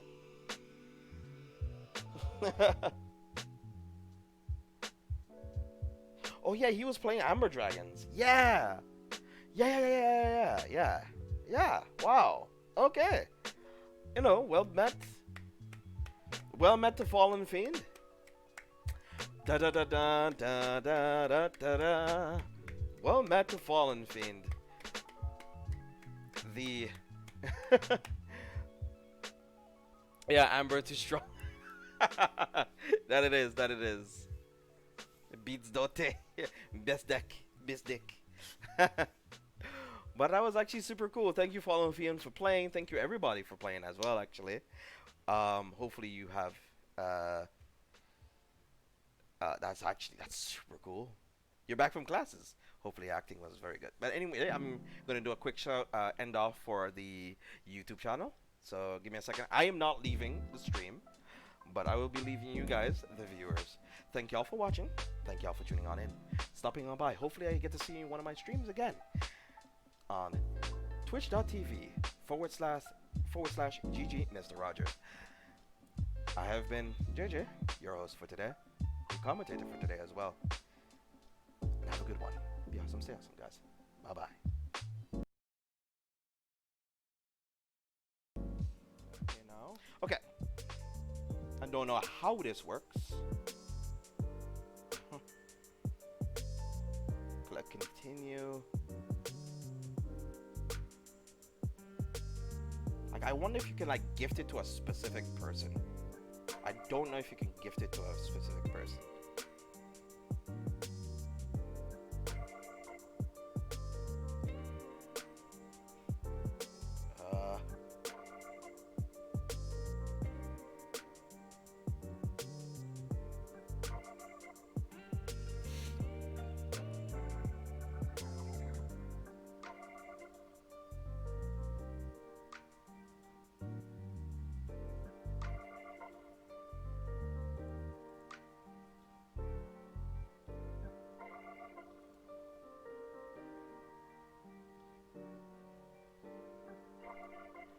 Yo, Koga is here. Nice.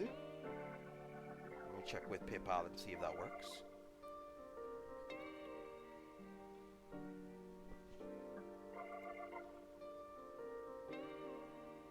Yeah, you can? Okay. Is better 3 one deck? Okay, sure. No problem. Then they can play against each other with their best decks. That sounds good. See, everyone calls me simp. It's either simp or simple. I just usually say simple. So what is everybody playing next month? I'm playing, I guess, God knows, man. It really depends on what I'm... That's not up to me to decide. That's literally Julio. It's not up to me to decide. Oh, by the way, you didn't correct me whether or not it was Julio or Julio. I don't remember if you said anything. XD never left. Alright, so we're trying to fix the payment options for this. I need to try it again. Hopefully I don't end up paying double.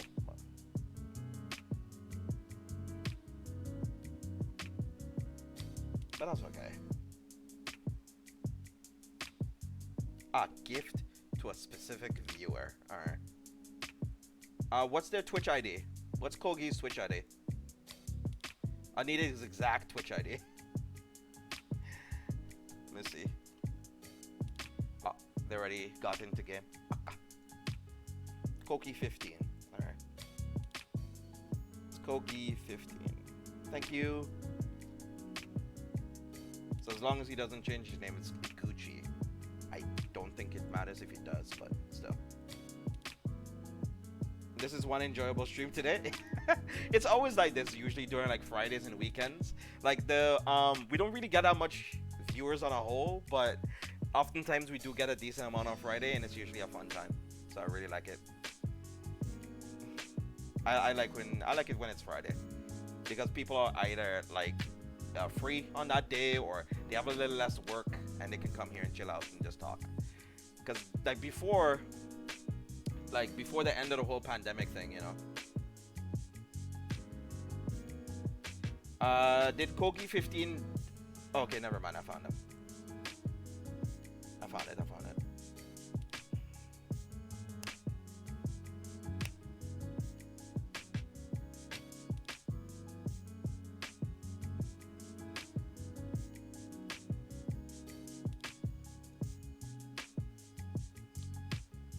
Hopefully it works.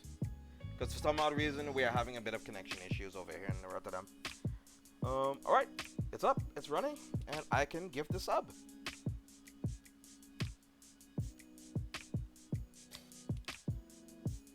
I love being able to use my QR scan, dude.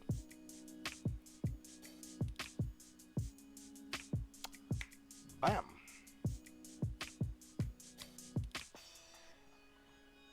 Alright. Okay, Koki. You are currently subscribed to Different Fight.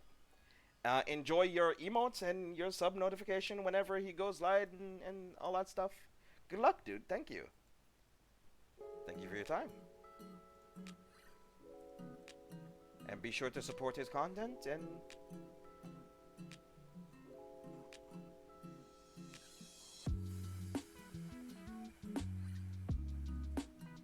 Alright, there you go.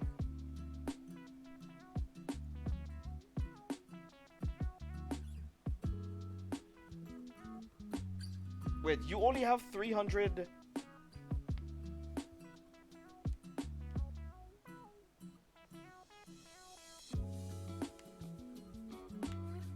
You had to you had to endure a Trojan commercial.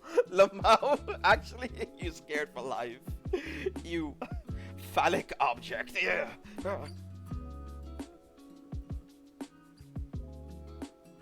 Oh, you redeem a 3-minute advert. You're just bullying her now. Come on, you're just bullying her, dude. Calm down. Nah, we're gonna do one after this exhibition. Calm down. Not in the middle of it. Alright, so we do have a match of Spikes versus Gold Paladin Duke. I'm very excited to see how this turns out because you don't really get to see Gold Paladin Duke play that much. And now he's gonna get a ride. I guess he's gonna sacrifice the mage since I'm not gonna do that much. Oh, really? Really? Okay. I guess this becomes a 20k hitter, but then still?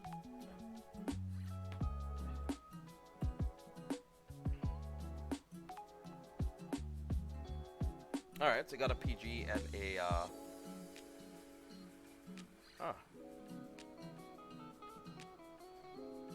There's a PG and a Vivian. It's attacking and then attacking here. And it gets a power here, potentially. Becomes 20k. So I'm gonna check that's another critical. Ooh, dear gosh. Ooh, Nelly. That is a lot of damage, dude. Yeah, this doesn't hit anymore. This is 25, sadly. That's a lot of damage. Woo! Karaoke time.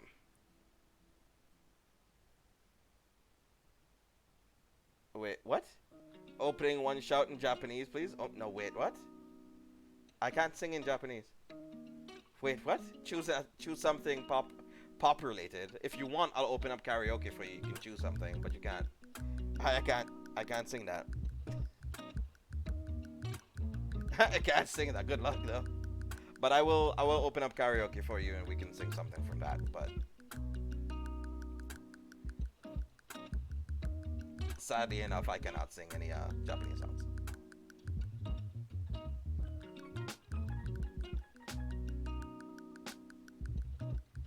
Dear, he is. Ooh, that's actually super good here. Like, even if he does get, like, one... Oh, God, Peach.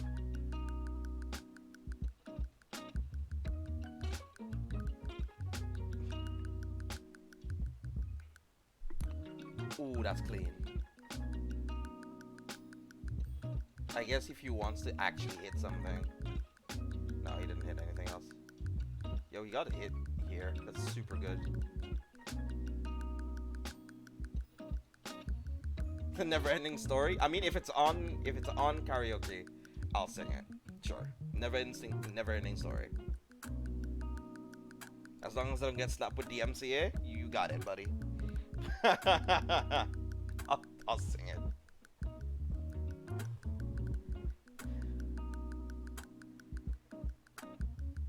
And I think I remember, like, what was the issue last time too, is that the audio, like, you guys didn't even tell me that the audio level was incredibly bad last time. Because it was like super high and it was loud and I heard a bunch of like background echo. It was crazy. Alright, so he did get to put in a bit of extra damage here, gets like a draw trigger or two, hit a heal trigger as well. Looks really good.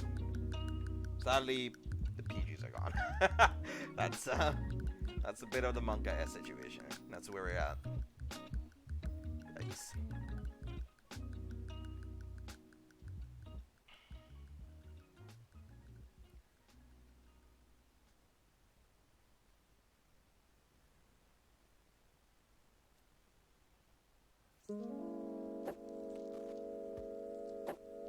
Wait, you got an emote from my gift sub? Party in the USA? Alana, you didn't need to do that. What the hell? So I have to sing 2 songs now? Okay, fine. I got you.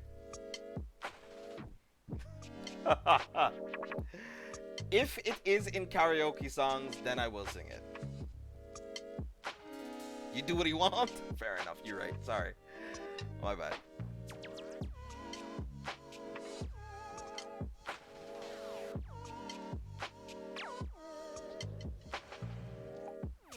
Oh, really? Oh, since I guess you're still... Oh, fair. That's wild. Oh, that's super dope. Yeah, because he's hosting me. I gifted to him, and anybody who's watching him through me...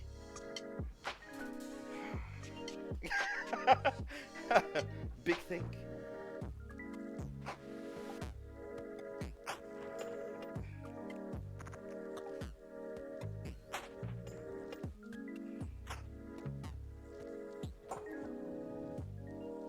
Sing Barbie Girl, that's your request? Barbie Girl does not have a clean version. I'll see if there's a clean version for Barbie Girl, but there is no clean version for Barbie Girl. Because Barbie Girl is a very, very naughty song. Oh, I can't sing that. I cannot sing anything that is not on the application. There's a specific application that Twitch streamers are allowed to use to sing karaoke on. I cannot sing anything outside of that. There's a dirty version of Barbie Girl, the original version, and that's the only version that they have. They don't have the clean version, I think. I'll check for you. It's a Twitch Sings application. Barbie Girl is on there, but there is no clean version of it. Is there a list you can see? I'll show you after it. So I need somebody to kind of remind me who all asked for song requests. So I think it was Alana and Faz. So I'll check that after this. But first, I'll be doing a deck doctor after this match. You've never heard the dirty version before? Sure. I mean, I'd rather not sing it, but...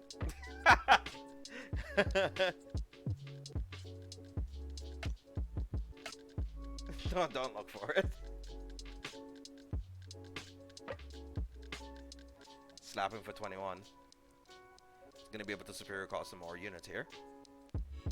Wait. Didn't he have soul for this? Yo, he could have... What? Wait, even with the intercepts, he should have been able to get more attacks here, right? Because this would have gone into soul to get another grade 1 or 2. So he could have kept on just pushing pressure here, right? He could have gotten way more attacks here. Interesting. Yo, I think he missed an opening. I mean, he has 2 intercepts here, right? But still, he missed a chance, I think. There's a potential chance that he could die here, though. Because what he can do is, I guess, call a rear guard. Attack with 1. Attack with 1, attack the one or the other into the Vanguard, and attack the Vanguard again with potential lethal.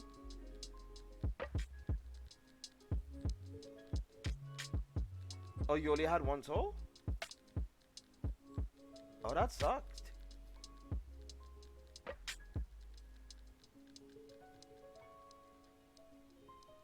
That sucked.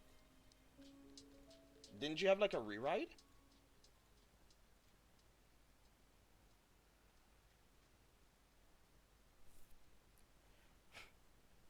You're tempted. Too late. You're tempted. Ah. This is not so bad. At least they don't know the terrible songs we have in Dutch. True. Oh, you actually went to listen to it. I told you it's an obscenely dirty song. I warned you.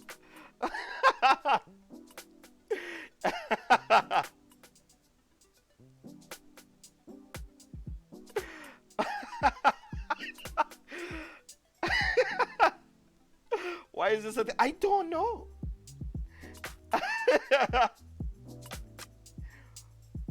Uptown Funk is also pretty dirty too. Yeah, because the 90s. And she sang it so joyfully as well, I'm a, laughing. It's fun. What do you think she's also singing about too?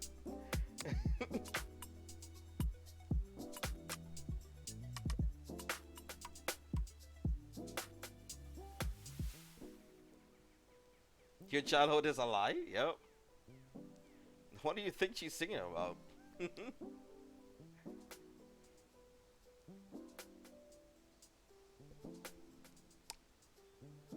Yeah.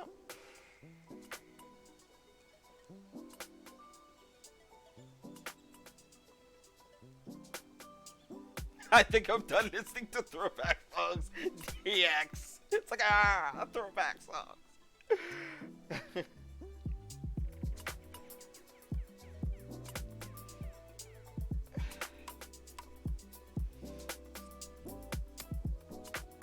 Trust me, there's a lot of songs that are a lot more creepier than you think. If you actually have to read the text and what's it's about. What's that song called again? God,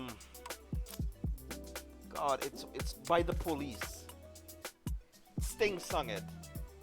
It's a song that Sting sung. It's by the Police. I can't remember what they call it again.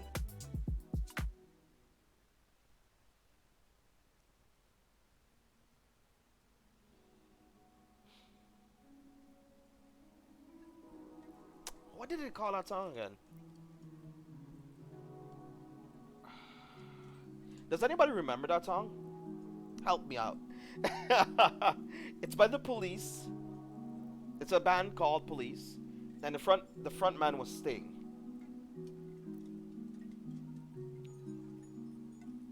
Satisfaction, no.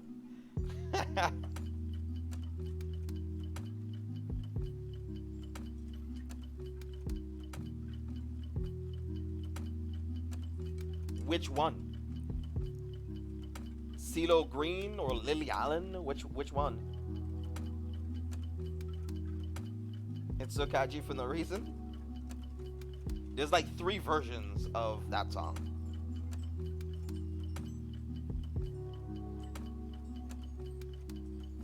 I can pick up my knees. I wonder what they mean, Alana. I have no idea what they mean. This is Christian content.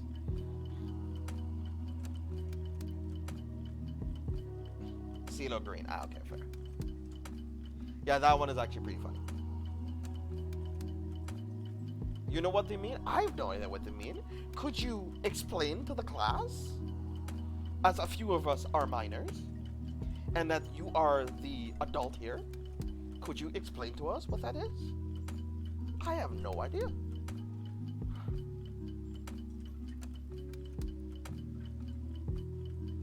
So class. When a mommy bird and a daddy bird runs. Tosses a piece of paper in the back of the class. Ha! Look! There runs.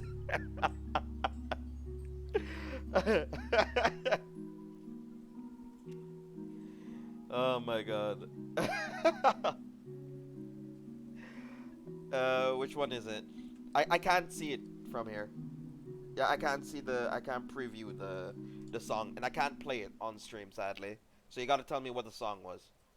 I can't preview it on stream, and I can't like click on it, because I'll get hit with DMCA, which will oftentimes end up me getting a copyright strike on Twitch or my YouTube channel, and I don't want that. Totally deleting that song from history.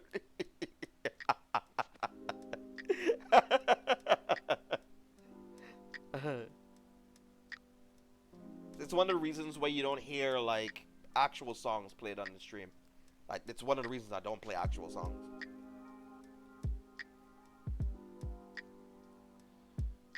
Government knows you're tasty.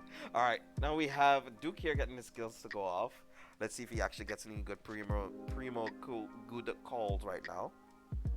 Wait, let me see if Julio actually the boy Julio actually answered my question. Don't think he did. Did not actually answer that question, sadly.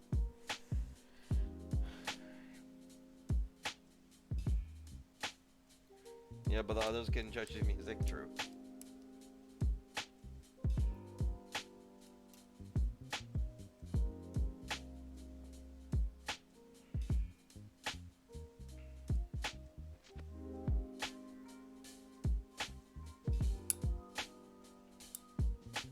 Have you heard of a channel called The Most Popular Girls? No, never. What's it about?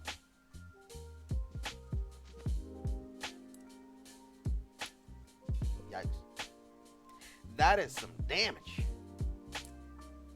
Imagine a dirty version of Barbie Girl being in one of the episodes. Oh. I could see that. Yeah, sure. Yep, I could see that.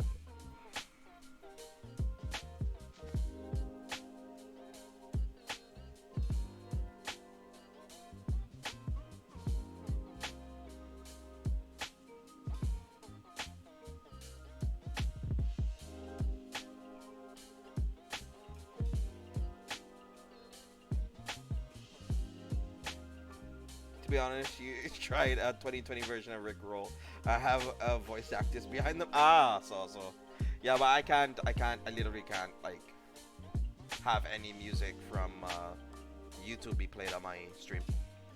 It's also one of the reasons, it's actually also one of the reasons why you have mods as well, too, by the way. So then you don't end up clicking on links by accident without them being screened. I mean, of course, like, mods do a bunch of other work as well, too. I mean, usually... Oh, it was for chat in general. Cool. Cool. No problem. So 1x1 and... Kogi here, just going at it. Jesus Christ. See the power irradiating off of Dudley Daisy over here? This is the power level of both of them just going at it right now. Oh my gosh. That heal trigger was good and bad. It was good that he hit it, but it was bad he hit it at that point.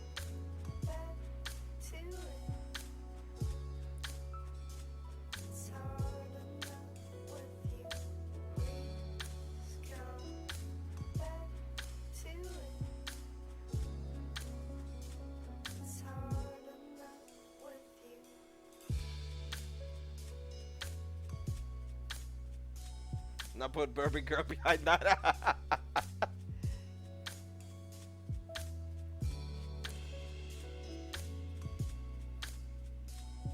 Nigel Thornberry.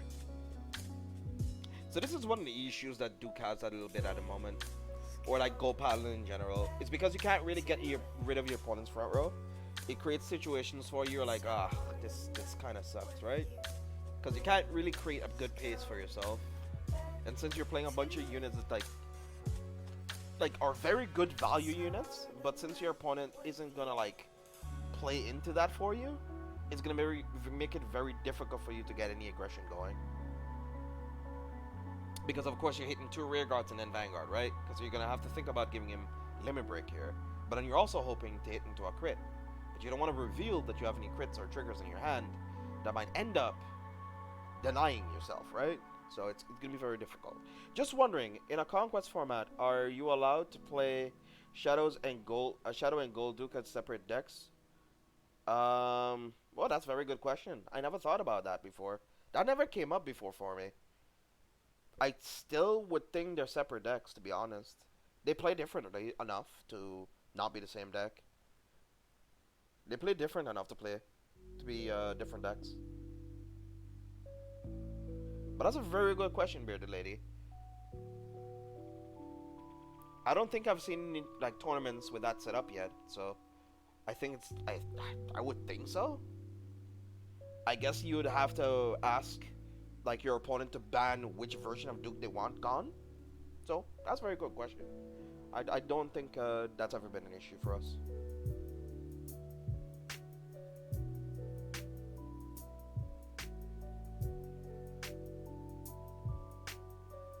Criticaru.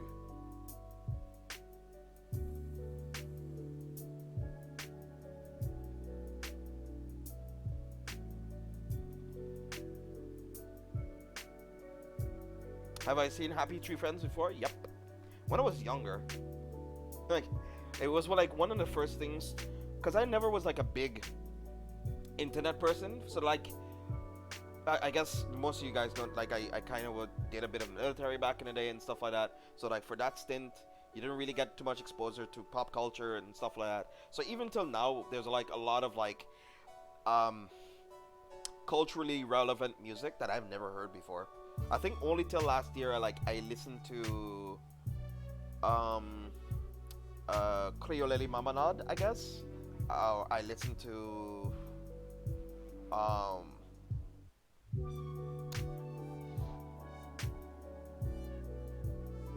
like Julio Costanza or something he's called. It's like a song between 2011 2010, or like Goit, you know, someone I used to know. I listened to like 3 years after it was a big thing. So I was like behind by a lot with a lot of content. So, but I do know Happy Tree Friends because I did binge on a lot of like YouTube. I still kind of do to kind of catch up, you know. Welcome back. How does convert? So does convert call back from deck or create two converts? We don't know yet, Andrew. We don't know yet. We have no idea what it does right now. Your guess is as good as ours. We don't know yet. If they create, like, the copies that they create are just copies that nothing happened to them, or they create the copies but then go back into deck. We don't know at all yet. That's very good questions, but we just don't know.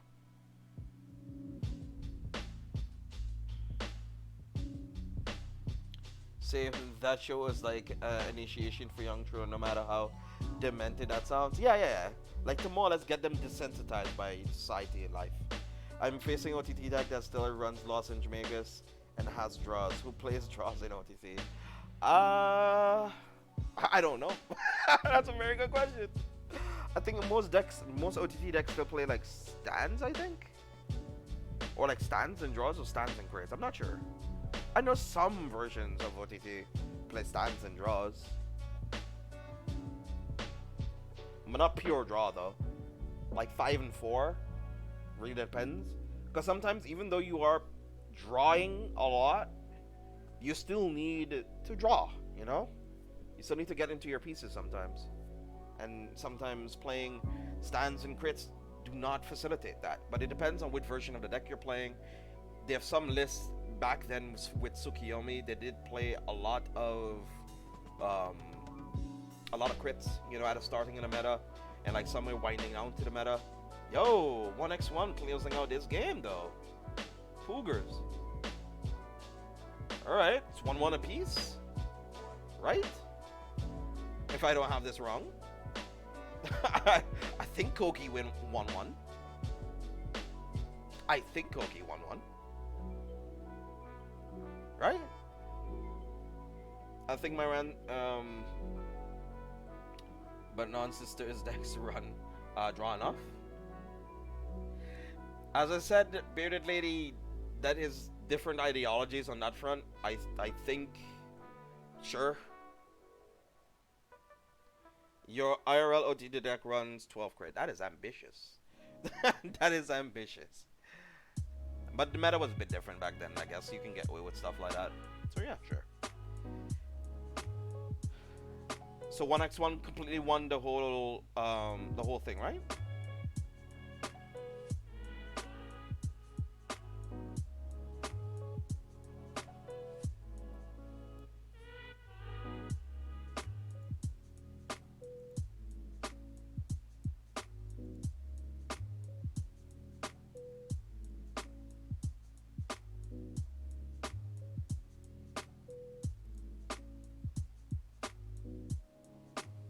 Ah, crap. Ow.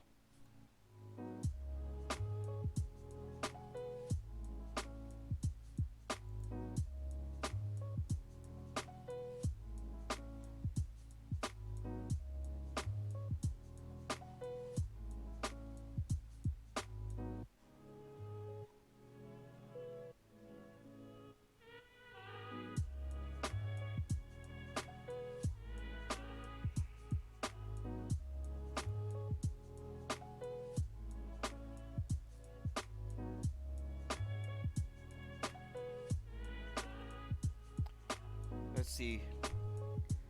I like the strike crit. He's playing 2 Sharons, couple of Bronwyns. Let's take a look here. He is playing Morfessa.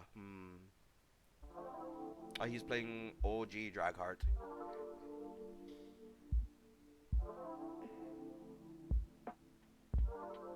He's playing 2 Dagda, 1 Caped, 1 Leofall. I guess we're still playing the Morfessa, aren't we? But I feel that'll be very restrictive though. There's not a lot of situations you're gonna get a bunch of grade 1s on board. It's gonna be very testy. Yeah, he is playing. Yeah, there's like the one-off situation you can right Thunder Blast the Overlord and like use the skill to retire and force him to guard for a bunch and cheese them out. So I guess that works, yeah. Ogma can still work. Seabreeze. That's a good Brainstorm deck. Alright, I like it. If you have to go out and about, I'll catch you out. Oh, you have to go out and about? Alright.